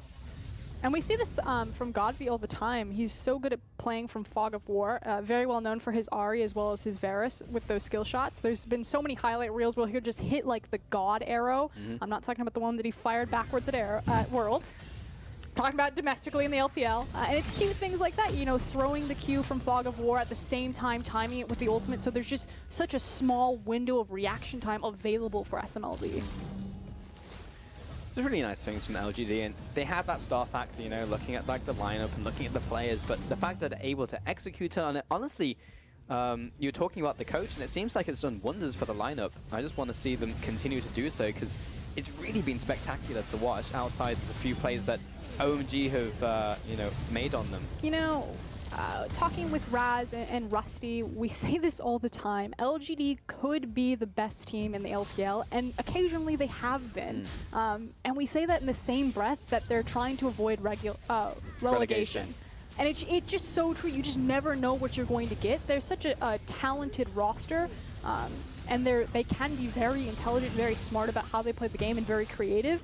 It's just, I don't know, it just never connects. So we'll see if maybe this is a good thing of times to come, if this is going to be more like Week 7 LGD, or if they're going to fall down after this game. All right, finally OMG are pulling the trigger. Butcherator, he has so much health, but all of it disappears. It blows him up. Amy following after Xiang, but there's PYL in his escape route. 2 kills over to LGD and the middle lane inhibitor and the middle lane tower. They may just end the game right here. Funny is just firing off volleys onto the rest of the remaining members, and Daisy is back up once again. Welcome back, Daisy. Not even taking any damage from this tower, and this will just straight up be GG. 35 minutes into this one. Icon looking to make another kill, increases KDA, at least keep something alive in this game, make something of it, because this has not been a good one for OMG, and a few triggers have been able to pull. SMLZ taken out at the very end there as OMG LGD take out OMG in game 1. I mean, we said it was going to be a coin flip. We didn't know really which way this game was going to fall, and it really came down to which iteration and which version of LGD we were going to get. Were we going to get, you know, Week 2 LGD that we kind of expect to just kind of be a cluster and fumble around, or were we going to get like Week 7 LGD where they come to make a playoff run?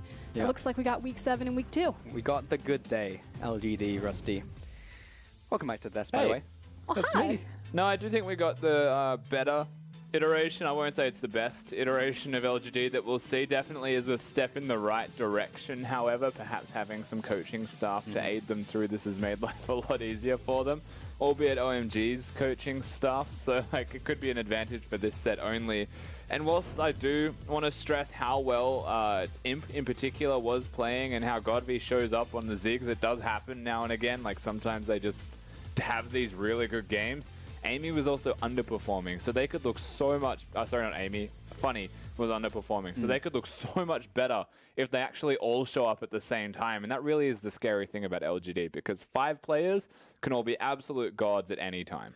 Yeah, and that was really the start of the game, though. You know, Funny got killed twice, and okay, that is like underperforming to that point. But like we saw the same thing from Ben4 in the last series, where it's just like, okay, he got caught at the start, but then game 2, when he didn't get caught, then we saw what Ben4 can do. So hopefully we can see a similar thing from Funny in this next game, but also LGD again turn up from across the board. Yeah, and in a way it's nitpicking from me, because the Olaf was looking towards him on the top lane consistently, and the bottom lane was doing well. Ivan was on the opposite side of the map, and there's only so much that you can afford to lose as a top laner against the Shen before you just automatically lose the lane. Like, you sometimes have to take those risks and go up to the push lane to try and get a minion and die for it. So like, sometimes you just fall. You just don't know when the Olaf's there and you will die. Like, there are still positives for Funny and the rest of his team, but this was honestly for me just the Imp show. Like, that guy popped off. Yep. It's because he built Static Shift, right? No, it's definitely because he got, you know, those like 3 early kills gifted to him just off. From Ivan, yeah.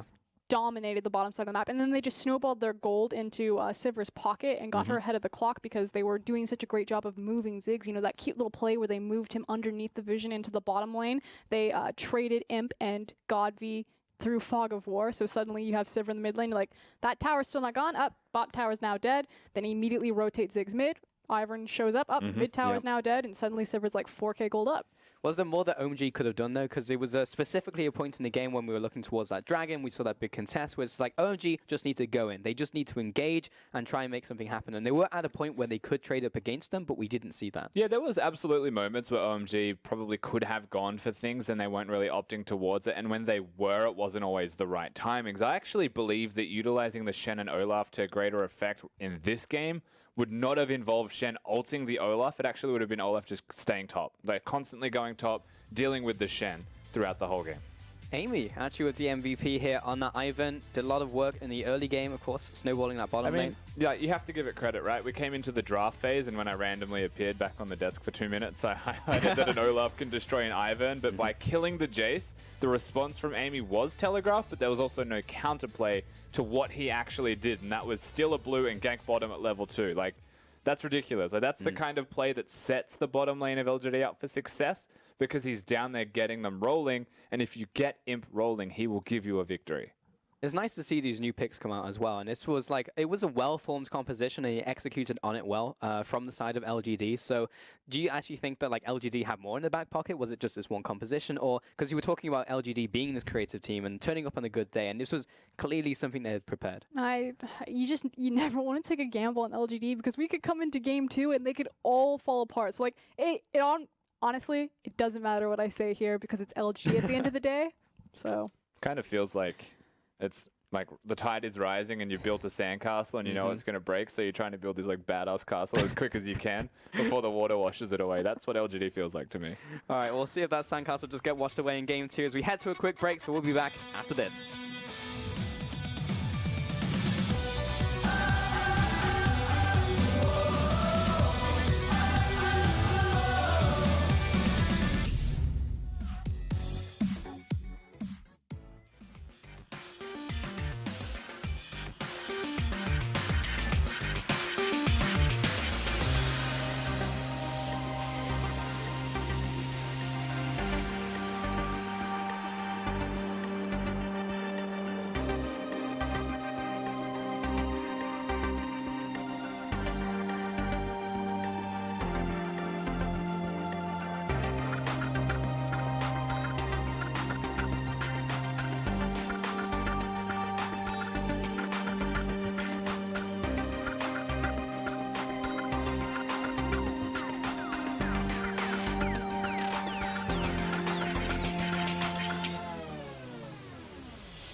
Welcome back to the LPL. We are on our potentially final game today with LGD and OMG. Game 1 went over to LGD with a pretty well executed game 1, I say so myself, with obviously the Ivern MVP. So again, I'm here, Pulse. I'm here with Frosky and Rusty. Hello. We're still here. Sup? We'll continue to be here for the rest of the day. What's going on? Sup, dude? Sup, dude. Did not expect you to say that. I was expecting that from Rusty. But, I had to beat him to the punch. I see. Not saying it anymore. Man, I'm sad. I was just waiting for that all day. But going into game 2, we're talking about Sandcastles. LGD, are they going to collapse? Is that something we can see within the series, or you think they'll like actually survive and go for this entire day and just perform? I mean, see it within a series. You could see it within a 2-minute window in a game. You never really know with LGD. They are quite sporadic in their performances. But from game 1, like what we can definitively say is that they looked better than week 1, and it can only get better, hopefully, from here. I just have to trust that they will continue and get to a place where LGD are happy with themselves. It may seem like an odd statement, but I feel like OMG as well looked better from week 1, despite losing the game. They showed like glimpses of brilliance in that game. Like they were looking for picks, they were trying to execute on like the Shen Olaf composition, they were looking for those engages, maybe not at the right times, or they could have done more so in that game, but they did try. The problem is that they were pretty much given kind of the classic OMG win condition in that Icon got so far ahead, and you never got to see that Corki go off in the team fight. Either he was too late to it, or 5 got blasted before the team fight even began. The Shinnel was was used defensively almost every single time. Just had to depress R1s in the middle of a package. Exactly. Like, crazy. So that was the unfortunate thing, is it kind of was like all geared up for OMG to succeed, and they couldn't execute on it. It seemed like OMG didn't have like too many tools in their wheelhouse. There was a point where we were talking about like early game, and it's just like they have to use the Shen, they have to use the Olaf, these long, big cooldowns to actually make like plays happen. Whereas you look at the opposite side, and we were talking about tools, like there was a lot across the board, that they could make happen through that game, and it was more of a team strategy that was constantly a factor. I kind of feel like it's where they put the responsibility on executing the composition. Like, if you look at that, you're like, okay, kind of the core of that is the Shen and the Olaf. Like, they need to use those primary engage tools in different ways.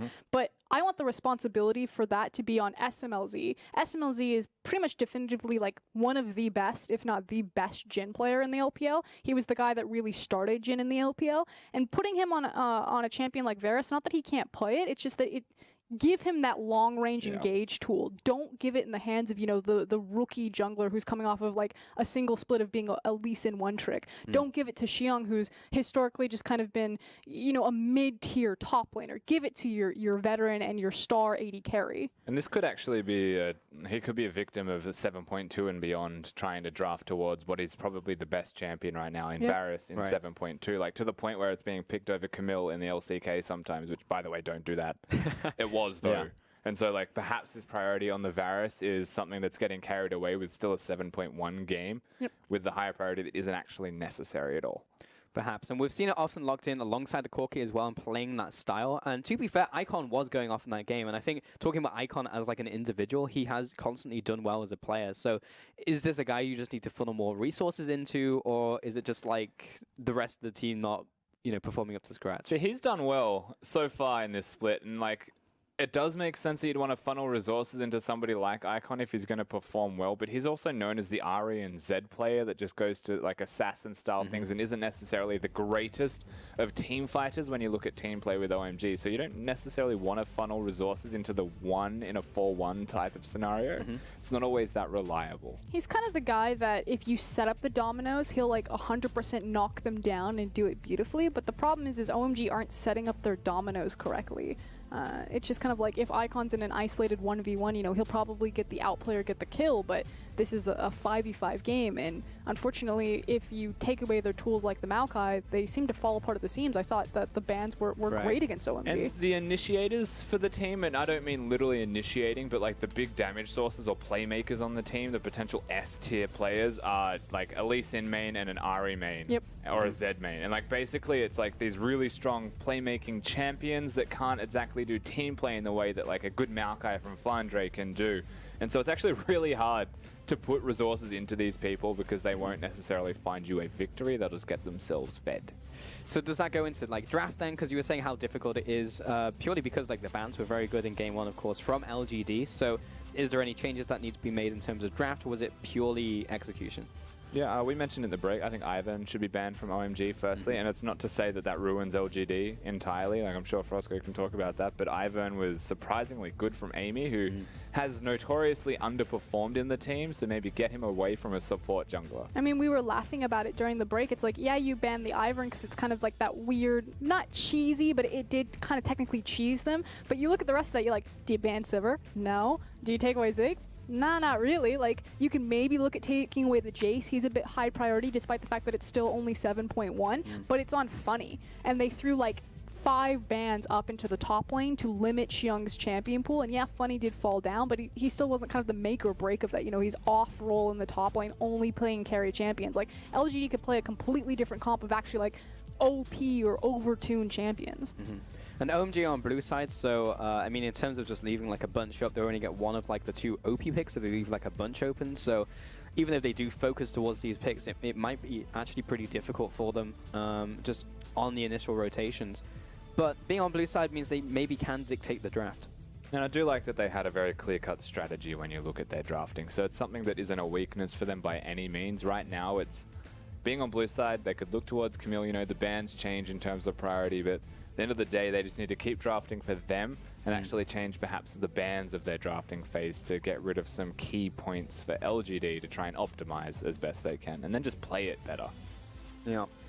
It'll be interesting as well, because if they do ban away the Ivan, it changes how, like, the, I guess, the initial composition functioned, and if they'll go towards something else, and we actually see to whether LGD have more than, like, 1 bullet in the chamber, They'll probably pick Elise. Like, I feel like if the Ivan's missing at this stage, what he's trying to facilitate for them is something like an Elise, something that just has crowd control or early pressure that can match their opponent jungler, or just be on the opposite side making plays. Yeah, so I'd actually expect Elise. Yeah, and if you actually look at Amy's champions that he's played so far, he's only had 1 Kha'Zix game. Otherwise, it's been Rek'Sai and it has been Elise. He's one of the only junglers in the LPL that's gone that direction, so he's still playing like that facilitative role as opposed RNG to a though, right? Yeah. Yeah. No further questions. Yeah. The defense rests. Pretty much. Yeah, so coming out of the jungle, that's pretty much like done and dusted. What do you do about the Ziggs? Do you, like, obviously you don't really want to put another ban towards the Ziggs, just let them have it? Like, was that the crux of the composition? Because it did feel like a lot of it was coming out of the jungle or bot lane just facilitating a jungle who was facilitating them. I mean, LGD demonstrated that they understand how Ziggs is powerful, and they understood exactly how they wanted to use it. You know, instead of rotating the AD carry, you rotate the Ziggs to take the towers, and that's why he was pretty much there. And then just snowball the gold from the structure passive gold that you're getting. But no, I don't think you take away Ziggs. I feel like you got the better 1v1 in the Corki. I mean, Icon was feeling really good. He did shut him down. It's like a series of amplifiers. You remember the Simpsons episode, you know, the million amplifiers put in front of each other and he blows out all the windows? Yeah. And yeah, it's kind of like that, right? And the start of it was the Ivan, and the second one was the Sivir, and then the Ziggs comes along, and eventually you're just blowing up the whole map. But you got to get rid of the first one, so the second ones don't connect. That was a good analogy. I haven't heard another caster use Simpsons as an analogy other than stress, so I'm glad this is now a worldwide thing. But heading into Game 2, we're heading into Game 2 Champion Select. So once again, we say goodbye to Rusty. Goodbye, Rusty. And OMG and LGD swapping up sides as well. Blue side OMG will ban away It's Ivern. And it's Shocker. Gangplank and Maokai. And Malzahar. Yep. Well, powers combined, we went through half of the bans. Good job. Last just- one will be Camille. I feel like it's a really awkward place to cut it's like Camille's neck. Yeah. I feel like we're playing memory. That is, yeah, it's so weird. It's actually really difficult to see which champion it is because, like, as you said, cut in really weird places. Like, what is that LeBlanc cutting? Like, there's half of her head and half of the clone. At least I can identify LeBlanc from half her face. Like Camille's right ear. Yeah. Cassiopeia is pretty bad as well, very difficult to see. But Rengar was left open, and that means an insta-lock from OMG. So Dre gets his carry jungler. It wasn't the Lee Sin we were thinking towards from the start of this series, but it is something that is very much in the same vein. And oh, hello. Kha'Zix might get a hunt in this game. Exactly. The lore, it's gone crazy. Jat actually did a really good breakdown and explanation of this, of like priority pick from blue side, because theoretically there are so many, you know, overtuned champions that people are like, oh, you know, from red side you could get 2 overtuned champions, but the thing is that from blue side you get to sculpt which one you're giving up and which one you take away. But in this case, because it was Camille LeBlanc, like your 3 bans on red side are usually Rengar, Camille, LeBlanc. And like LGD just walked straight into that. So I like the fact that they have the Zyra so that when Rengar jumps in, automatically deletes her. As long as she can get that R button off, maybe it works out there, but they better have an answer for this. We very quickly went through the rest of the first picking phase. That was Jin and Misfortune to the bottom lane because the Zyra was picked up, so it was an answer to that one. And LGD now sitting on this Caitlyn, and very much could be that one. Caitlyn and Zyra prominent as a lane just in itself and has been locked in. So LGD putting now focus on towards that mid lane and top lane for their bans, for their remaining bans. But we're pinching and we're playing from the same pools because it's jungle bot lane, like you said. So it's going to see, you know, who has the wider depth of champion pool. Will Funny actually pay the price here because he didn't pick up a top laner, you know, in initial rotation? Last champion select, Jace was the priority there, making sure that he had a comfortable pick. I mean, that's pretty much it, isn't it, for us? Because you aim towards Funny here because Godfrey has a champion Ocean, so why not just try and pinch out Funny? You saw so much focus on that game 1 as you were talking towards. Ooh. Right turn. Ooh, Ziggs ban out. We were saying, is it really worth it putting a ban towards it? They just don't want LGD on that pick. I mean, it could be kind of the reverse now. You know that Funny plays, he's shown Camille, Fiora, and now Jace. So maybe you're just like, take away the champions that were obnoxious to us. We know that Funny's going to go on one of those champions, and maybe they feel that they have the correct answer. The Maokai, the Poppy, Xiong has all, like, a wealth. Excuse me, the Maokai and King Blinker done, but like a wealth of options still available and left to him. So Ryze and Syndra banned away from mid lane, so Icon, I mean, Corki's still up, right? Yeah, so he might just go Corki. All mid lane bans. Yeah, final one was Orianna as well, so it's so interesting that they put it towards Godfrey. I mean, even that Orianna ban, like, I can kind of understand the Ziggs just from game 1, but like, Orianna as well. I guess Icon was just like, I don't want to play against Orianna.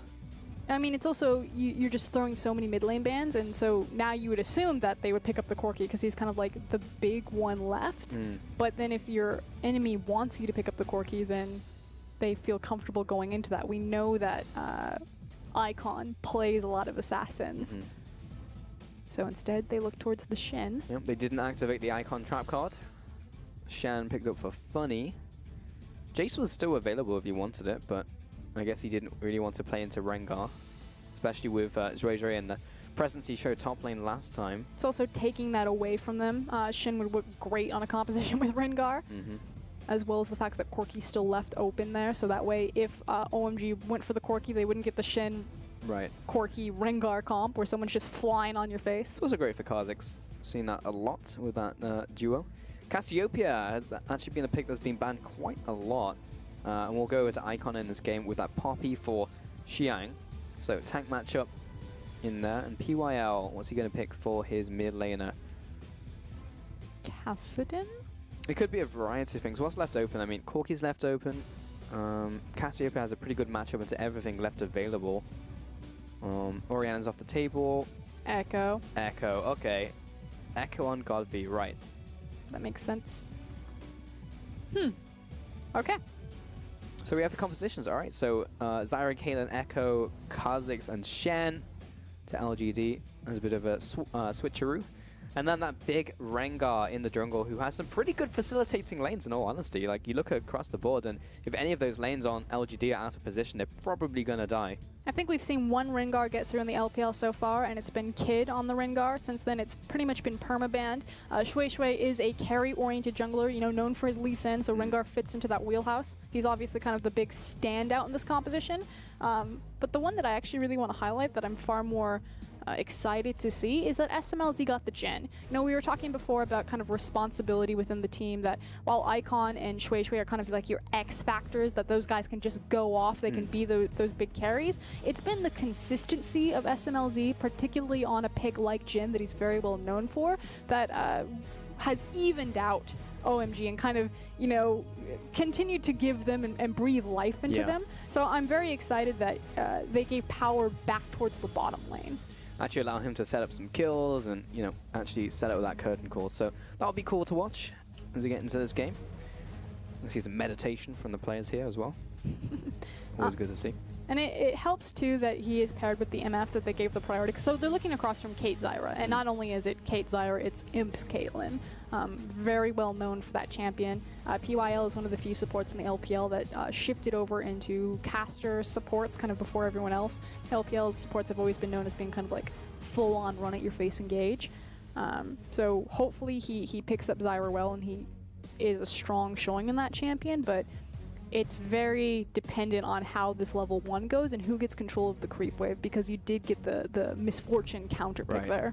And that's the big thing, because a lot of people are just like, you know, Zyra, brainless pick, you just pick it, you just plants come up and you just kind of hit people, but against misfortune you actually have to play smarter, because you can mess you up in the bottom lane. But also Icon on that Cassiopeia, he gets a big carry pick like he was in game 1, and see if he can go off. But we are about to hit the rift for what could be our final game of the day between OMG and LGD. And we are getting into this second game here. It will be Cloud Dragon to start us off, as you can see from the observers. And Imp and BYL back on his Caitlyn. Game 2, let's go. And again, I'm very curious about the level 1 in particular. No, we don't have an Ivern or an Olaf this time around, but it's actually very important level 1 for Zyra to see how she sets up her plants, you know, whether she's assisting the jungler, for some reason they happen to start on the bottom side of the map, or more often than not, how they position themselves in the bottom lane, you know, proccing those plants as the wave comes in. We actually saw a cute maneuver from EDG and WE where EDG sacrificed, or excuse me, WE sacrificed some health to proc early plants to make sure that they wouldn't get control of the wave, and then ganked mid with the space created from Zyra not being able to get that initial push. But we actually see Zyra sitting very far back in the lane to start. Yeah, pretty much just sitting at the tower. So I'm not seeing that usual aggression that you see, but again, it is misfortune he's playing in, so plants are potential double up opportunities. Godby in the mid lane with Echo versus Cassiopeia, so that should be a fun one to make sure that we keep track of in that mid lane. Meanwhile, top lane is helping the junglers, and it is just a tank matchup, so very little happens in that one. If anything, there's a slight advantage maybe to Poppy, but it's so little that it is pretty much negligible. So from the junglers, it's really Rengar that we're looking towards, who is actually going towards the Grump. Meanwhile, Amy going to the bottom side of the map, but his lane is pushed up, so maybe just trying to cover that more than anything from a potential Ray gank. Yeah, and it's exactly what you're saying. It's tracking the junglers now and seeing who's going to make the first move and what kind of jungle clear that they're looking for. It looks like Shrey is committing himself to a full clear, clearing out his entire top side before just moving down bottom, not looking for any kind of windows of opportunity between like level 3 ganks or anything like that, not rushing the double buff. Whereas Amy is kind of more traditionally looking for that level 3 rush, grabbing his double buff, and we'll see if he moves down into the bottom and contests Scuttle. It looks like he's going to. Now Rengar does not have red buff, and he's about to run into Kha'Zix. Oh, it's a 1v1. Red buff. Oh, so much damage on both players. Shrey didn't even have his own red, but comes out to a point where Amy is just like, I'm not sure if I want this anymore. Yeah, but he got the jump on him because he came from the pixel brush there, so able to compensate despite not having red, but very close right there. And if, you know, things had just turned out slightly different, if maybe Kha'Zix had just been a second faster able to get into that fog of war and abuse the red buff, could have turned out different. Yeah, for sure. But it was very close, but both junglers get away with their lives and will continue jungling. And Amy ward over the wall as well. I do believe that the hunt is something that works in competitive, so we could see that at level 16. I think that's still a thing. Oh, mid lane Icon versus Godby. Last auto attack was enough damage. 400 gold in the bank. Icon turns up in this 1v1, and Godby just not feeling great. You can see him on the player cam. Oh, the salt, that has to sting. Icon, we call him the Hitman. So he kind of has a bit of like a BDD storyline a little bit, you know, kind of this hot kid coming out of solo queue, you know, he's turning heads. He gets into the professional circuit, and he just starts, you know, taking names, you know, rookie, done. And just finding these 1v1 kills. This isn't the first time that he's 1v1 taken down Godby, who's kind of considered, you know, now that he's returned to form, the premier Chinese mid laner. So it's nice to see Icon continue to assert dominance, that he is kind of this up-and-coming, you know, unrefined superstar potential.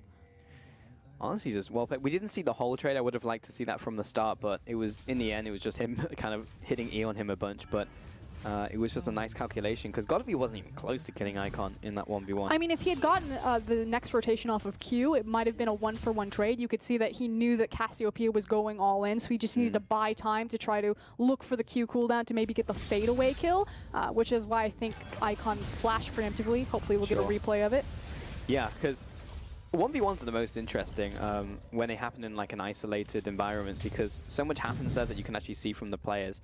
And it may have been him trying to find out a fadeaway kill, but that's still a lot of time. That's good, like, what, 2-3 seconds that he was miscalculated by. I mean, theoretically, in a top-tier professional game, a 1v1 kill should never happen. Like, that's...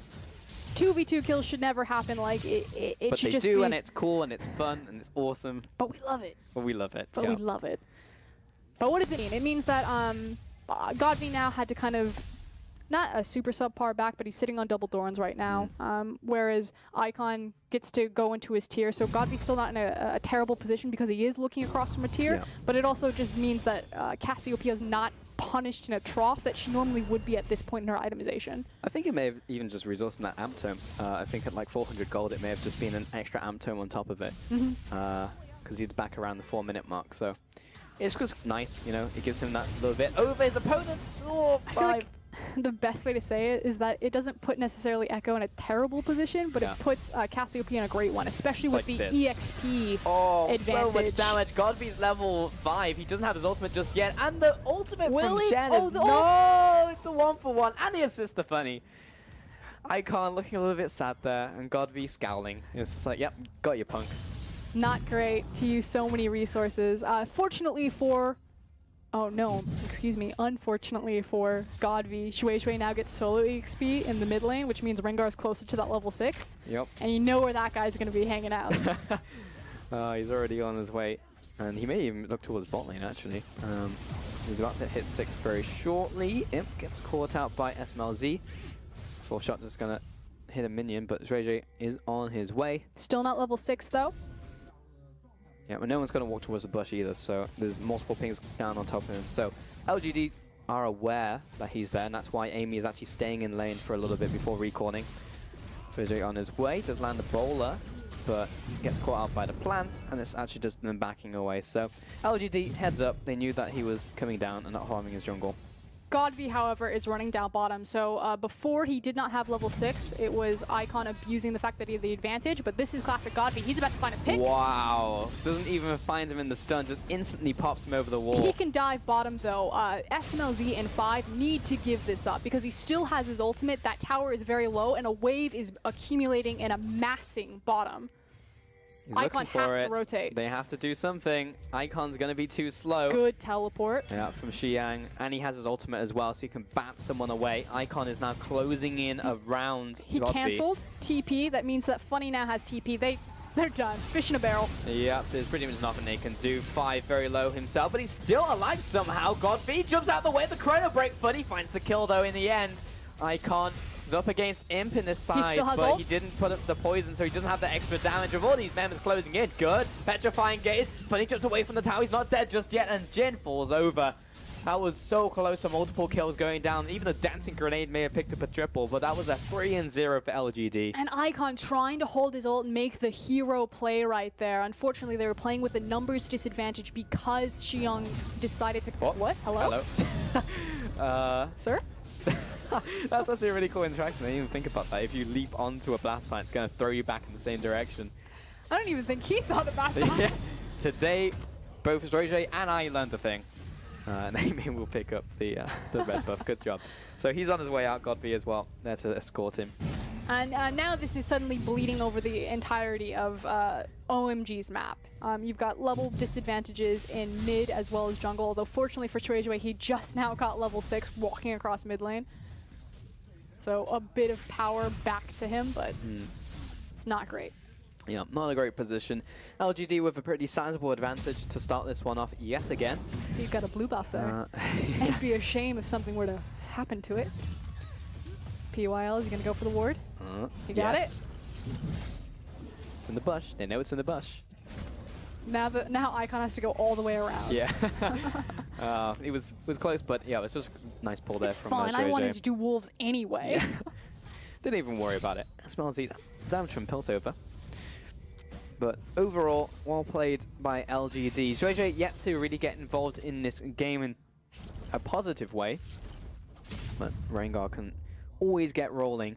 We've seen the damage that he's able to do when he's in a competitive game. And he's got a lot of viable targets. It's a very squishy composition coming from LGD. They do have Shin, although typically when Rengar comes in, he just immediately destroys someone. That would probably most likely be Zyra. So PYL has to be a bit more careful about when he kind of face checks and looks for these deep vision placements by himself.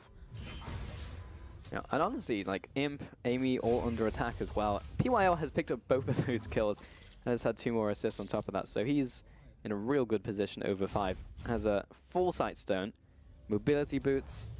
He is swimming in gold. He is the support dream right now. Support goals. But the important thing there is actually going to be the Moby boots from here, what I'm going to highlight. Just because, again, PYL is the captain, he's the shot caller. If he's moving around the map, if he has that mobility there, he's able to lead and direct the team better, and LG look better when PYL is better. Right now, we're just kind of waiting for OMG to find an opportunity to maybe get an outplay or a fight, but it may just be Xiang getting caught in the top lane. He does have his ultimate, so need to make sure they can CC him out of it. Rather dangerous to dive Poppy. It is, but now he's down to half, they didn't burn too much. But the thing is she buys so much time for the rest of her team to respond.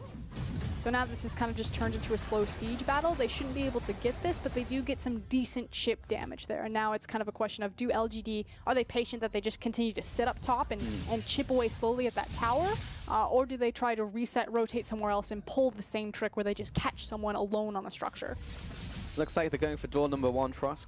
They are staying up there for now. They did send Funny back to base to go into the bot lane, but Amy is staying around. But this gets more dangerous now because it gives OMG even more time to kind of get their ducks in a row, which now puts pressure on LGD that they need to be very conscious of their flanking vision, which you do see that they have great vision underneath them, and just make sure that Rengar doesn't get to the side. Because you have to expect, okay, resources or reinforcements are coming up into this top lane to save OMG, and we're really just buying now time for Godbeat. He's in the hole, locked onto 5, does land. Amy has to flash over the wall. PYL caught out as the preemptive ultimate in from Funny, but not in time before Xiang locks him against the wall and gets that kill. So, you know, we said that if you make that decision, you need to make sure that your flanking vision is reinforced very deep, and you can see that coming. Unfortunately, they don't account for Jin's range and Rengar's ability to get to the side, and they lose their member, and they lose a lot of their momentum and the pressure that they had kind of gained tempo of. So 5-3 now, and that big word, tempo. OMG have slowed this game down to a point where they can start looking for better skirmishes, better trades.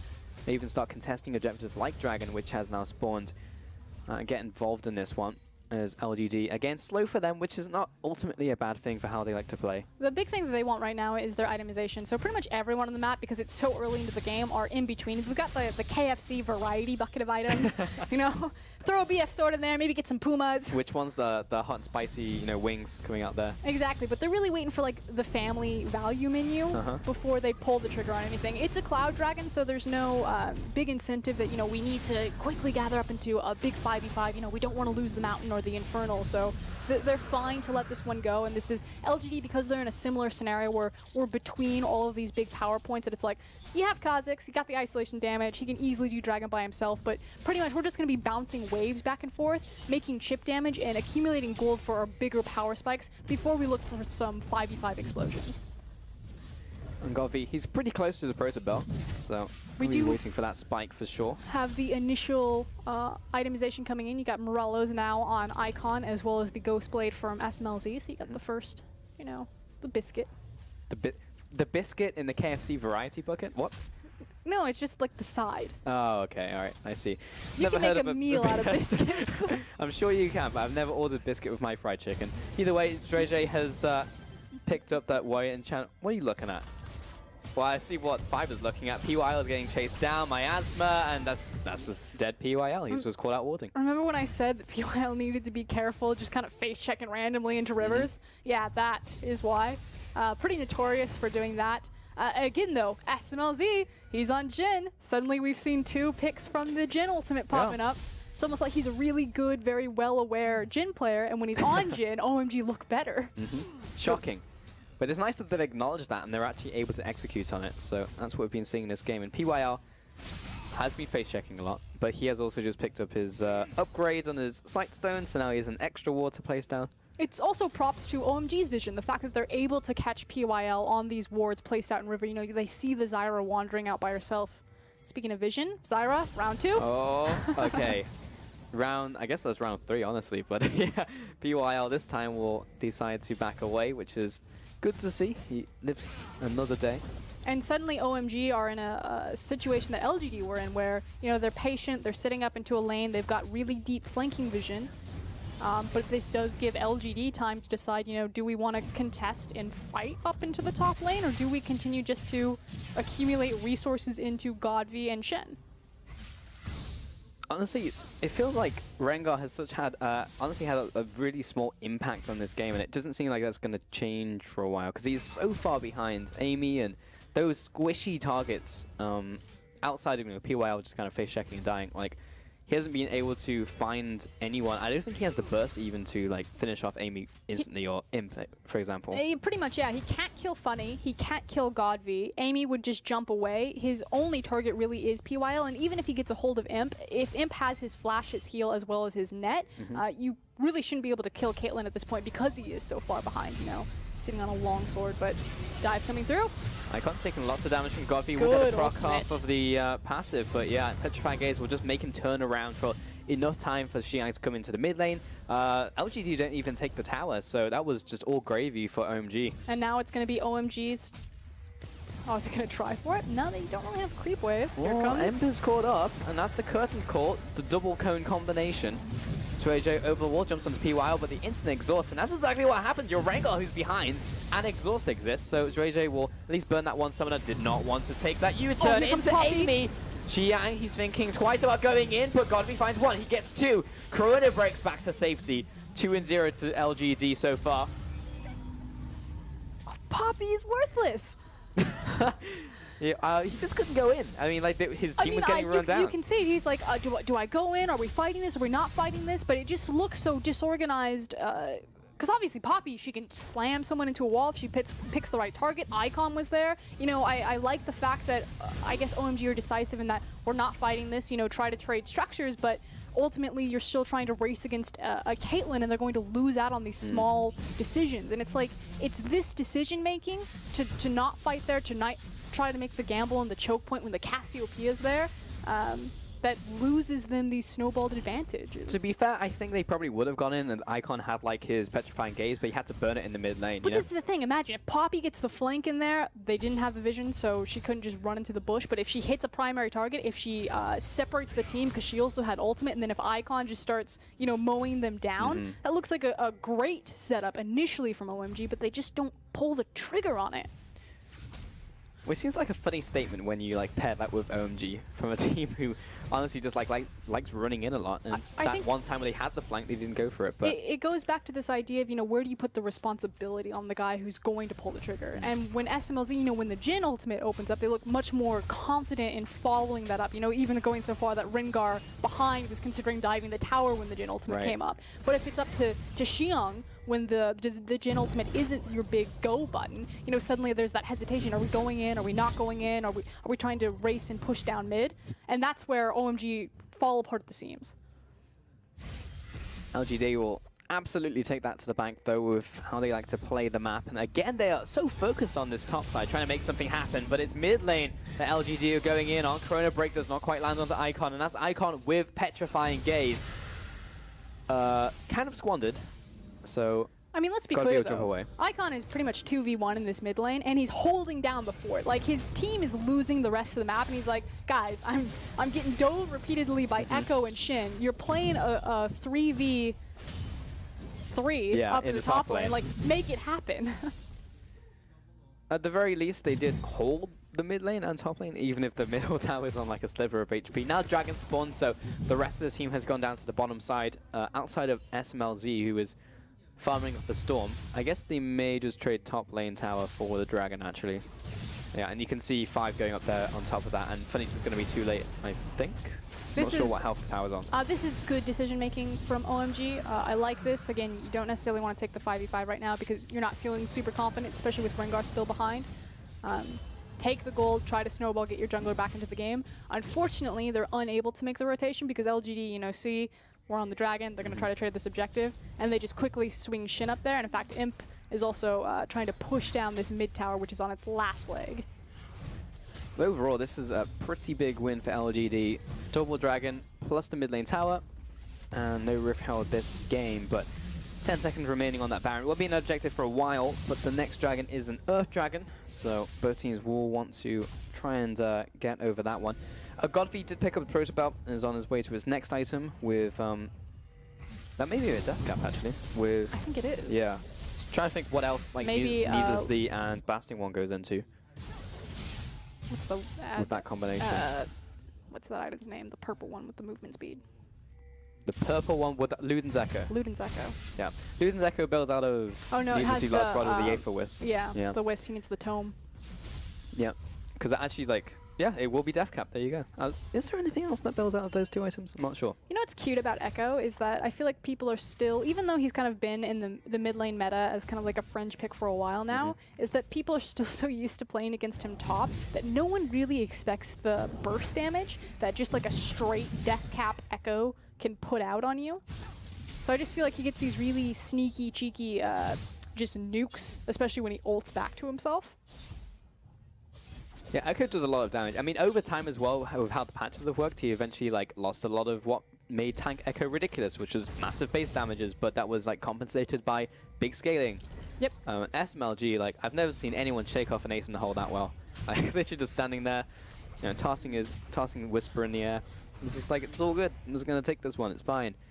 Let's keep farming away at the mid lane. And LGD, there is definitely an element of feeling like they've been stalled out. Like they are pushing forwards, they are getting vision, they're doing all the right things, but they're not able to actually push in these lanes with Icon holding down the fort. And in top lane, you've got Icon clearing out mid lane, well, SMLZ rather. Like, I understand the mentality there, and I definitely think that it is very true in a lot of cases that some teams just really get stalled out.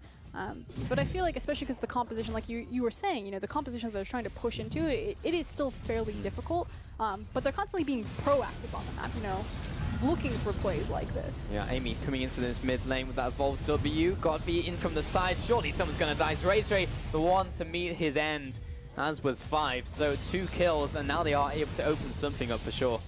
Yeah, I never want to, you know, put down an LPL team when kind of a hiatus or a pause forms in the game, just because we're really not used to it. You know, we're used to very quick tempo, very bloody games. But even though LGD did look like they were paused out there, they were constantly looking for the play and setting up for this bigger one. You know, they made the pick, the jungler's dead, they immediately turned onto the Baron. Ready to pounce, yeah. Everything was done correctly. Sure, and eventually, if you stick to it, then you will find something in the end, and that's what we saw right there. Baron very low, just need to secure that smite over to Amy, and Icon and Xiang potentially caught out. He will block up the shot, playing the role of bodyguard, and LGD are fine with this. They'll just take a trip back to base, consolidate their gold, consolidate everything that they've earned over the last couple minutes, and look for another push. So, just well played. Yep, and now the question is, what will this Baron get them? Are they going to be able to make more picks like that? Will OMG overextend, make a mistake, and lose maybe an inhib? Or are they going to be able to kind of weather the storm, maybe give up 1-2 structures as well as a dragon, and wait until next 5v5 at a Baron to get their foot back into the game?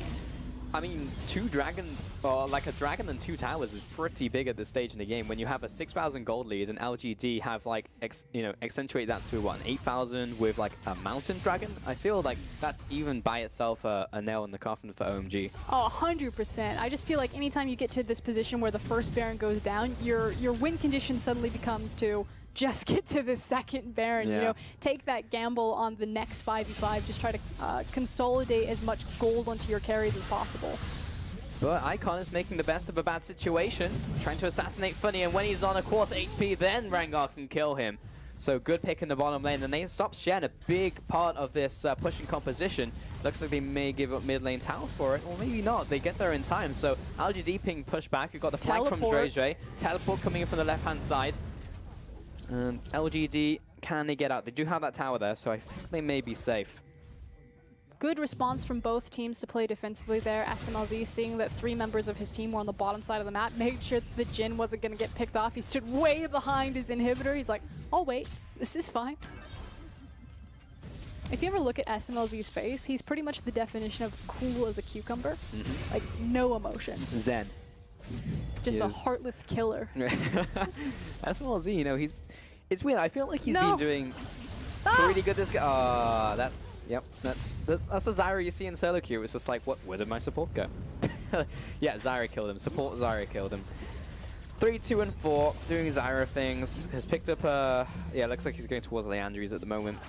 And that pick by itself has opened up bot tower. It will look towards the inhibitor tower. Amy is going off to the side. The flash, the ultimate from Icon only catches the enemy mid laner, who instantly gets out of that one. Meanwhile, Godfrey trading up against Xiang in the top lane.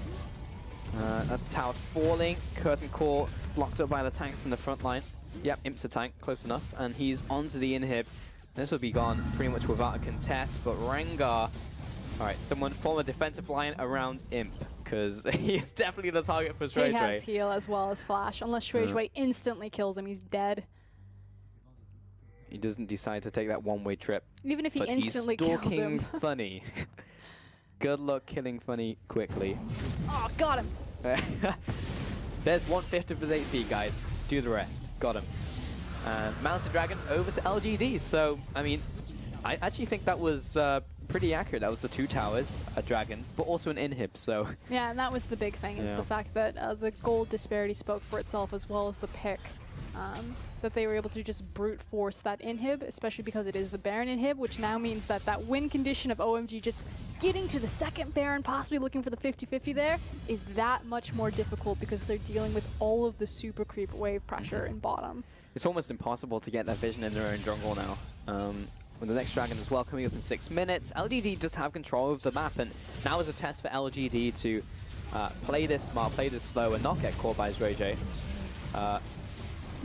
Not necessarily, but I can understand why he did it. Funny teleporting to his support, and him just pushing in this wave in the top lane. So playing it slow, playing it smart, playing it safe. Yeah, you don't need to use the Shin ultimate as a diving mechanism at this point in the game, especially because you are playing with 2 different pressure points, the super creep spot as well as Imp now forming the top wave.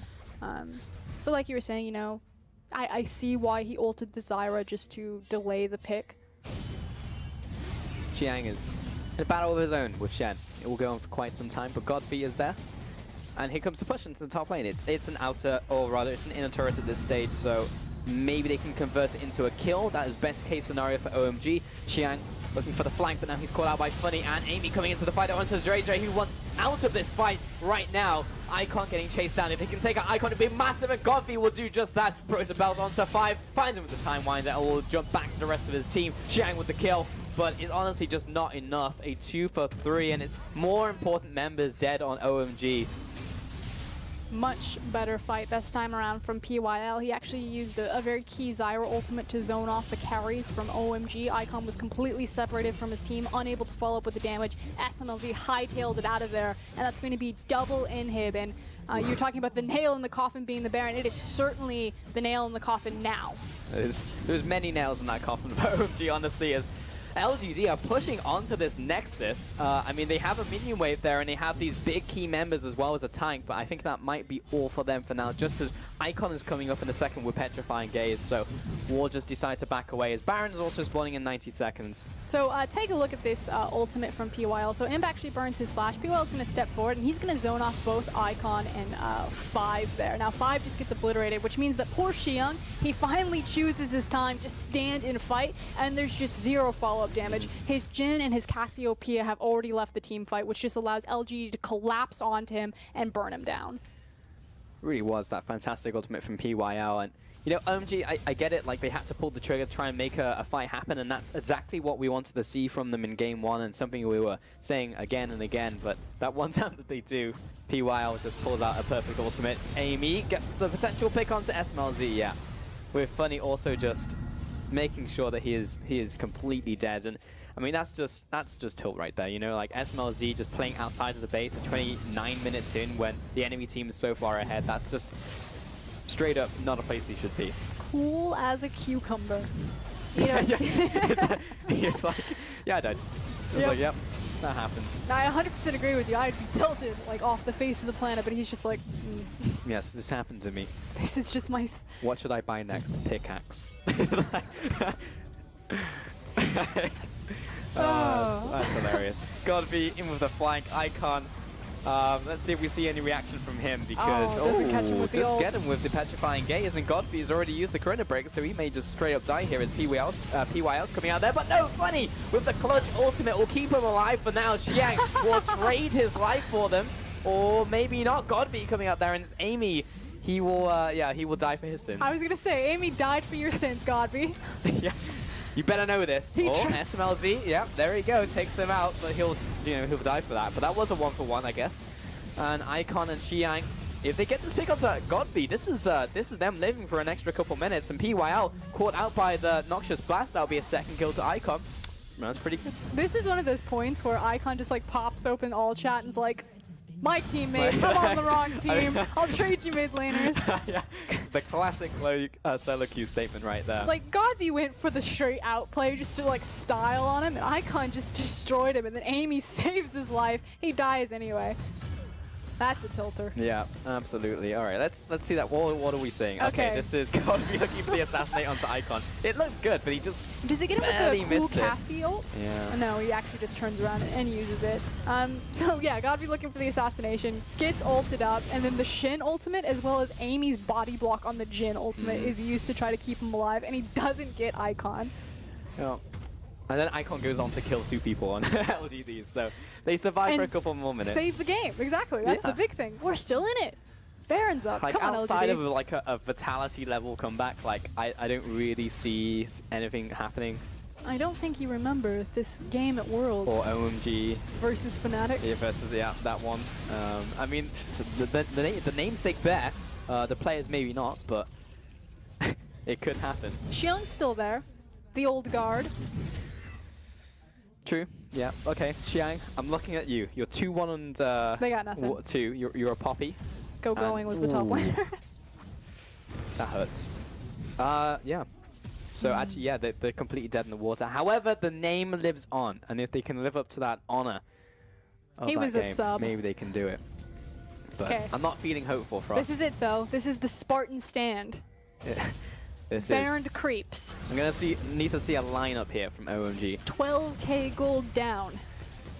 Truthfully, this game has gone on for a lot longer than it should have done, but we're only 32 minutes in. I think that was because Godby wanted to dig his pride. Yeah, especially after that solo kill in the early game, it's just like, I'm gonna solo kill you. And to be fair, Icon probably would have killed him again had Amy not traded his life for him.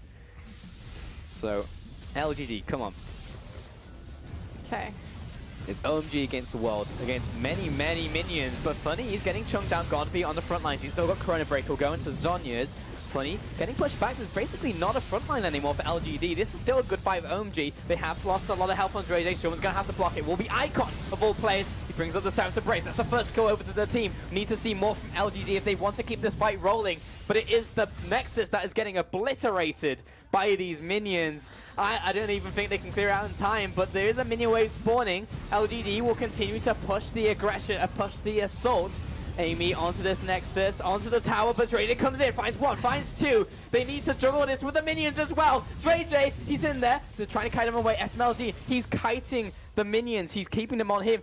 You actually need to kite them. You need to run away from the minions that are going to kill you. Xiang with the assist, 5 as well. I've never been so excited to cast players versus PvE. This is intense for us. Oh boy. The Nexus stands. The Nexus LGD stands. Okay. OMG live. All LGD had to do is they just had to wait 10 seconds before they went for that 5v5 because you should be obviously playing around the pressure point. Now that they've kind of spent their Baron, didn't pick up anything, didn't end the game, this actually gives OMG more time for respite for their inhibs to come back up. So LGD are losing that slow advantage. I mean, we joke that, you know, the win condition is just get to the next Baron. Just look for the 50-50. Just wait until the game is late enough where the gold difference doesn't matter. We're actually getting close to that. We are. That is a Nexus at half health though, and it's still 35 minutes. It's still about 10 minutes out, but, Yeah. but the thing is this We've game could taken have the ended. first step. This game could have ended 10 minutes Oh ago. yeah, for sure. And like we're on that ladder, you know. Like each step has been made, and we're OMG are making that slow crawl towards that point. But it is possible. However, LG do have 4 dragons and Elder Dragons coming up next. I don't want your logic. And OMG cannot get out of their base, but if they miracle fight them off again, maybe it can happen. See, this is the thing. They need the Elder Dragon because LGD don't want to win through, you know, pressure points and creeps with Baron. They just want to win by ramming their face into it.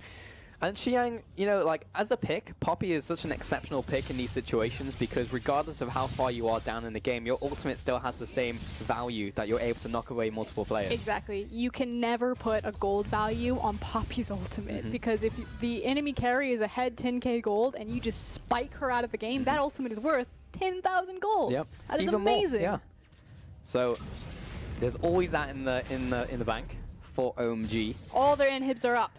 Okay. The Spartan defense, you laughed. Is this better or worse than the last attempt at This is defense? better. This is probably better, right? Yeah.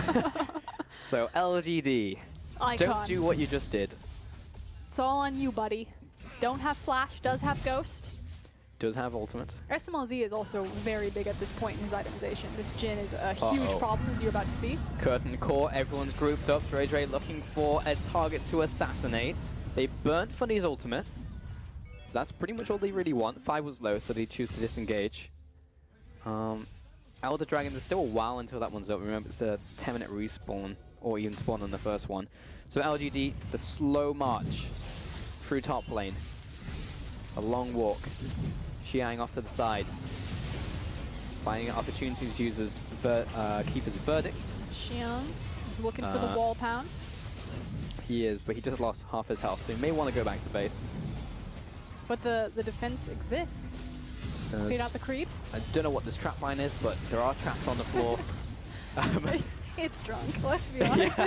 It's He was aiming for a straight line for the first like 2, and it was like, oh, I got the 3rd one. It was like, this one's going here. Like, there you go. I've created, I don't even know there's a name for that shape of traps, to be honest. But regardless, the defense has held. OMG are still alive. You know, we made jokes that you can never, because it's LGD, like you never know what kind of LGD you're going to get, what day it's going to be, if they're going to show up at like a 10 or a 4. Imp, oh, he's got the flash, he's got the heal, but oh, the bullet time is so close, PYL! There was a lot of butt clenching going on there, I've got to be honest. Oh, ace in the hole. Someone's going to have to block it. Good job, SMLZ, with Edge of Night, so that could have been almost disastrous for LDG, honestly. Oh no, PYL. Amy jumps in front of it, but he's going to take at least 2 of these, yeah. So they got the pick in the end, and OMG will live for at least another 43 seconds. We're just getting closer and closer. We are. Like, we've knocked another, like, maybe 3 minutes off of that 10-minute, like, horizon that OMG needs to hit, and we're getting closer and closer. Godfrey scratching his head. I want to see SMLZ and see how he's looking. I Probably feel exactly like the same. It's no longer OMG versus LGD. It's LGD versus their own tilt. Like, can they survive such a disorganization repeatedly?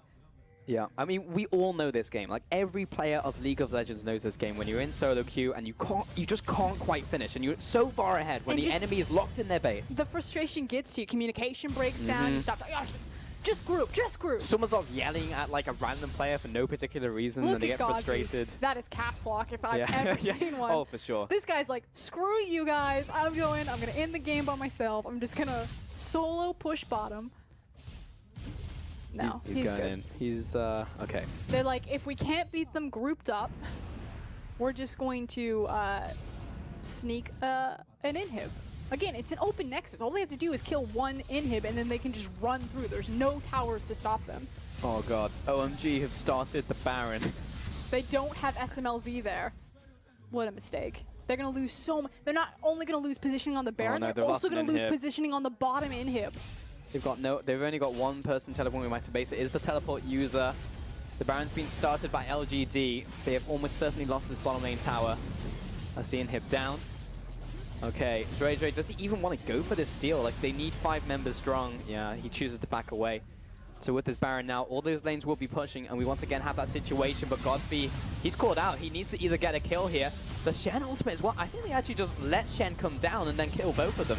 There's the first kill, and now Funny, he's onto SMLZ, but he's just going to run away from this one. Funny is strong enough that he may just survive until the rest of his team arrives, but he's going to take a fair beating. Slammed against the wall. Icon, there's so much damage from this consistent Cassiopeia coming out. Ray caught out, but bullet time is the covering fire that Ray needed, but is still going to drop. Icon caught there by the ace in the hole, and SMLZ just wants to go back to base, get his health reserves back up. ZZ Rots have been picked up. Funny has teleport, as well as the fact that it was just the GA pop, so they retain 4 Barons. Elder Dragon is also up. They could use the bottom inhib to secure the Elder and then try to push into OMG's base, but that was really scary for a second there, that LGD might gamble all of their Barons just by high-fiving and running in at a numbers disadvantage.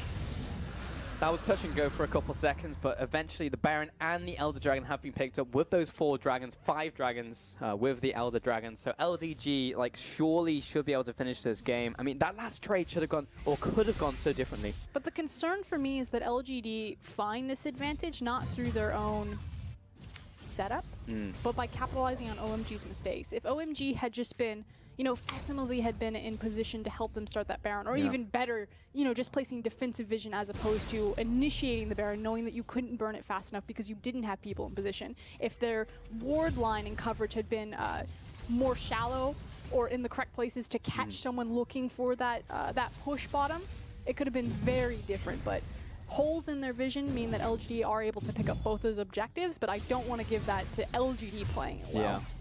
For sure, and you'd have to, like, this is one of those situations where LGD were up against a different team in a similar position other than OMG is definitely a game that they could lose, but the fact that it is OMG and the fact that are still holes in their armor, you know, even though they are playing pretty well in their respective roles, then if they were a different team, this could be a game that LGD could lose. But it's still a game that they could lose. Exactly. It's never been a question about the caliber of talent that you have on either of these rosters or the heights that both of them can reach. It's just about, you know, organizing that into cohesive play. Exactly.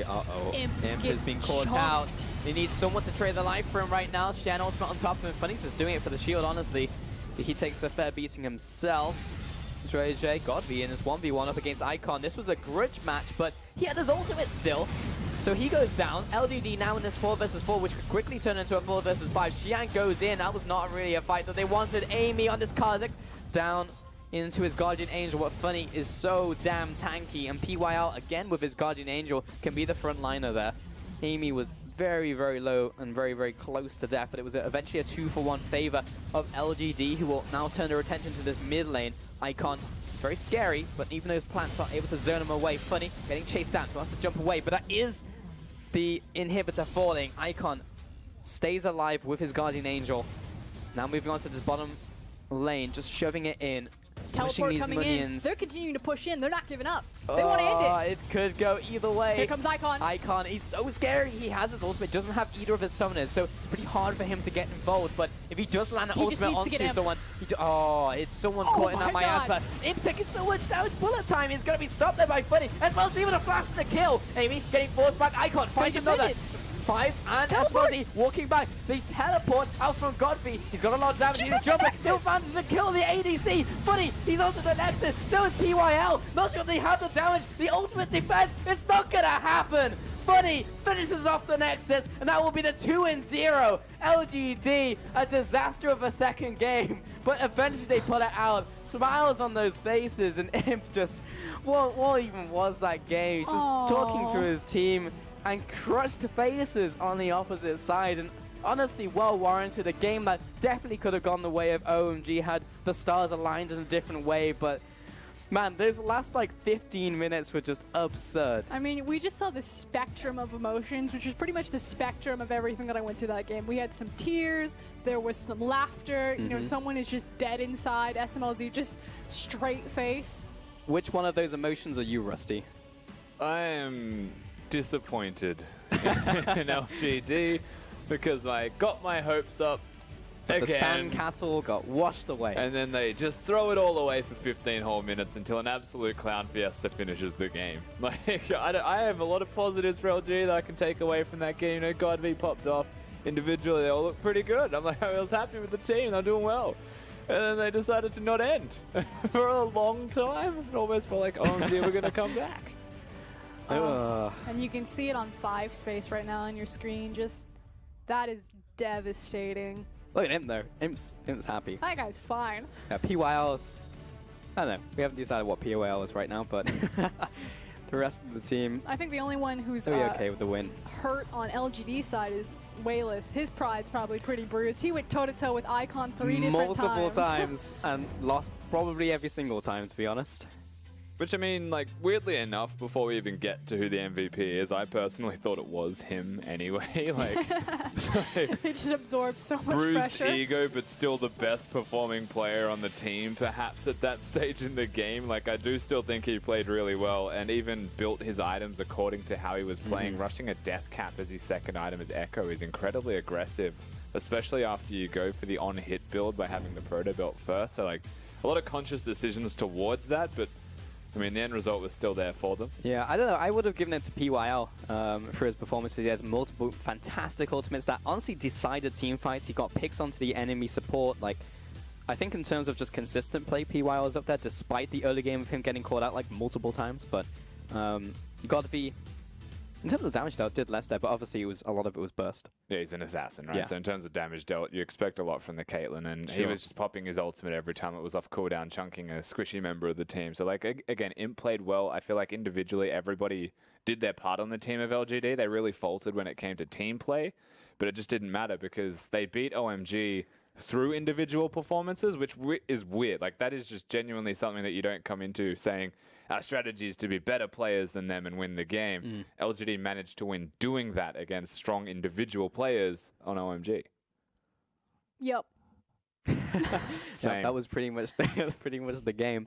But it really was messy, and that's like something that you feel like LGD have to improve on, but it's also a game that like every team can get locked into after a certain point. Like, you push them into the base and you lose like one fight, then you lose another fight. It's just like, how do we approach this next one? Indecision starts seeping into your play. I Lost mean, another fight. I don't want to take too much away from it in terms of like, I know we were kind of joking around, you know, it's the tilt, solo queue mentality, but like ultimately you saw it on their faces. Like, they were laughing. They were having fun. And LG are one of the few teams in the LPL that if something kind of crazy happens, like LG they'll play with you. Like, if you go like straight ARAM during mid, LG will be like, okay. It's actually like a reoccurring thing for a very long time now. But if you actually decide that you're going to put 5 people mid and run Heimerdinger, like, they will actually just send 5 people mid and try and pick something themselves for the exact same thing and say, this is fun, let's do it.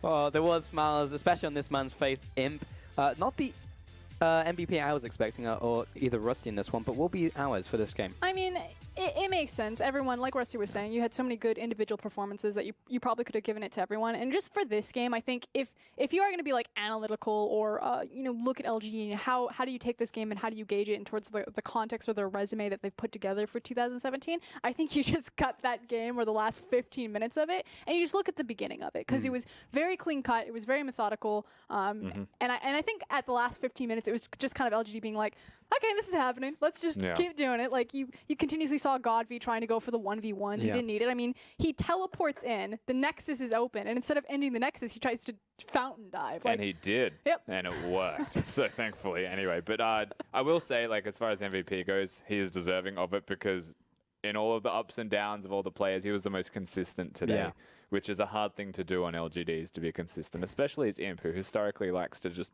go all the time. It's true, you know, doing an Imp was like a thing for a while, and we were even talking about Imp at the start of the day as well. But another theme we were talking about was how LGD and one of our learnings from the team coming out of Lunar New Year. And LGD looked better, you know, with that coach and actually like forming a strategy. You take away, again, that chunk of time that we saw at the end of the last game. And LGD did look like a better team. It's so funny because people would be like, they look like a better team. Like, what do they look like in week last one? week, yeah. It was, Go back and watch the VODs. It was pretty rough. But yeah, I 100% agree. And it wasn't just LGD, it was also OMG. OMG still looked better in terms of, not necessarily on their execution, it was still flawed in instances, but you could see the mentality, you know, you could see them thinking, you know, setting up their vision, trying to slow down the pace of the game, which they actually did fairly well. So I think both teams dramatically improved from week one. It's funny, like the defensive vision from OMG was actually still quite good. The ability to go bottom lane and kill the Shen, knowing that they're going to use him as a pivot point before they can get to a Baron or a top lane play or set up a minion wave. Like, they were doing things